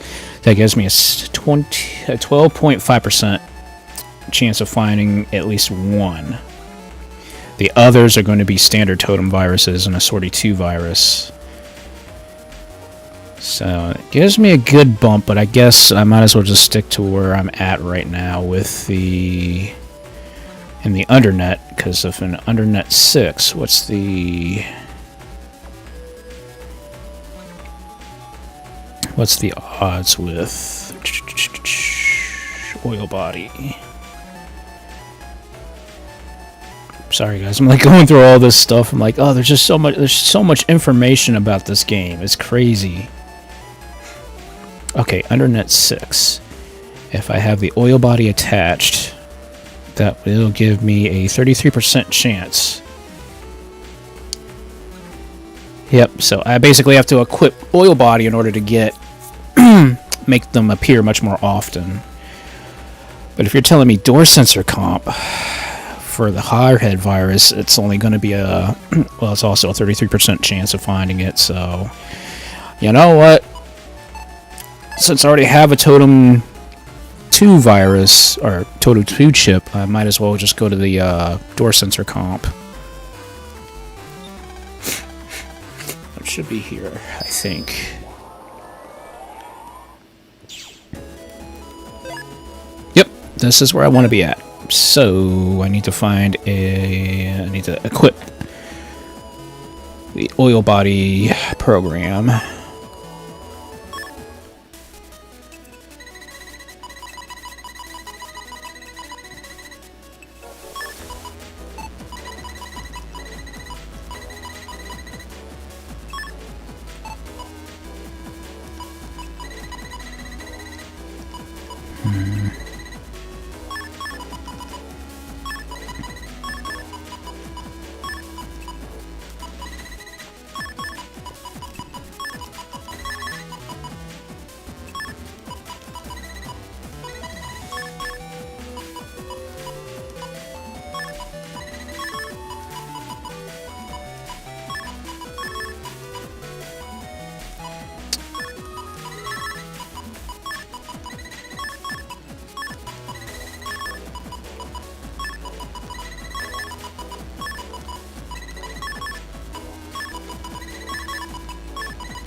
Okay, and then I have to include, where's my... Put in this code so that way I have, super armor.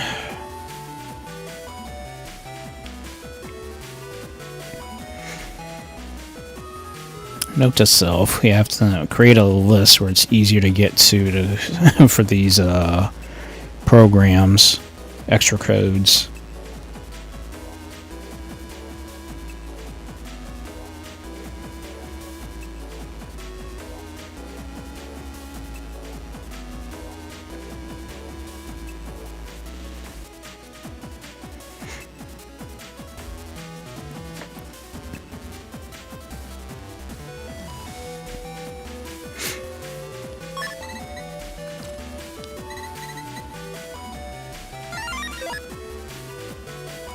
Okay, no errors, so I can actually put in the code.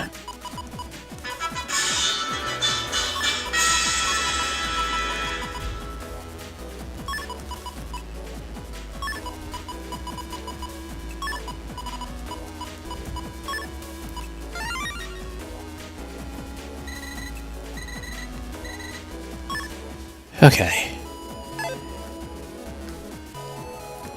Well, hopefully I can get lucky and actually get a hothead to appear.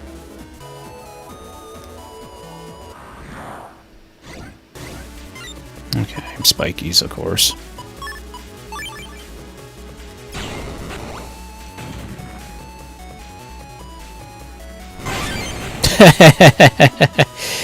Killed itself. That's what I like about the Black Bomb chip.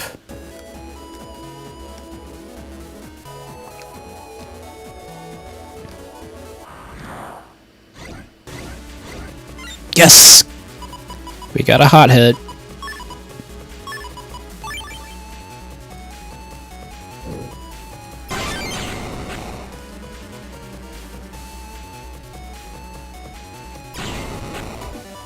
Please give me something. Dang it!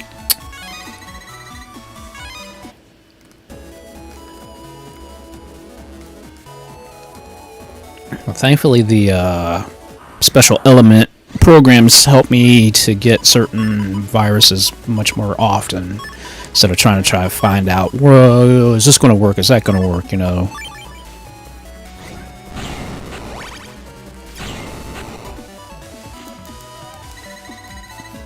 I just suck. The whole grind thing does suck, but the nice thing, at least with Battle Network, is no matter what happens, every single battle goes towards leveling up. So that's at least a positive thing.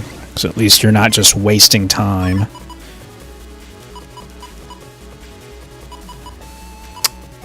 Dang it! And of course, there's a hole, so I can't I can't do anything with that. Dang it.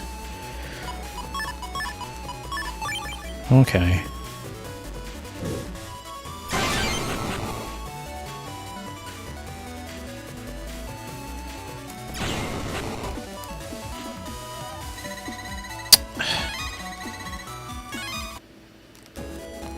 I'm just not having good ship luck right now to get that get a good counter up. Okay, they're low-level spikies. And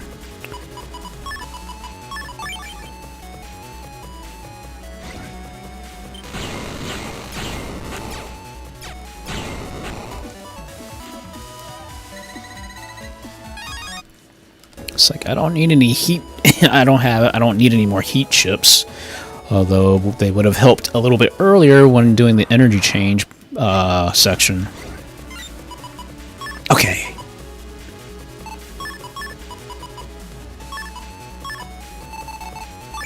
Oh shoot! Why did I do that?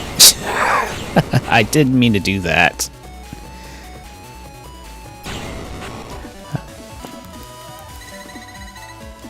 Yeah, I totally failed that. I meant to select the chips I wanted first and then hit the OK button, but I got a little excited. Well, at least my odds are very nice of getting a hothead virus popping up all the time, practically. At least it wasn't just a fluke of like, oh, it's 33%. No, you mean it's like 12% or lower.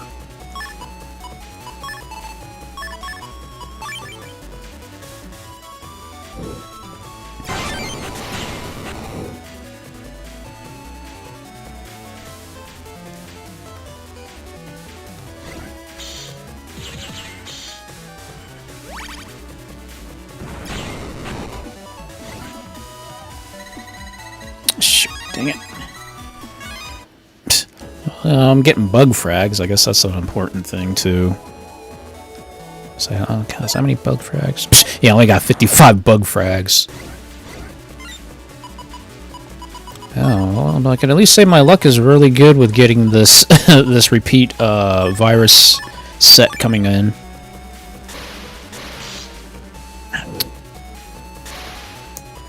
I was pressing the buttons. I don't know why it was. Oh, so it does penetrate. That's right. The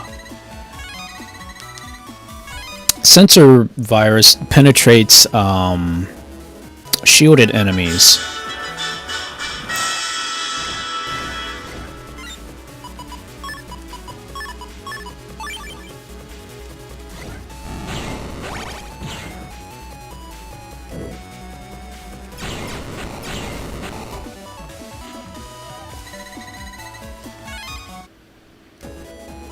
Oh, I can at least say that does something help me out.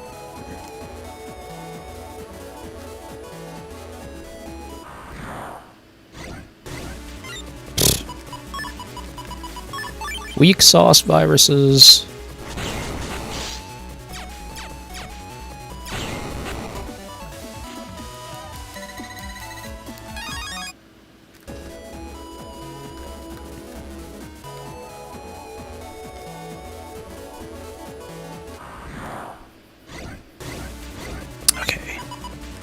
Oh, almost had a program advance going.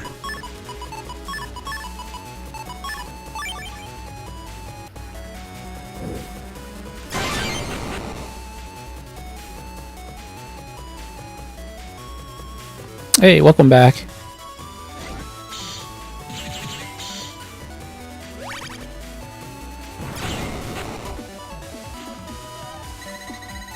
Nope, still nothing. I'm assuming I definitely have to get an S rank on that thing. That's probably the only way this will work.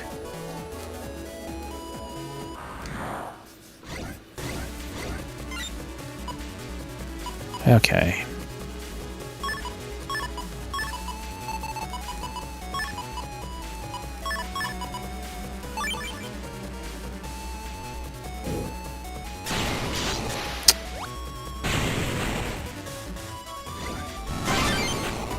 Oh, so I could throw a black bomb virus onto that and it'll explode the whole area. That could give me a triple deletion, and that might just be enough. But the question is, do I have enough for a black bomb to Nope, that's 80. Dang, that's 80 megabytes.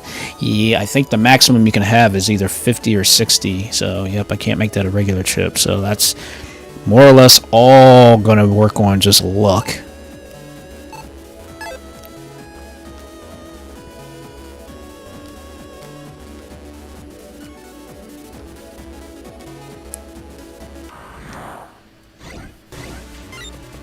Yeah.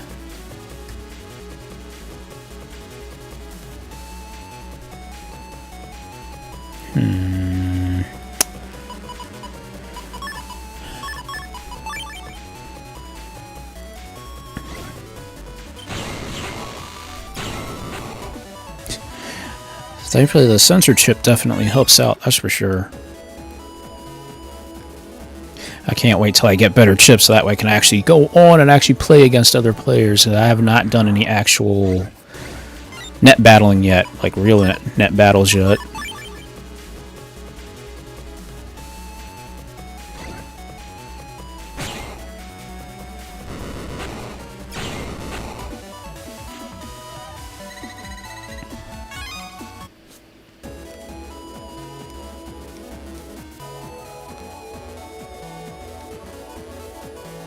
Oh, yeah, Renova, yeah, R-E-N-O-V-V-A, yeah, Renova.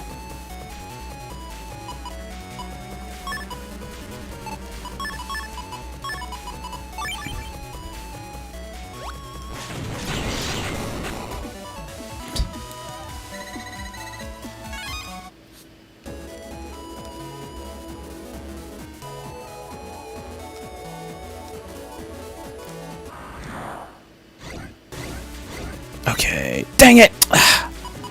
My luck.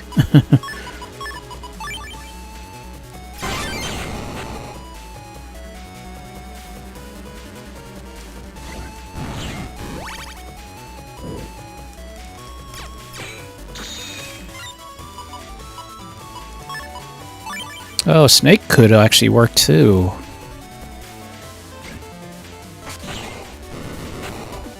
Possibly. But I'd rather get the black bomb. The black bomb, if I could throw a black bomb right onto that thing, oh, that would be the best.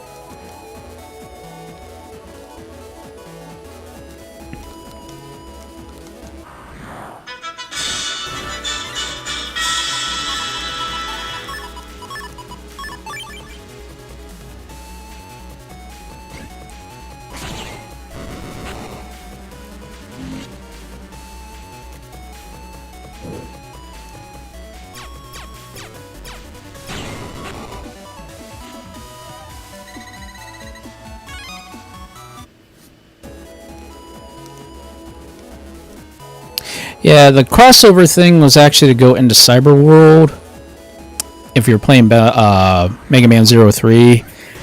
But if you combine the games together, you could get especially the Z-Saber chip from Battle Network 4, I believe. Okay, well, I could technically make this work with the snakes, but it's all going to come down to timing.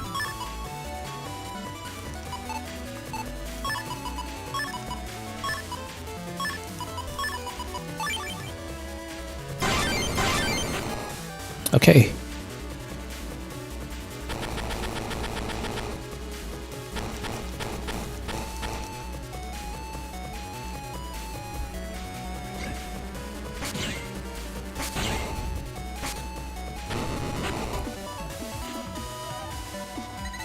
Dang.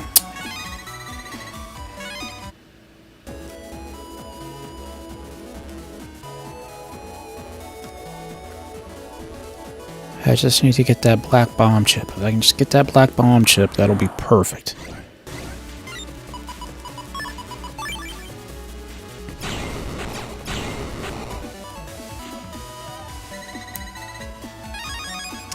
That would be interesting. Although Zero does appear in Battle Network, but only in the GameCube version, which played more like traditional Mega Man, which was called Battle Network Transmission, which was a good game, but it played more like traditional Mega Man rather than Battle Network.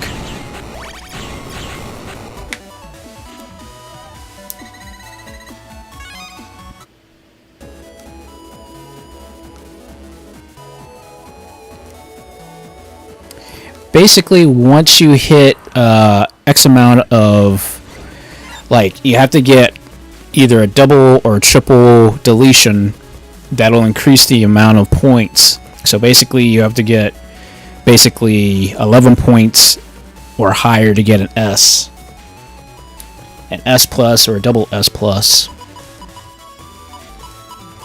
Okay, I got a black bomb chip. So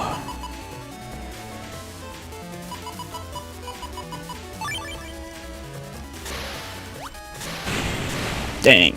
Well, I got a double deletion at least.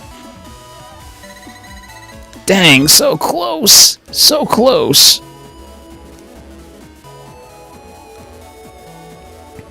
Yeah, Battle Network is a completely different timeline.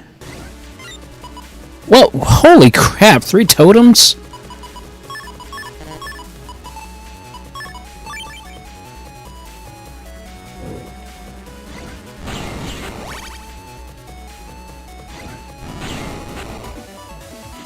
I couldn't get that kind of luck when I needed a program advance.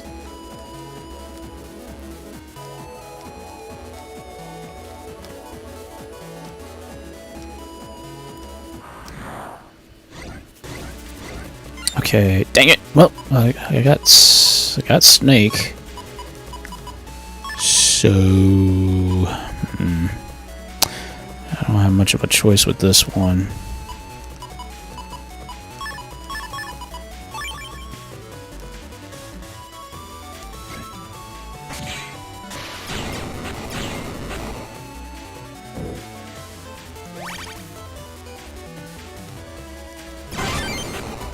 Oh, got the counter hit. Dang. Trying to get a... basically, the only way I'm going to get this to work correctly is getting that black bomb and getting it just right.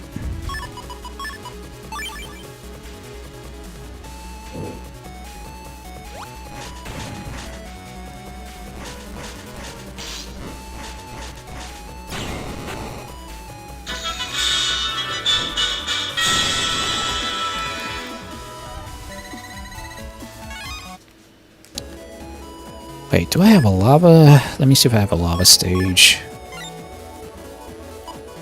Because if I have a lava stage, that could even the odds.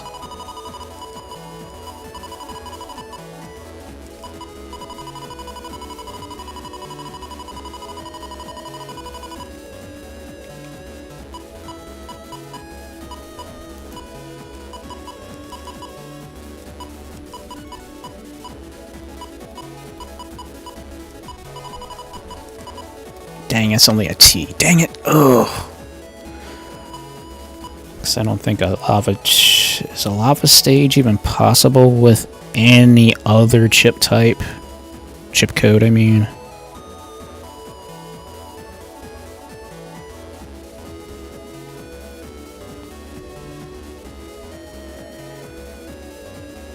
Okay, there's an A. There's an A and there's also an asterisk. You know, a star chip.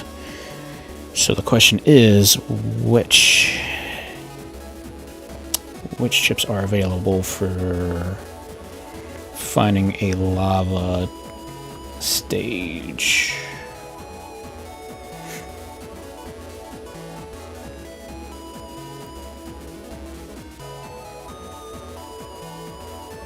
Because if I can get a star lava stage, that would be perfect. And it's 22 megabytes, so that does kind of give me a... That would give me a high advantage. The only thing that sucks about it, though, is I would actually have to take damage because I'm not an actual fire type.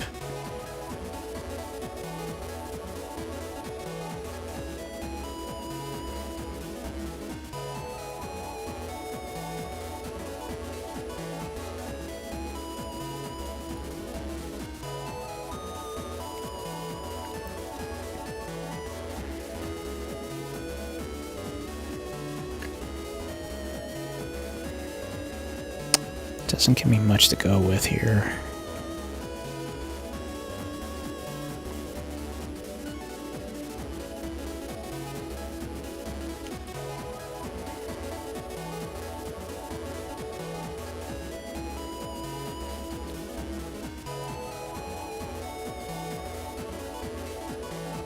Come on, give me something, anything.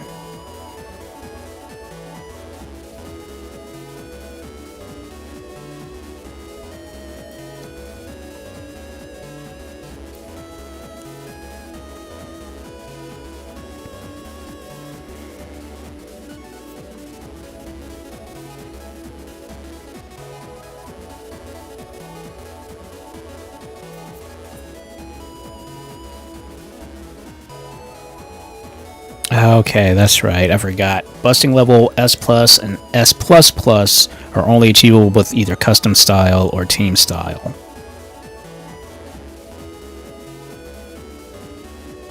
So that means getting a totem A is definitely out of the question right now. So eventually I'm going to have to get back in getting a custom style. Basically running custom style for a while in order to get some of these really good chips.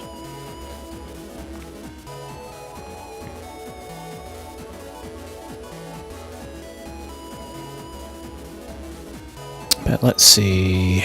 So a lava chip, that lava stage number, what number is that?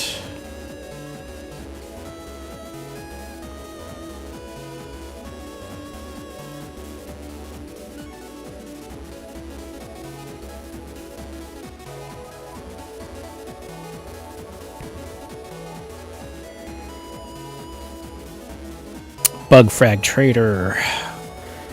Yoko 1. 80 bug frags, dang it.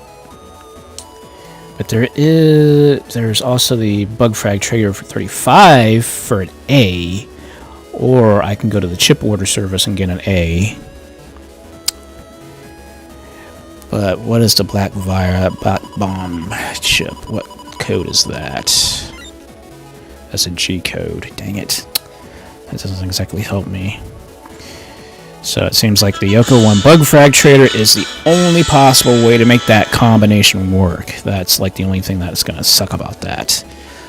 But with that being a G chip, if there is any codes that work with G, a fire chip and a G code, I might get lucky.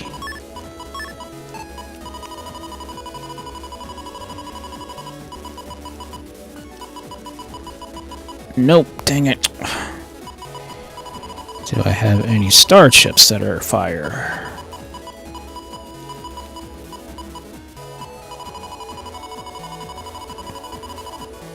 Nope. Yep, I'm kind of screwed with that.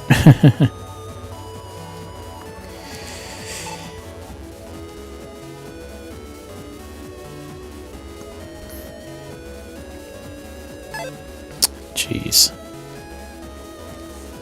Well, we'll give this another shot, and if this doesn't work, then we'll have to do a little bit of a roundabout sort of thing. That's alright. I'm sitting here being a nerd about Battle Network. Trying to figure out, okay, what's the best situation.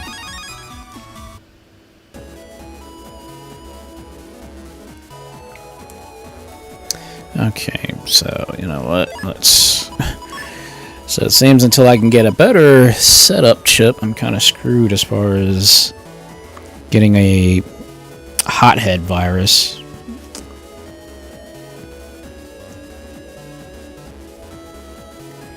But that's still not to say I'm completely out of things. I have Black Bomb 1. Black Bomb 2 would be the next one I need to get. So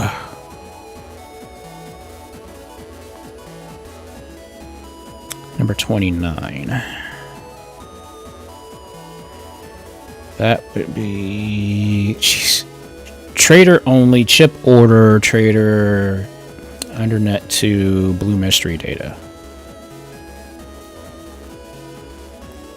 Okay. So we just need to get it undernet 2 and get the blue mystery data from there, and we should be good, I guess. So where is I need my maps.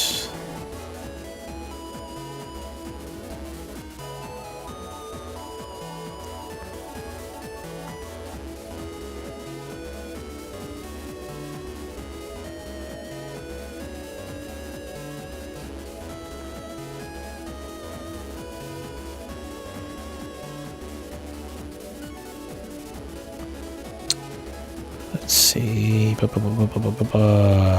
want to see where that is at. Location wise.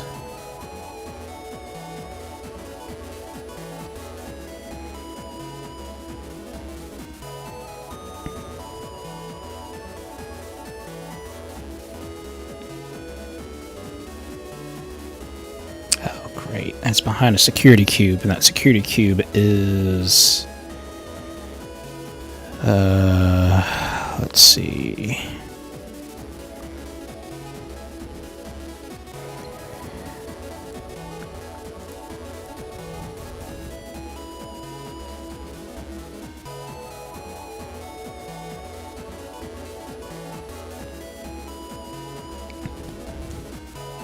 Sorry, I'm trying to look at this map here to see what security cube that is, because it's one of the ghost viruses or ghost navies that I gotta take out.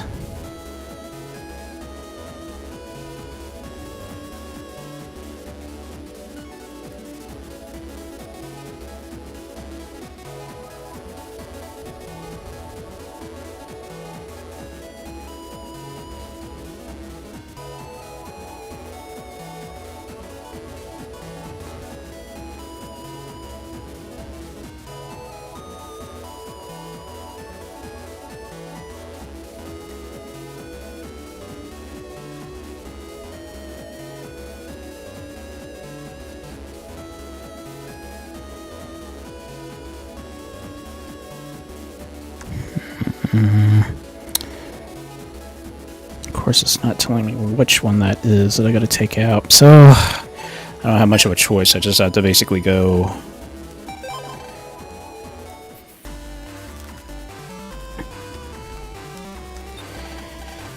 and find out for myself. Yeah, it's alright, I don't... if that's what you like, that's all I can say is that's what you like, go for it.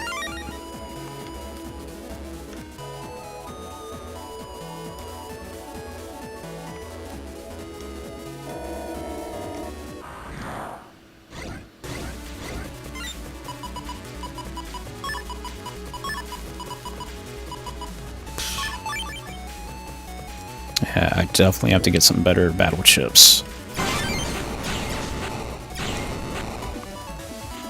And I probably won't be able to get any better battle chips until I can at least get to Secret Net 2. That's going to be the only thing that's going to suck.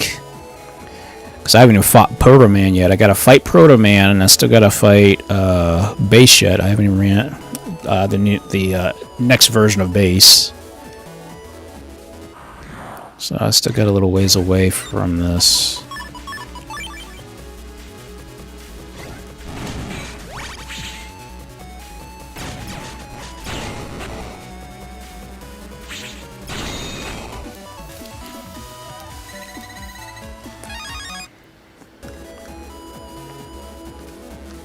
Just kind of bites that chip codes don't count towards your library.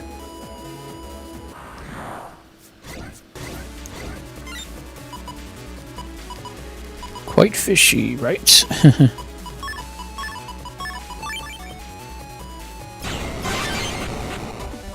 I got a counter hit.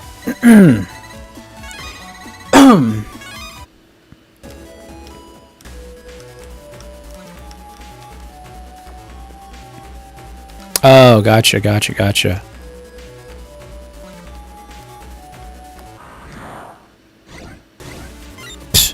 Here we go again. Get rid of the heavy. And just one shot him. We got the shake. We got the shakes.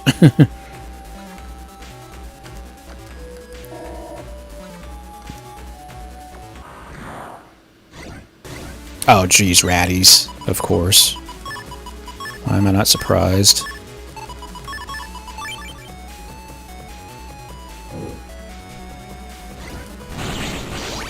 Got a double deletion. Dang it. Ugh, I don't know why I did that. You can only have one of those things out. Oh, boomer. I got a boomer too. Is that part of my... Nope, I already got it. Dang it. Dang it.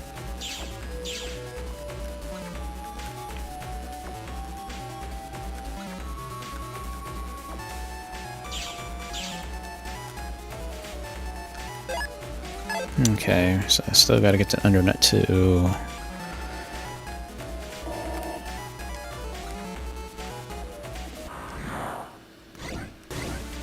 Oh boy, a Yort. Yeah, gotta get rid of that chump quick.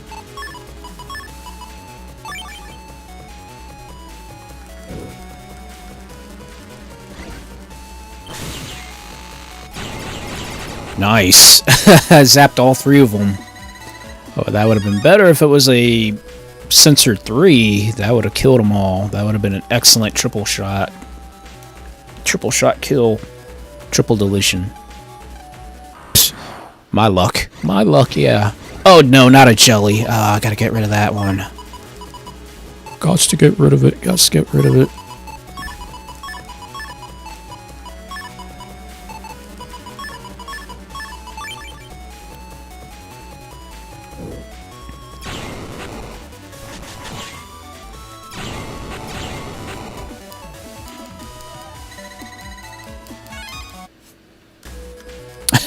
Yeah, this is true too, yeah.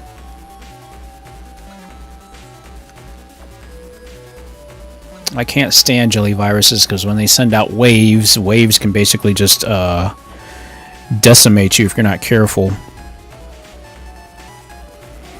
Okay, so I need to get to transporter C, which I guess this is the C gate. C gate.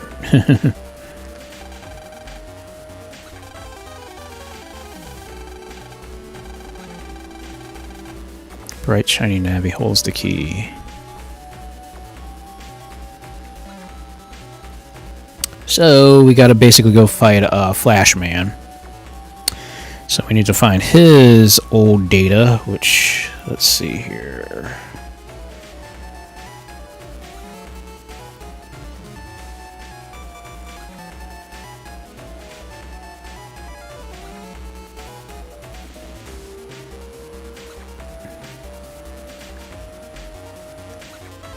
So where is his V2 form?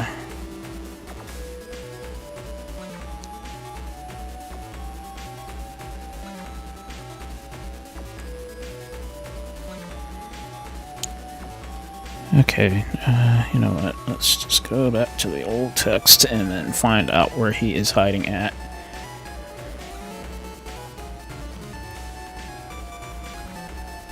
Back to the appendix.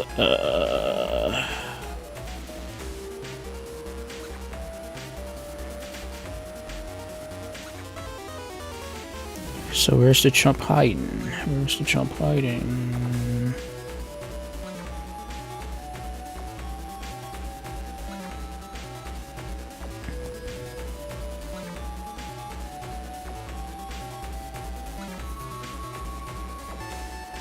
Oh, gotcha.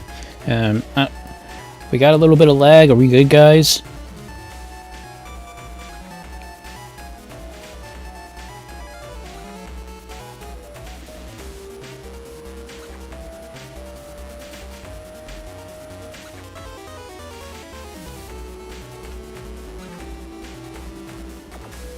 Okay, so he's at, oh, back to ACDC 3. Yeah, that's perfect. Oh, okay.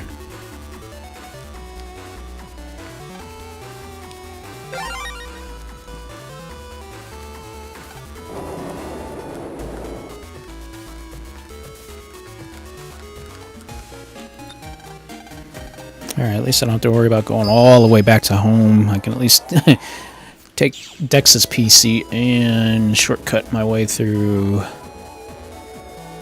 Get to ACDC 3.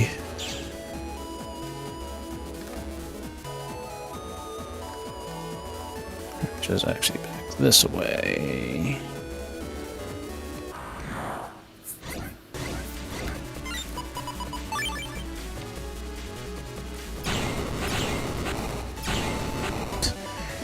I just pop them.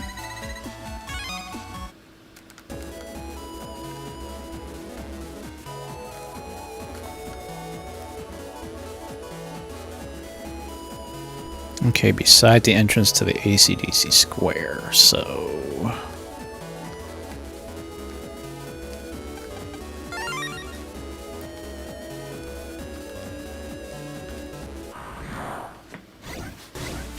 Unless I already beat him, which is a strong possibility, because I can't remember if I did beat him or not.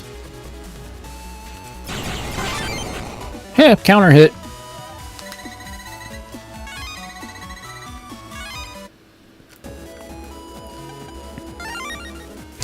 Well, at least I'm actually also making bank as well here. Alright, let's see. Here he is, found him.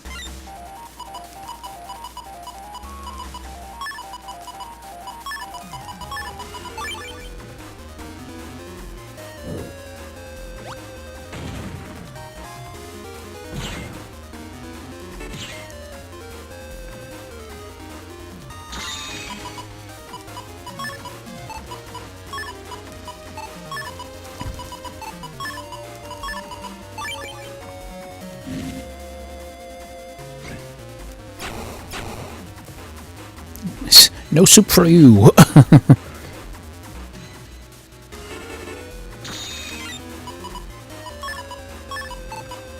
Oh, let's really make this interesting.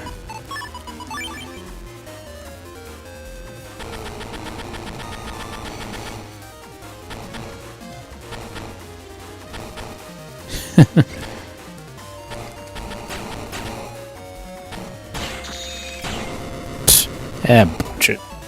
Bump it. I was going to try to blow him up with the bomb, but I got Buster Max mode.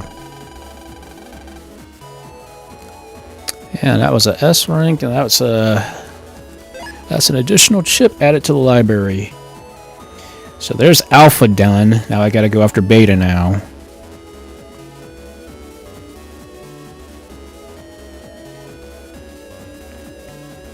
Seek, run, and bat. Ah, now I gotta switch over to battery now.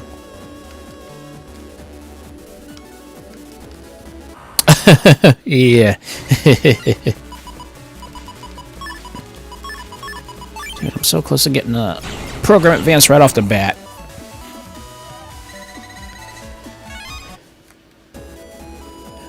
Alright, well, we'll chase after Beta really quick, and then we will have to switch over to the sunset corner because it's 12:30, and I didn't realize it was getting that late.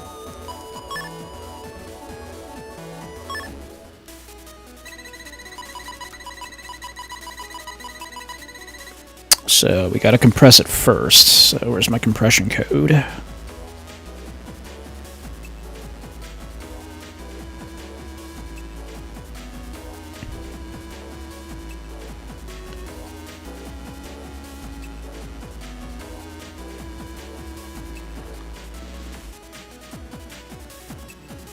Okay, so, right, oops,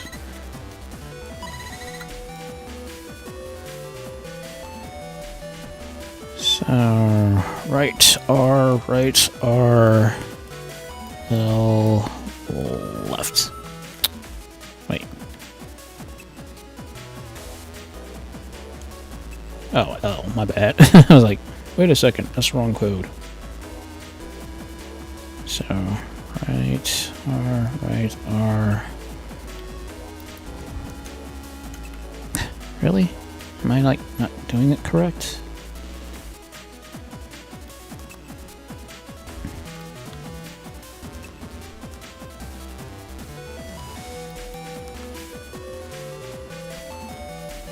Okay, what am I doing wrong?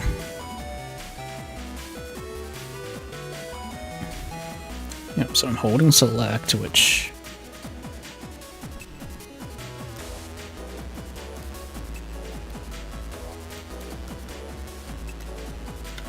Okay, that's weird.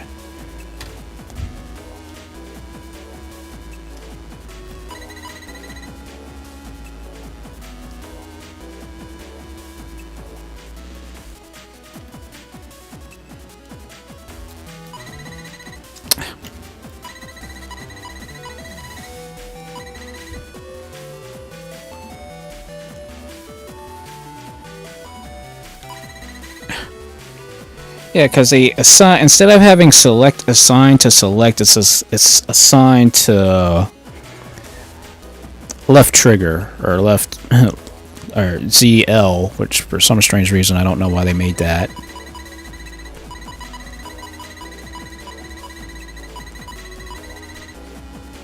That's why it's so hard to put in the code.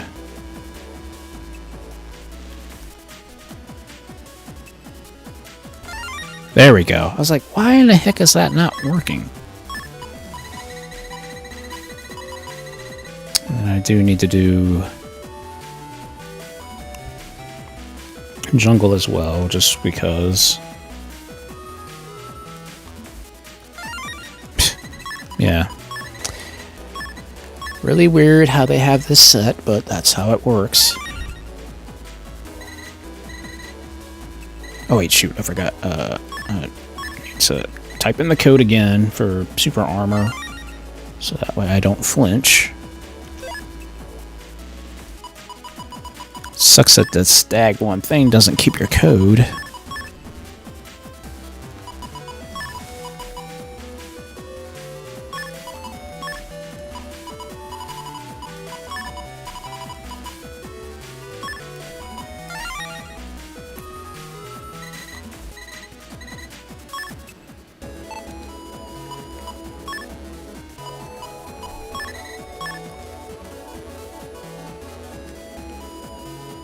Okay, well, let's see if we'll get lucky and run into him. It sort of is, but sort of isn't. The compression code basically reduces the amount of blocks by 1 in the actual program, so it helps, you know, towards adding more, you know, programs in your customizer.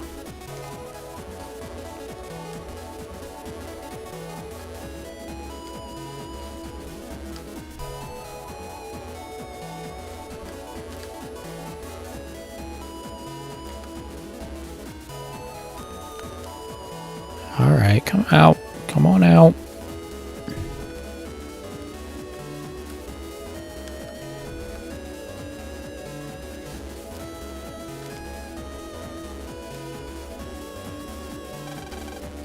Of course. Seek run doesn't last very long.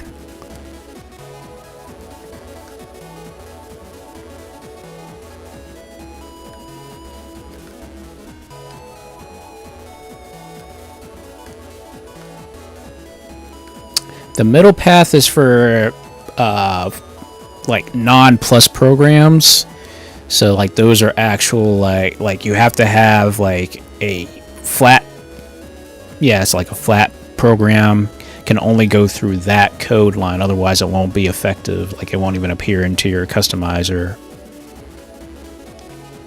So the rules are very like odd when it comes to the customizer itself.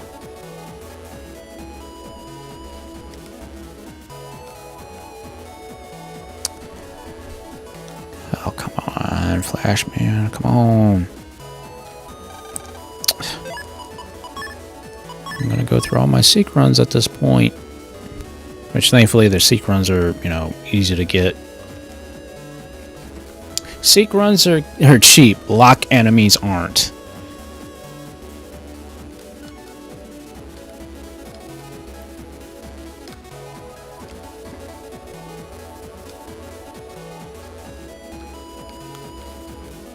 Oh, come on, man.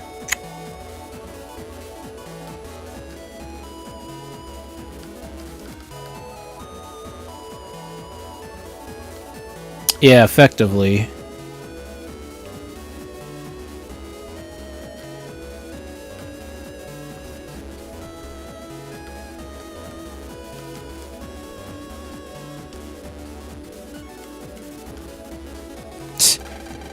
Yeah, figures.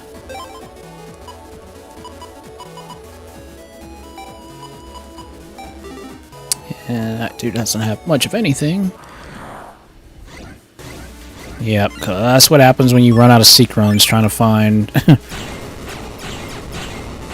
any kind of boss, but I guess I'll have to just cut my losses for the night, because I'm like, it's 12:40, I know I'm like running very late as far as that, so so yeah, I definitely have to cut my losses.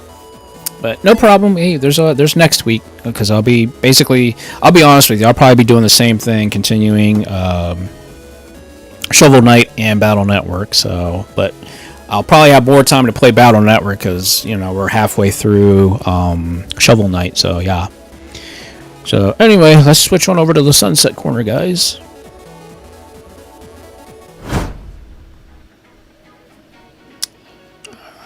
All right, there we go.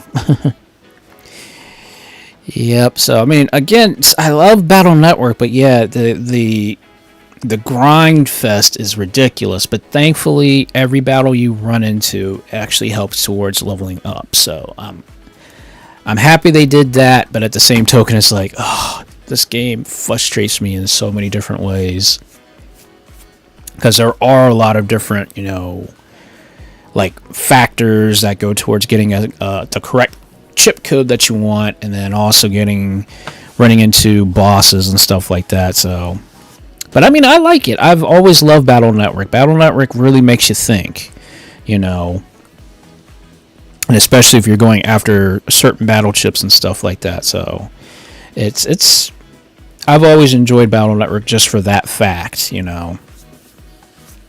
And really, if you think about it, Battle Network can be played pretty endlessly. Now that we have abilities of playing against other players across the world now, actually doing actual real net battles, which is pretty crazy, I think is wild. And, well, a much needed shift for Capcom, at least. But yeah, once I feel confident enough, yeah, I'll definitely be taking my net battling skills online, that's for sure.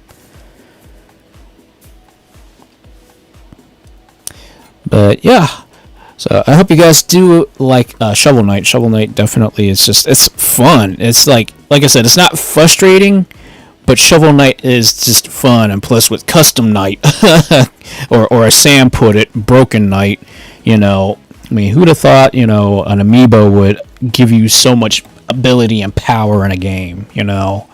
I feel like, oh my gosh, I'm like kind of like, I feel really OP with Custom Knight now.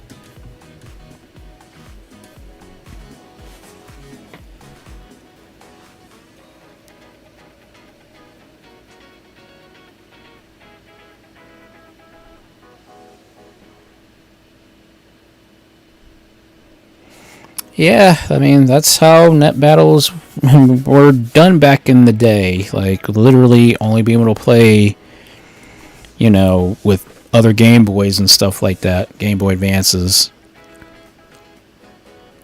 But yeah, I mean, I'll never forget, like, when I went to Otakon for the first time, you know, that Battle Network trophy I won, that was crazy. Because the fact that we were also playing on the TV, because we had... You had the option of playing on the TV, or you had the option of playing on your Game Boy, because they had the Game Boy player thingy, so you could actually, you know, connect and play the Game Boy version on the TV, thanks to the Game Boy Advance player thing for the GameCube, which I still have some place in my collection.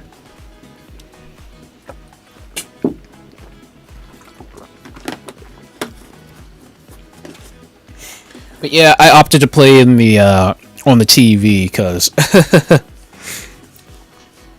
I was like, I'll take the disadvantage and play on the TV because, you know, even though they made it where, you know, the person who's actually using the Game Boy, they actually had them turn facing the opposite way of where they can't see the TV, because obviously if they can see the TV, they can see your, you know, your layout of your Battlechips and stuff like that.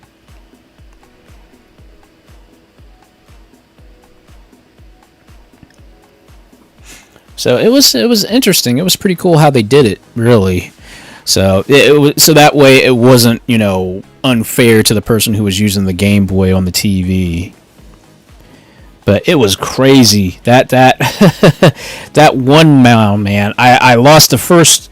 I think it was in the semifinals, and that's when I lost the first round or the first match because it's best 2 out of 3, basically like Street Fighter. So I know I lost that first round, but then I came back strong in the second, and I obliterated the person in the third because I had that Needler program advance in Battle Network 4.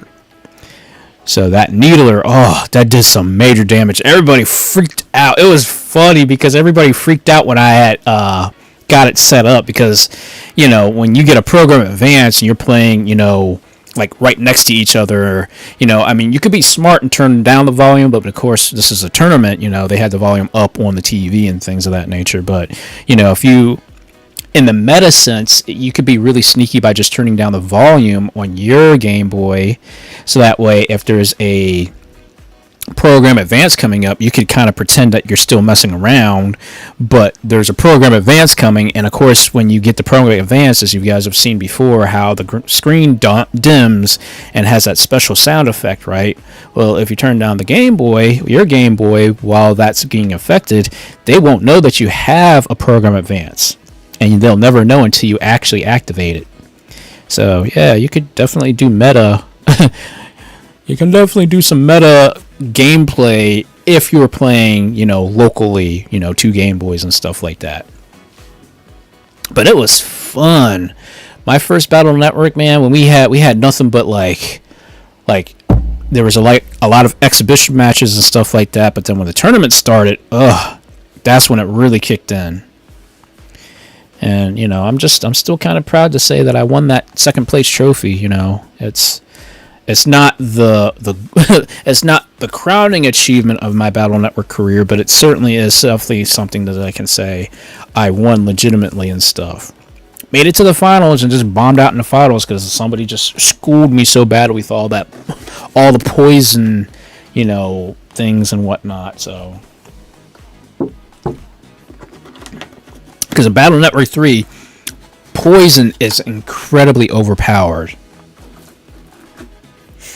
So imagine if you're on a poison panel, if you have Geddon 3, right, and it changes all the panels to poison, and then you get hit with a virus that basically drains your health even more, and then if you get Poison Pharaoh, the program advanced Poison Pharaoh, whew.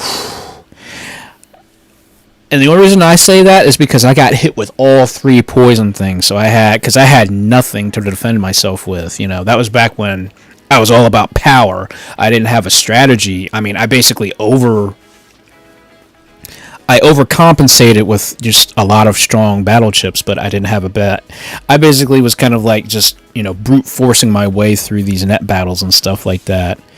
But I didn't realize like how much of a potential that you have if you look at the different, you know, strategies behind what you can do with certain battle chip setups. I mean, again, some people didn't realize like you can throw down a rock cube and either use an air shot, a guts punch, or anything to push a rock cube forward, which does 200 damage right there.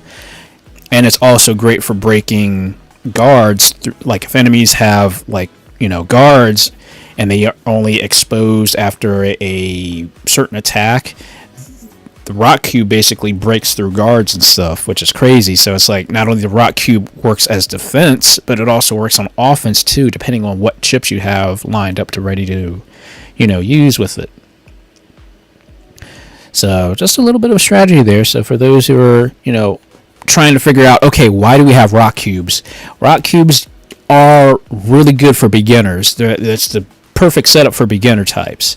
More or less, if you're using a rock cube, you can use it for defense, but having an air shot, guts punch, any of those types of chips, you can use that as an offensive ability as well. So there's strategy there with that, and then of course also, if for instance you do have a rock cube in the way, essentially, or any kind of item, or let's say a summoner like device or something like that, like there's bricks, there's cubes, there's those rooks, pawns, anything that's basically that can be summoned onto the field, like for instance like the black bomb chip or anything like that, right, that blocks your panel.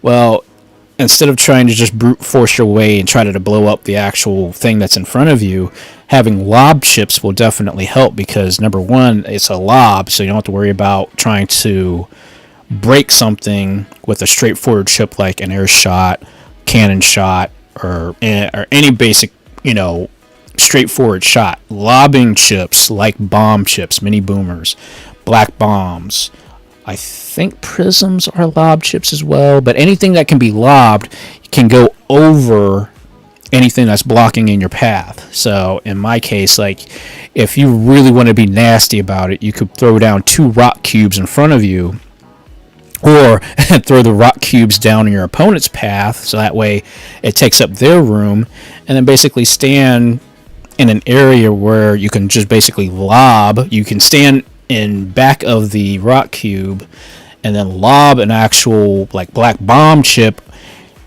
over into your enemy side, right? Because there's no way they can stop you unless they have a shotgun based chip, which would be like a lava shot or a shotgun chip, and you don't have super armor on. That would be the only way they could deflect or basically counter you from using that chip. But if you have super armor on, obviously you're not going to get flinched, and you'll be able to use that chip regardless. So super armor is basically your get out of jail free card if you don't want to be interrupted with an attack. So imagine taking a rock cube, putting it in front of you, throwing a lava bomb, a black bomb chip, and you want to be smart about it too. Like, you don't want to aim the black bomb chip for the actual opponent, but rather you want to throw it into the back line, because if you throw it into the back line, unless there is a specific program advance or boss chip that actually can damage the black bomb chip, there's no way in the world they can actually hit that thing. So basically it'll sit in the corner until you summon another item like a totem chip that actually could get rid of it, because it can only, I think there's only one usable device that could be on the field at once. So basically you just have to watch not putting like a sensor chip right after a black bomb chip, otherwise it'll get rid of the black bomb chip, right? So you could throw that in the back corner, the black bomb chip in the back corner, while standing in front of the rock cube, and then essentially take up it would basically take up 3 spaces of your opponent's corner. And then if you really want to be nasty about it, throw a lava bomb or a lava ball chip, which is a lob chip. Throw that and hit the lava bomb or the black bomb chip, blow up the entire side of the opponent's side. That'll do some major damage. So it's all about, really, like, Battle Network is like an advanced version of chess. It just, because there's so many different potentials and so many different strategies. There's like the endless amount of strategy in Battle Network is crazy. And I'm just scratching the surface of just even the meta game of Battle Network. There's so much that you can do and potential depending on what kind of battle chips you had. Now, back in the day, like when there was, for those who were wondering, yes, there was that code device thing. I think it was called Code Breaker or Game Shark or something like that, where you could do a thing where you could basically get infinite, Zenny and stuff like that, which I admit I used that a couple times, but never during an actual battle, but during, because so much grind, you have to do so much grinding, right? So I would always use that code thing just to give myself infinite Zenny and infinite bug frags and buy everything that I needed. But then ultimately it would be up to me and my, skills to basically come up with a chip folder that would work. Just because I got infinite Zenny and infinite bug frags doesn't necessarily mean I could buy every single chip, because as you saw, or as I was telling you guys, you need to have custom style in order to get certain chips, especially certain chip codes.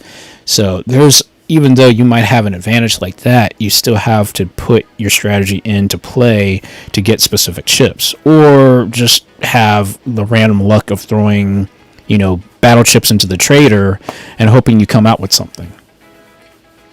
So it really, varies.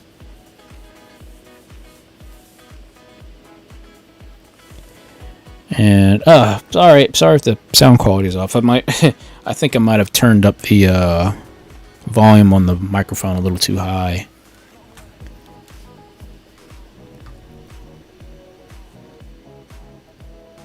Cause I'm still trying to get the volume just right on this thing, guys, and it's always so hard to get the volume correct with this, because it's still, this is a brand new computer, so I'm still like trying to get the computer to work with the volume and stuff like that. So hopefully this sounds at least a little bit better. Like I said, I'll have to do a lot more testing and stuff like that to see where I can get this volume set at. So it's like, so frustrating, you guys. That's more or less one of the reasons why I'm like so late getting the ASMR video done, because I'm basically going from my old computer that has a completely different sound chip in it to this computer that has a completely different sound chip in it, regardless that I'm using my Portacapture X8 microphone here or not. So yeah.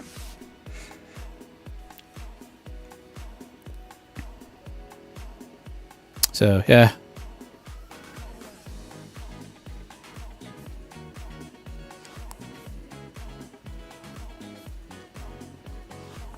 Yeah, like I said, it's just grinding in Battle Network is horrible. It's horrific. But at least it's not pointless, meaning that at least every single battle you go through does help towards increasing your level for your style change. So it's not like it's not done in vain, like how you would just have empty battles, like, most RPGs, you would just, all you would be getting is just money or specific items or something like that. But at least in Battle Network, you're not only getting Zenny and getting specific items like battle chips and bug frags, but you're also leveling up your character as well. So it's not a completely pointless thing. It doesn't feel like it's like, how like most RPGs, which I know I've explained this probably a couple of times before, but like how most RPGs, especially turn-based RPGs, where you just, select, your attacks from a menu, you kind of don't have much of a strategy. It's kind of like just, I know what to do. I just select this, and just boom, let everything work itself out, right? Well, in Battle Network, you don't have that type of luxury of kind of like automating the battle. You literally have to play the battle out in order to, get the victory for it, right?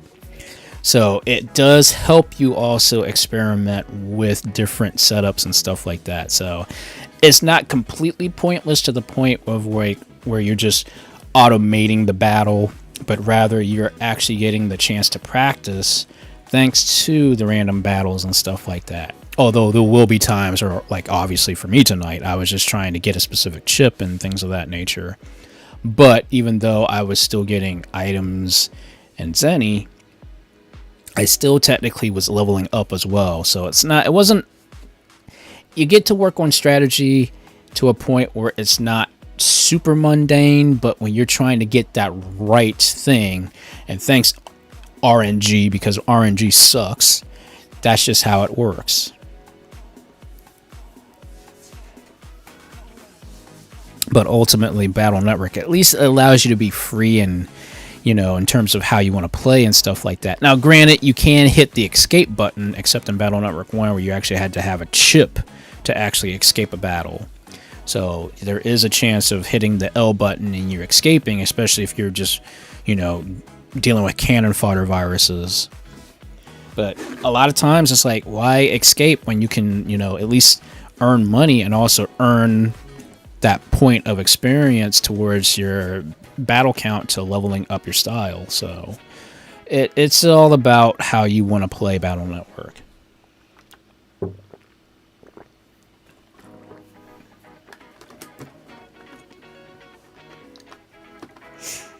But again, it just Battle Network brings me back to those my childhood days of just, because every time a new Battle Network came out, I was so excited because like, oh, what's gonna happen to Mega Man and Land this time? Because I thought the way they carried on in Battle Network 3's ending, I thought, dude, the series is over with? Is that it? Is that gonna be it? But thankfully, they continued the series at least for 3 more games, which was good. It just sucked. 4 sucked. I mean, I'm not gonna sugarcoat it. 4 sucked bad. 4 is my absolute worst, the absolute worst game in the series, simply because you had to play the game possibly at best 3 times in order to unlock all the areas in the game. Sometimes I've heard some players had to play upwards of 6 times in order to unlock everything in the game. And like the one area that sucked the most, which took the most time and is the longest part in the entire game, is when you're at the amusement park. When you're in the amusement park computers, and I think there's like 3 or 4 like areas inside of that. So that sucked. Like, yeah, I'm looking forward to 4. I'm playing 4 again sometime or another, which ironically was the game that I actually won the Battle Network second place trophy in. So, ironically, the game that sucks the most is the one that I won the trophy with, or in, I should say. So, yeah, that was, yeah, it's odd. It's super odd, their design choice. But I'm thankful after that debacle, 5 kind of made up for it with its, you know, technically it was kind of like a tactics style system. Although you still play the game normally, but when you're in the overworld map, you're playing in a tactics style. So it was a good thing. I liked it. I liked it much better in 5 for DS, because the DS version is kind of like this like enhanced version of 5, where you can even have your extra net navies actually outside of that area to actually play with, which was pretty cool. So if you're going to play 5, I would highly suggest playing the DS version of 5, Double Team DS. That's probably the best version of Battle Network ever to play with, because you actually have a team that you can actually play with outside of the boss arena areas, which was pretty cool. And 6 was actually just 6 was good. 6 was really good. It was just missing a lot of the content from the Japanese version, sadly, which I'm thankful that the collections here at least brought all the Japanese stuff over. So, yeah.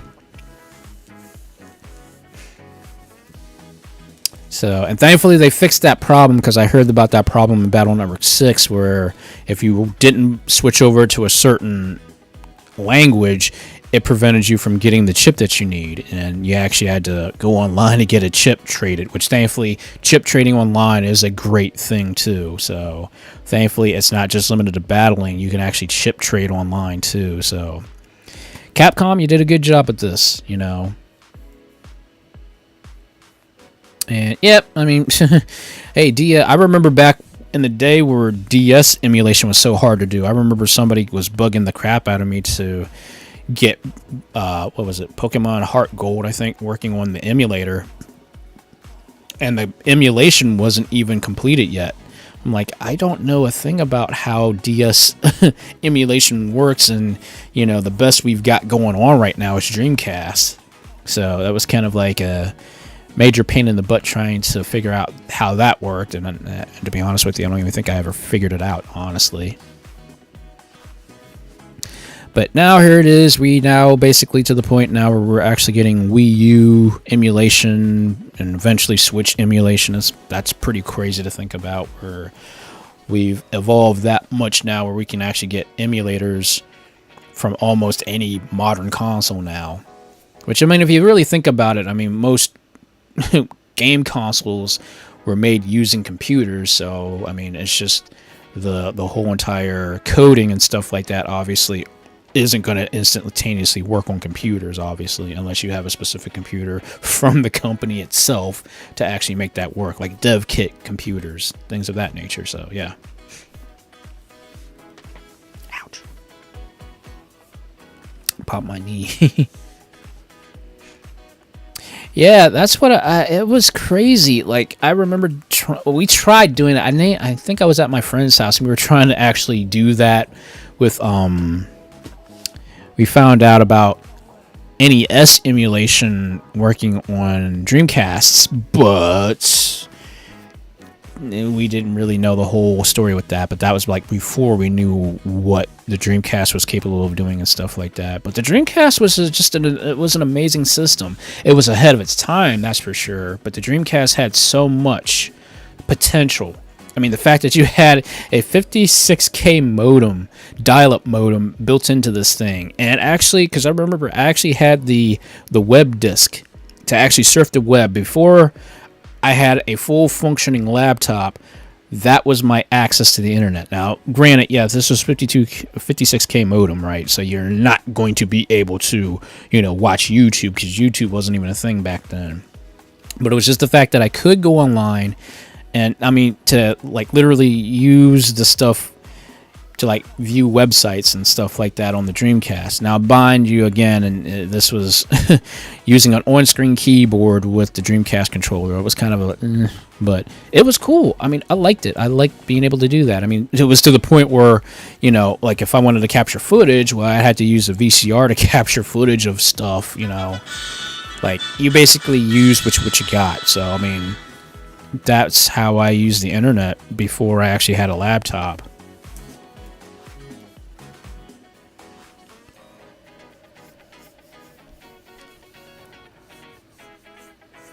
Yeah, I mean, basically, the Switch is essentially like an Android device. It's basically an Android tablet. I mean, I still have the original Switch, so that's very much moddable and things of that nature if I really want to. But, I mean, if I really want to, I could probably sell somebody my old Switch, and they can probably mod the crap out of it. Because I have the Switch OLED, which I love the OLED because, I hate saying it, but the PS Vita and cell phones have spoiled me with OLED screens, and I was like, I want the bigger screen with the Switch, and I want the nicer, clearer, beautiful screen with the Switch. And because I play my Switch handheld most of the time, it's the only time I really ever play it on the TV is whenever I'm hanging out with Samnim or whenever I'm live streaming.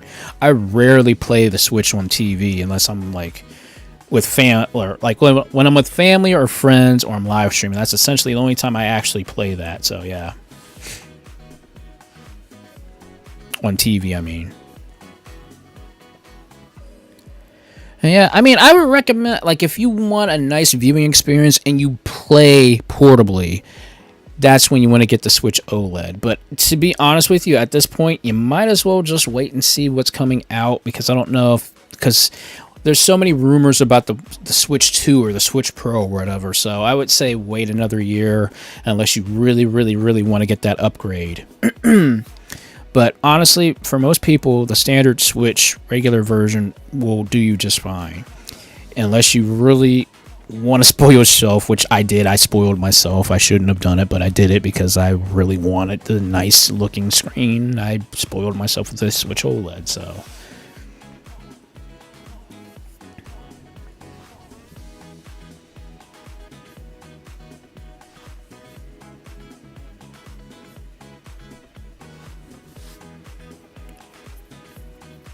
Yeah, that's a lot of, like, I don't understand why that does happen still with the V2 versions of the Navis, because I think I I know like the rolling, the RNG of the system definitely is odd in getting the V2 versions of the navies in the first Battle Network. I don't know if it has something to do with... I can't quite remember if you have to have their busting level at a lower level to get a V2 version, because I know you automatically get a V2 roll chip pretty much in every version. But it's odd because like even I'm having problems trying to get a V3 chip or V2 chip in Battle Network 3 too. So it more or less might revolve around your virus busting level, which if you go to the website that I go to for most of my information for Battle Network and stuff like that is the... Let me see if I pull it up real quick for you guys. It's the rockmanexezone.com. That's the website that I use.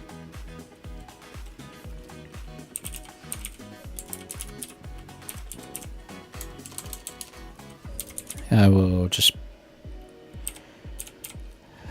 type this here for you guys.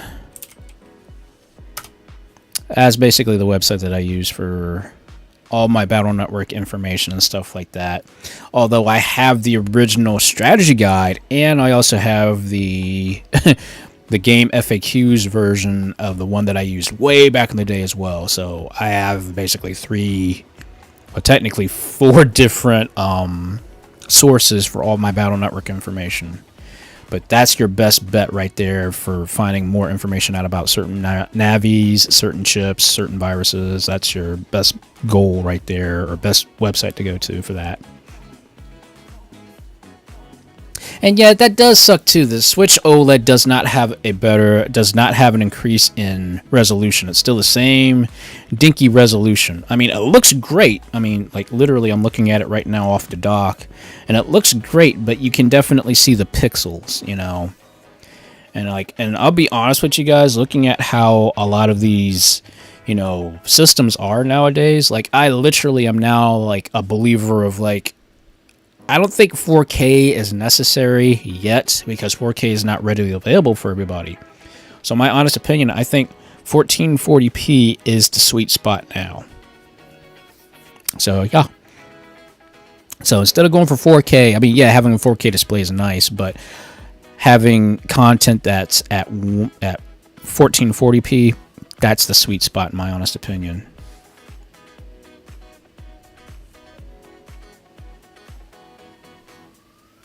Oh, yeah. Yep,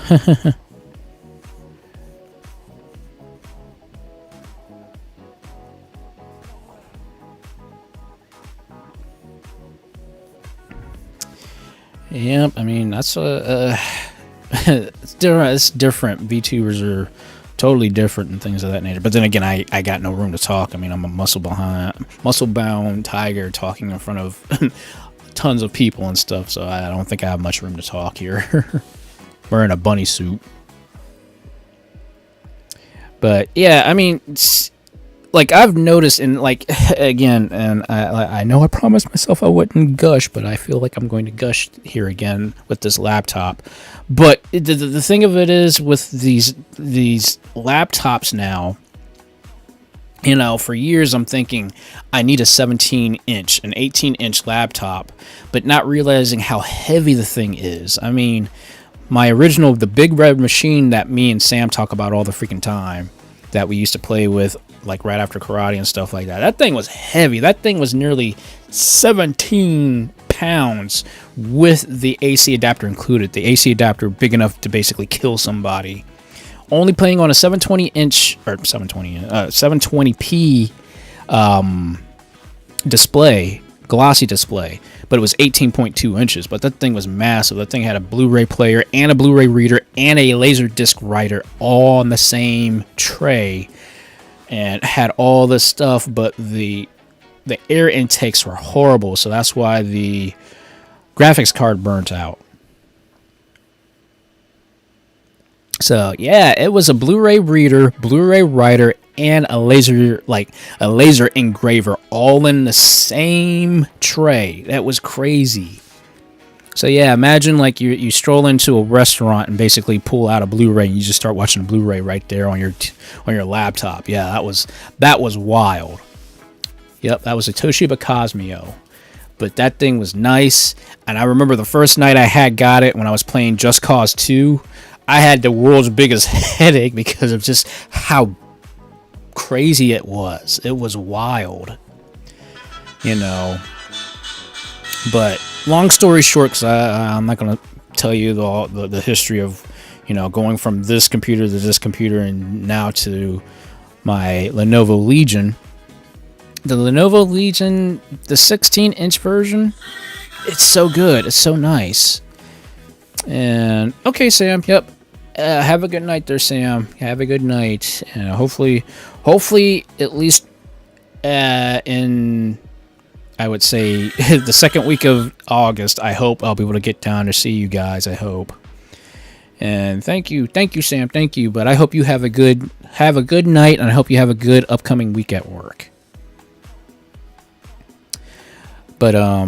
Anyway, I was getting ready to say with the Lenovo Legion.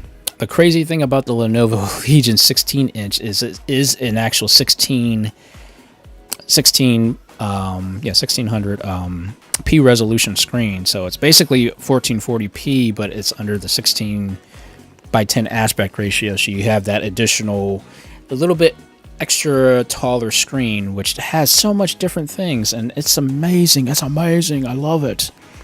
But like I was getting ready to say earlier, I found out that this thing has something called Tobii tracking support, which means that while the camera is on, it actually knows if you're looking at the screen or not.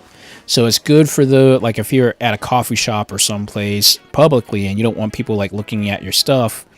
Basically, if somebody's walking up behind you and they look at your screen, the screen actually will automatically blur to protect your information and stuff if they're looking at it. Now, obviously, they got to be like within a certain distance because of the tracking thing. It won't kick in unless they're within a certain distance. But if they're like coming up behind you, it'll blur, which is pretty crazy. And also, if you look away, it'll blur. It has all these cool little features. And then also the games too. If you move your head in certain games, the camera will move slightly to give you a better field of view just by moving your head. So I didn't know it could do that. You know, I mean, I heard about it, but I'm like, wow, I didn't know that this could do that. So that was a pretty cool feature of this new laptop as well. And yeah, I'll be honest, I thought about getting that game. I might get that eventually. But right now, guys, my game library is crazy, especially on my Switch right now. I have so many games, guys, and more games are coming out. I got to start prepping for Sonic Superstars, because I'm definitely getting that game. Double Dragon, Rise of the Dragon is coming out next week, so I'm getting that too. There's so many games that I want to get. And I just don't have the time to play them all. My gaming library, obviously, as you would just see on the Switch alone, just has so many games on it. I mean, I have a 512 gigabyte card in the Switch, and it's almost like down to its. Let me see, where is it at?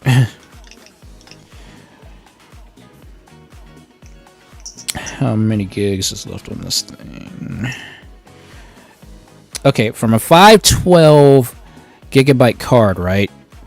I'm down to free space of 173 gigs left on this thing.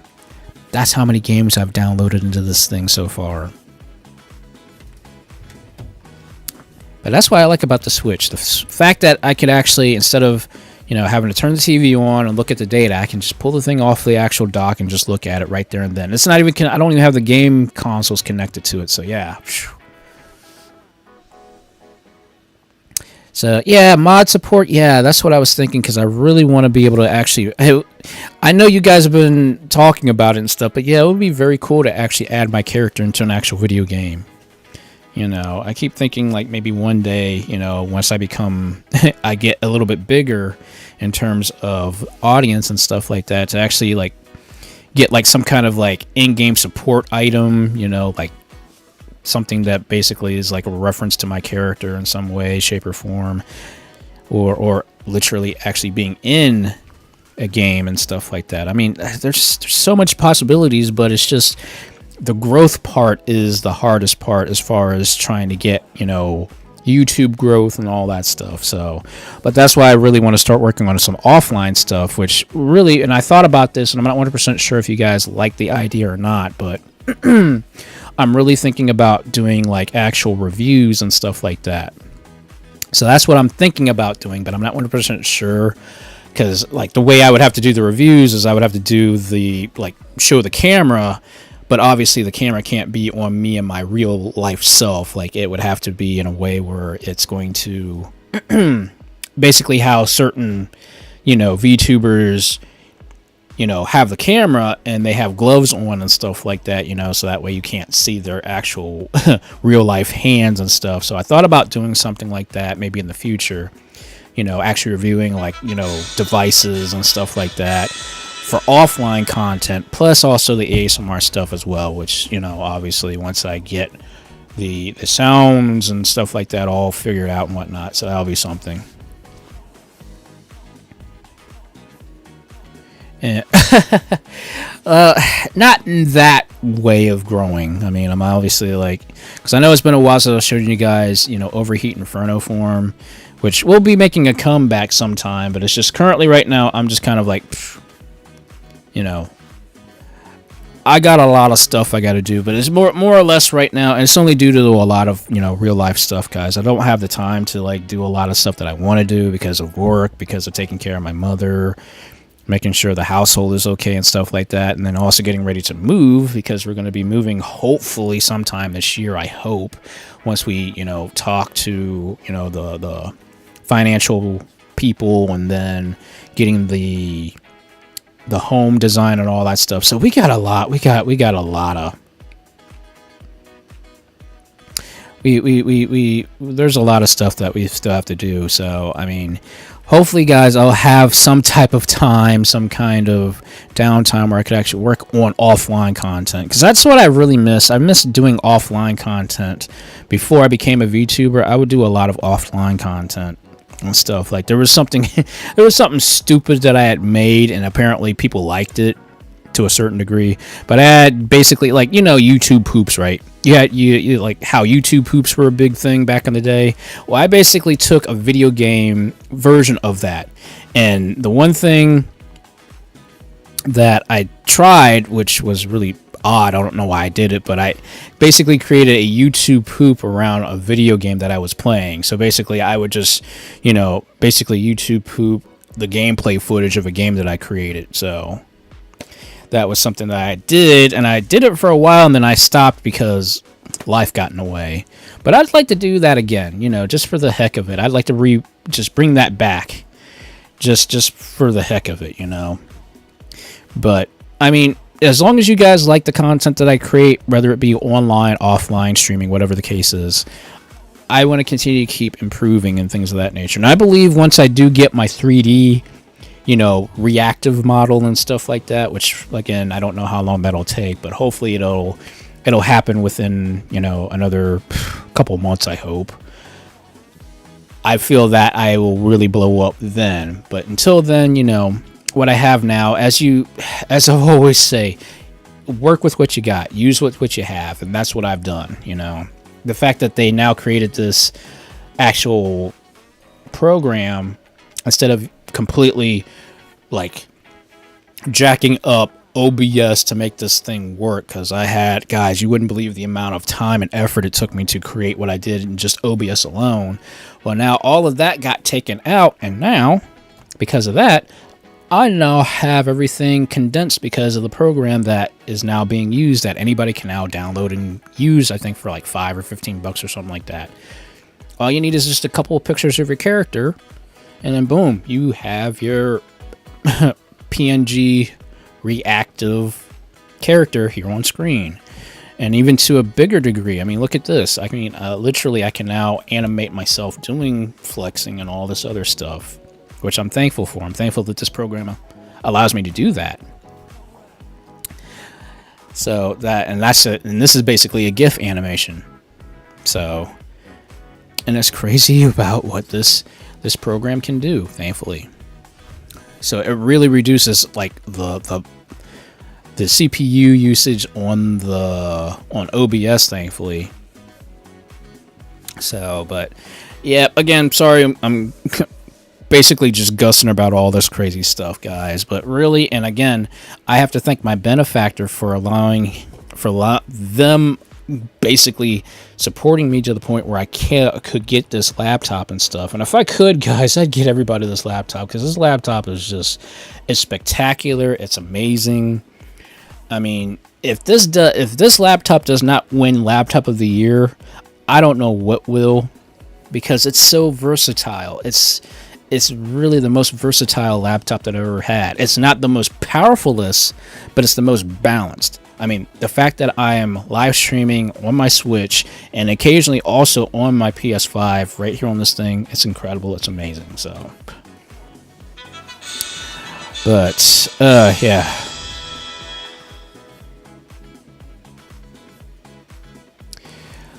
But yeah, I know I'm getting tired myself, because I'm not looking forward to all this overtime work I got to deal with this week coming up. But yep, okay, Sigma, you have a good night. Yep.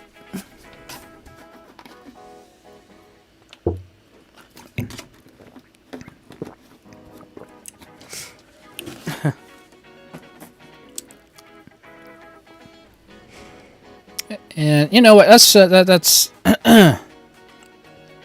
I know, number one, like, I'm short regardless. Like, I know I am short.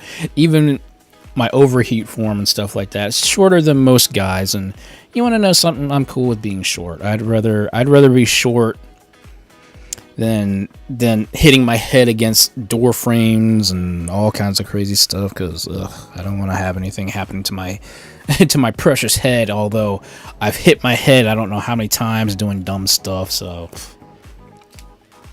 it is what it is with that.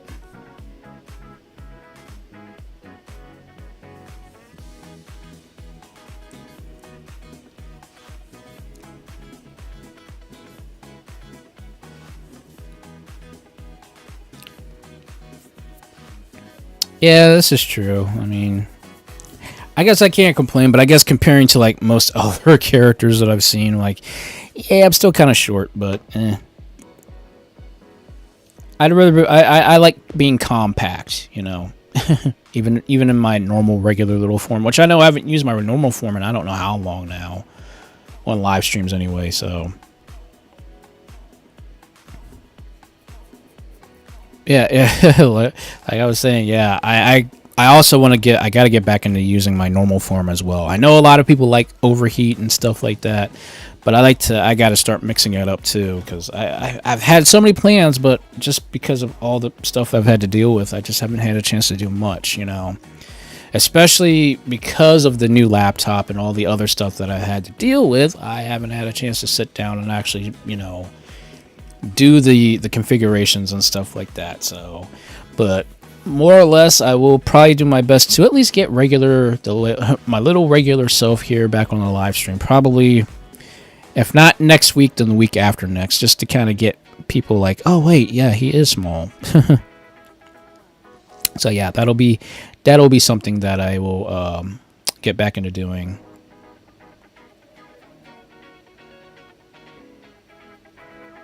Yeah, I do have base form, but I actually have to switch out the file, because the file, you can upload different files. The only reason I did it in this direction because I like organization, and I didn't want to have like because in this file alone I have 9 different formats. I have 9. I have 9 different formats just in this file alone. And I'm like, I can't add any more, because if I add any more, it's going to overload the program. Because I think the program right now, what is it running at? Memory rise right now, the program is running at about, well, it's not super bad. It's like at 472 megabytes. But normally, sometimes that thing can get pretty high. It can go up as high as like 4,000.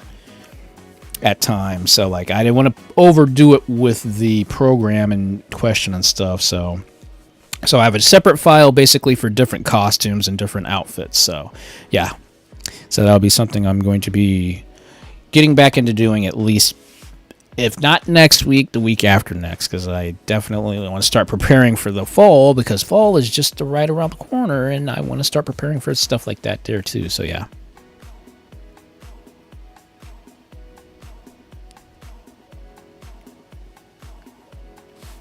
Yeah, that in cars, especially small hatchbacks, which I love hatchbacks. Hatchbacks are my favorite type of car because I love rally cars. Rally cars are the bomb. Sorry, but I love my rally cars.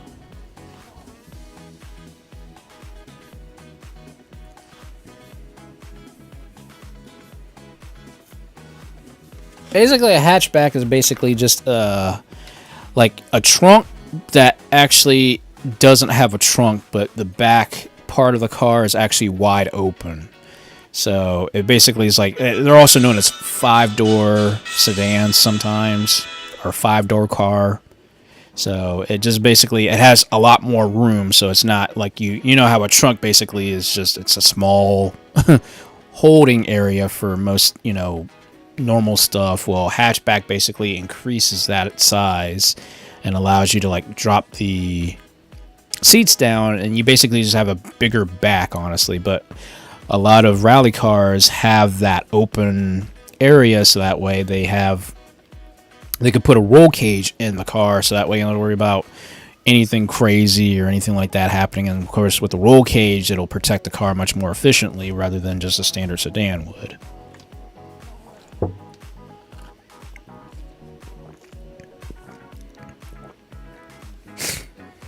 Right, like it's not a van, but it just has a lot of room in the back.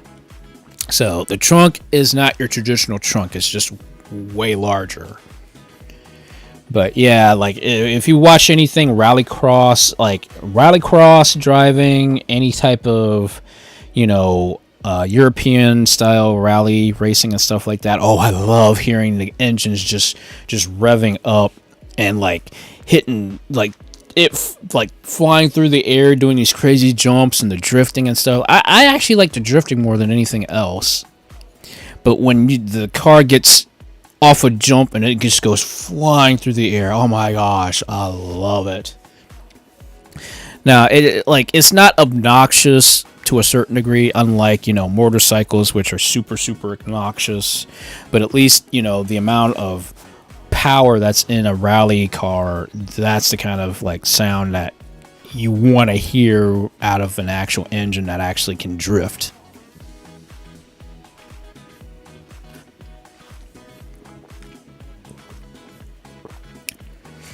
So yeah, you know, that's what I look at. I try my best to look at, you know, different kind of cars and stuff like that, which if I decide to get upgrade, I'm probably going to end up getting a Subaru, probably a Subaru Crosstrek Sport. I think that's one car I'm deciding on I want to get, but I'm not 100% sure yet, because I wanted to get a freaking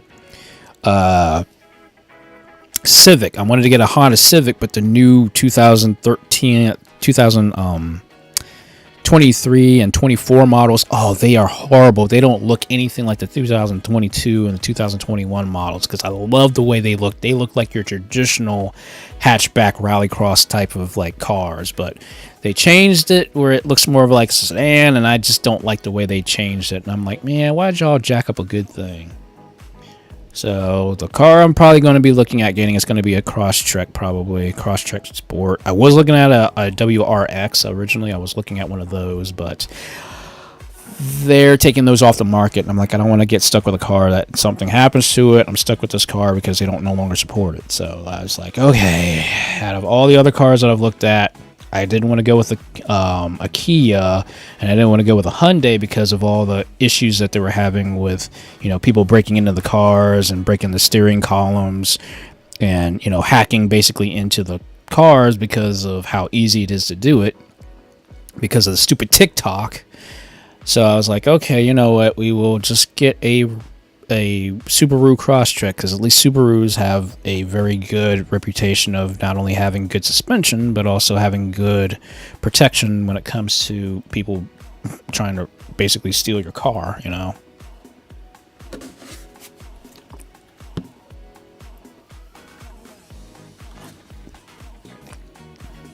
So yeah, sorry for going on that rant.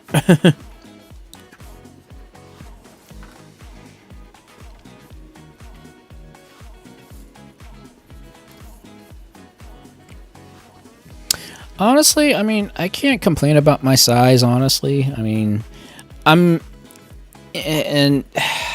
having shortness definitely helps. I mean, number one, I have a low center of balance, a low center of gravity, so I can easily, like, you know, jump and stuff like that, and I don't have to worry about, like, having, like, an offset jump and things of that nature. So, yeah, I feel like I am very lucky with my size and even my normal form and stuff like that. It's being about 5'4", probably a little less than that in real life. You know, I'm happy being small, you know.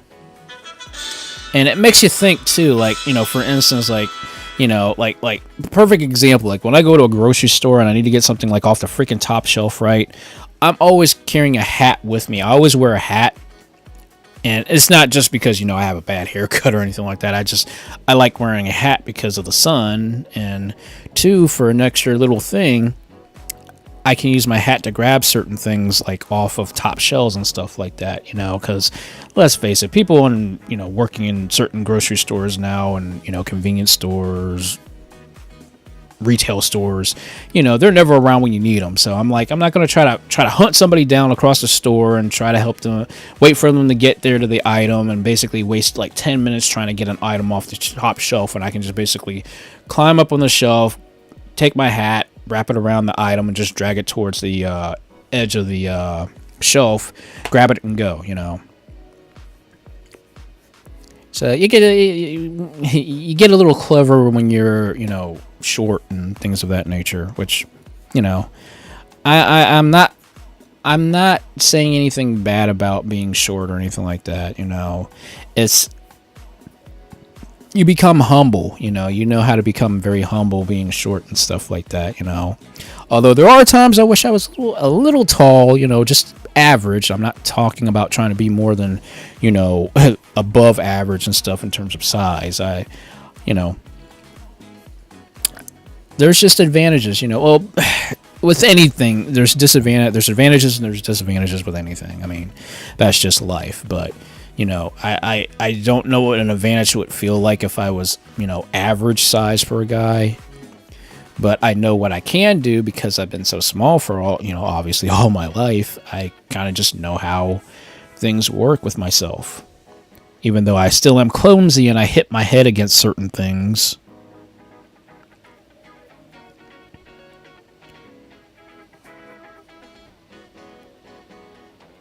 Yeah, you know, and I get self-conscious sometimes about my size too. I mean, like when I go into a store and like I see like, you know, a girl basically like 6 feet tall. I'm like, that does kind of like, it doesn't weird me out, but I just feel a little bit more insignificant in certain ways. So, but it's just how it is, you know. I've always just figured, hey, look, you know, if God made me small, it was for a reason, and, you know, I just kind of roll with the punches, you know. But, I mean, ultimately, I think everybody finds an advantage of what they are and who they are, you know. There's always something good about yourself, you know. Whether you are small, tall, medium, whatever the case is, there's always going to be some kind of advantage you're going to have over another person. You know, while the disadvantages might sound more devastating than not, trust me, there are some things that some people wish they could do depending on the sides and depending on the situation that they're in, you know. But I've just learned, hey, I'm myself, and just to be myself, you know. I can't obviously pretend I'm I can't wear platforms and grow 6 inches just to kind of feel really odd. I mean, this ain't the 70s no more, right? So I just, you know, I work with what I have, and if my body says, okay, you can only do this because you're short, well, I'll only do that because I'm short.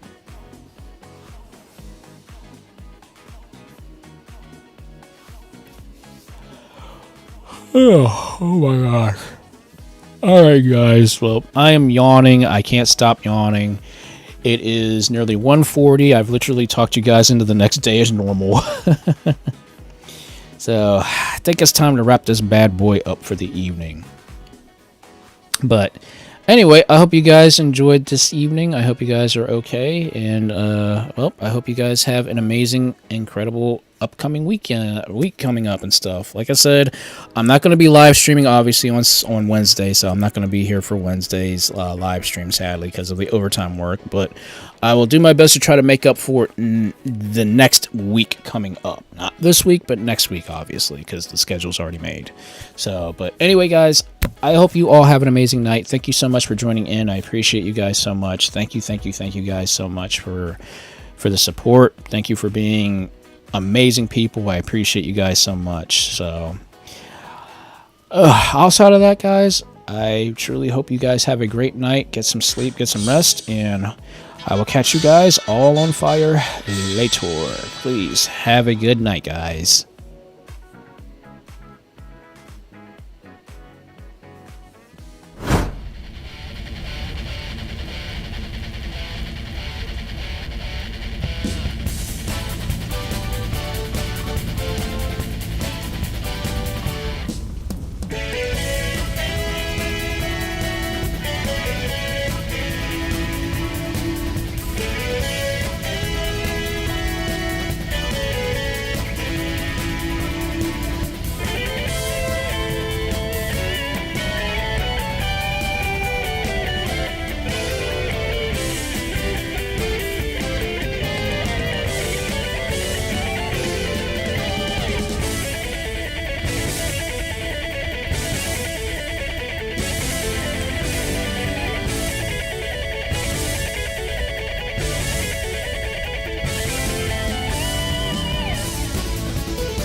Hello everybody, SHAKUNETSU Tiger here, otherwise known as Eric the Tiger, here to say thank you for checking out this video.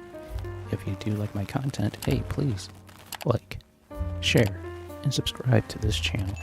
And make sure you hit that notification bell. It'll definitely let you know when I make a brand new video, or of course when I live stream.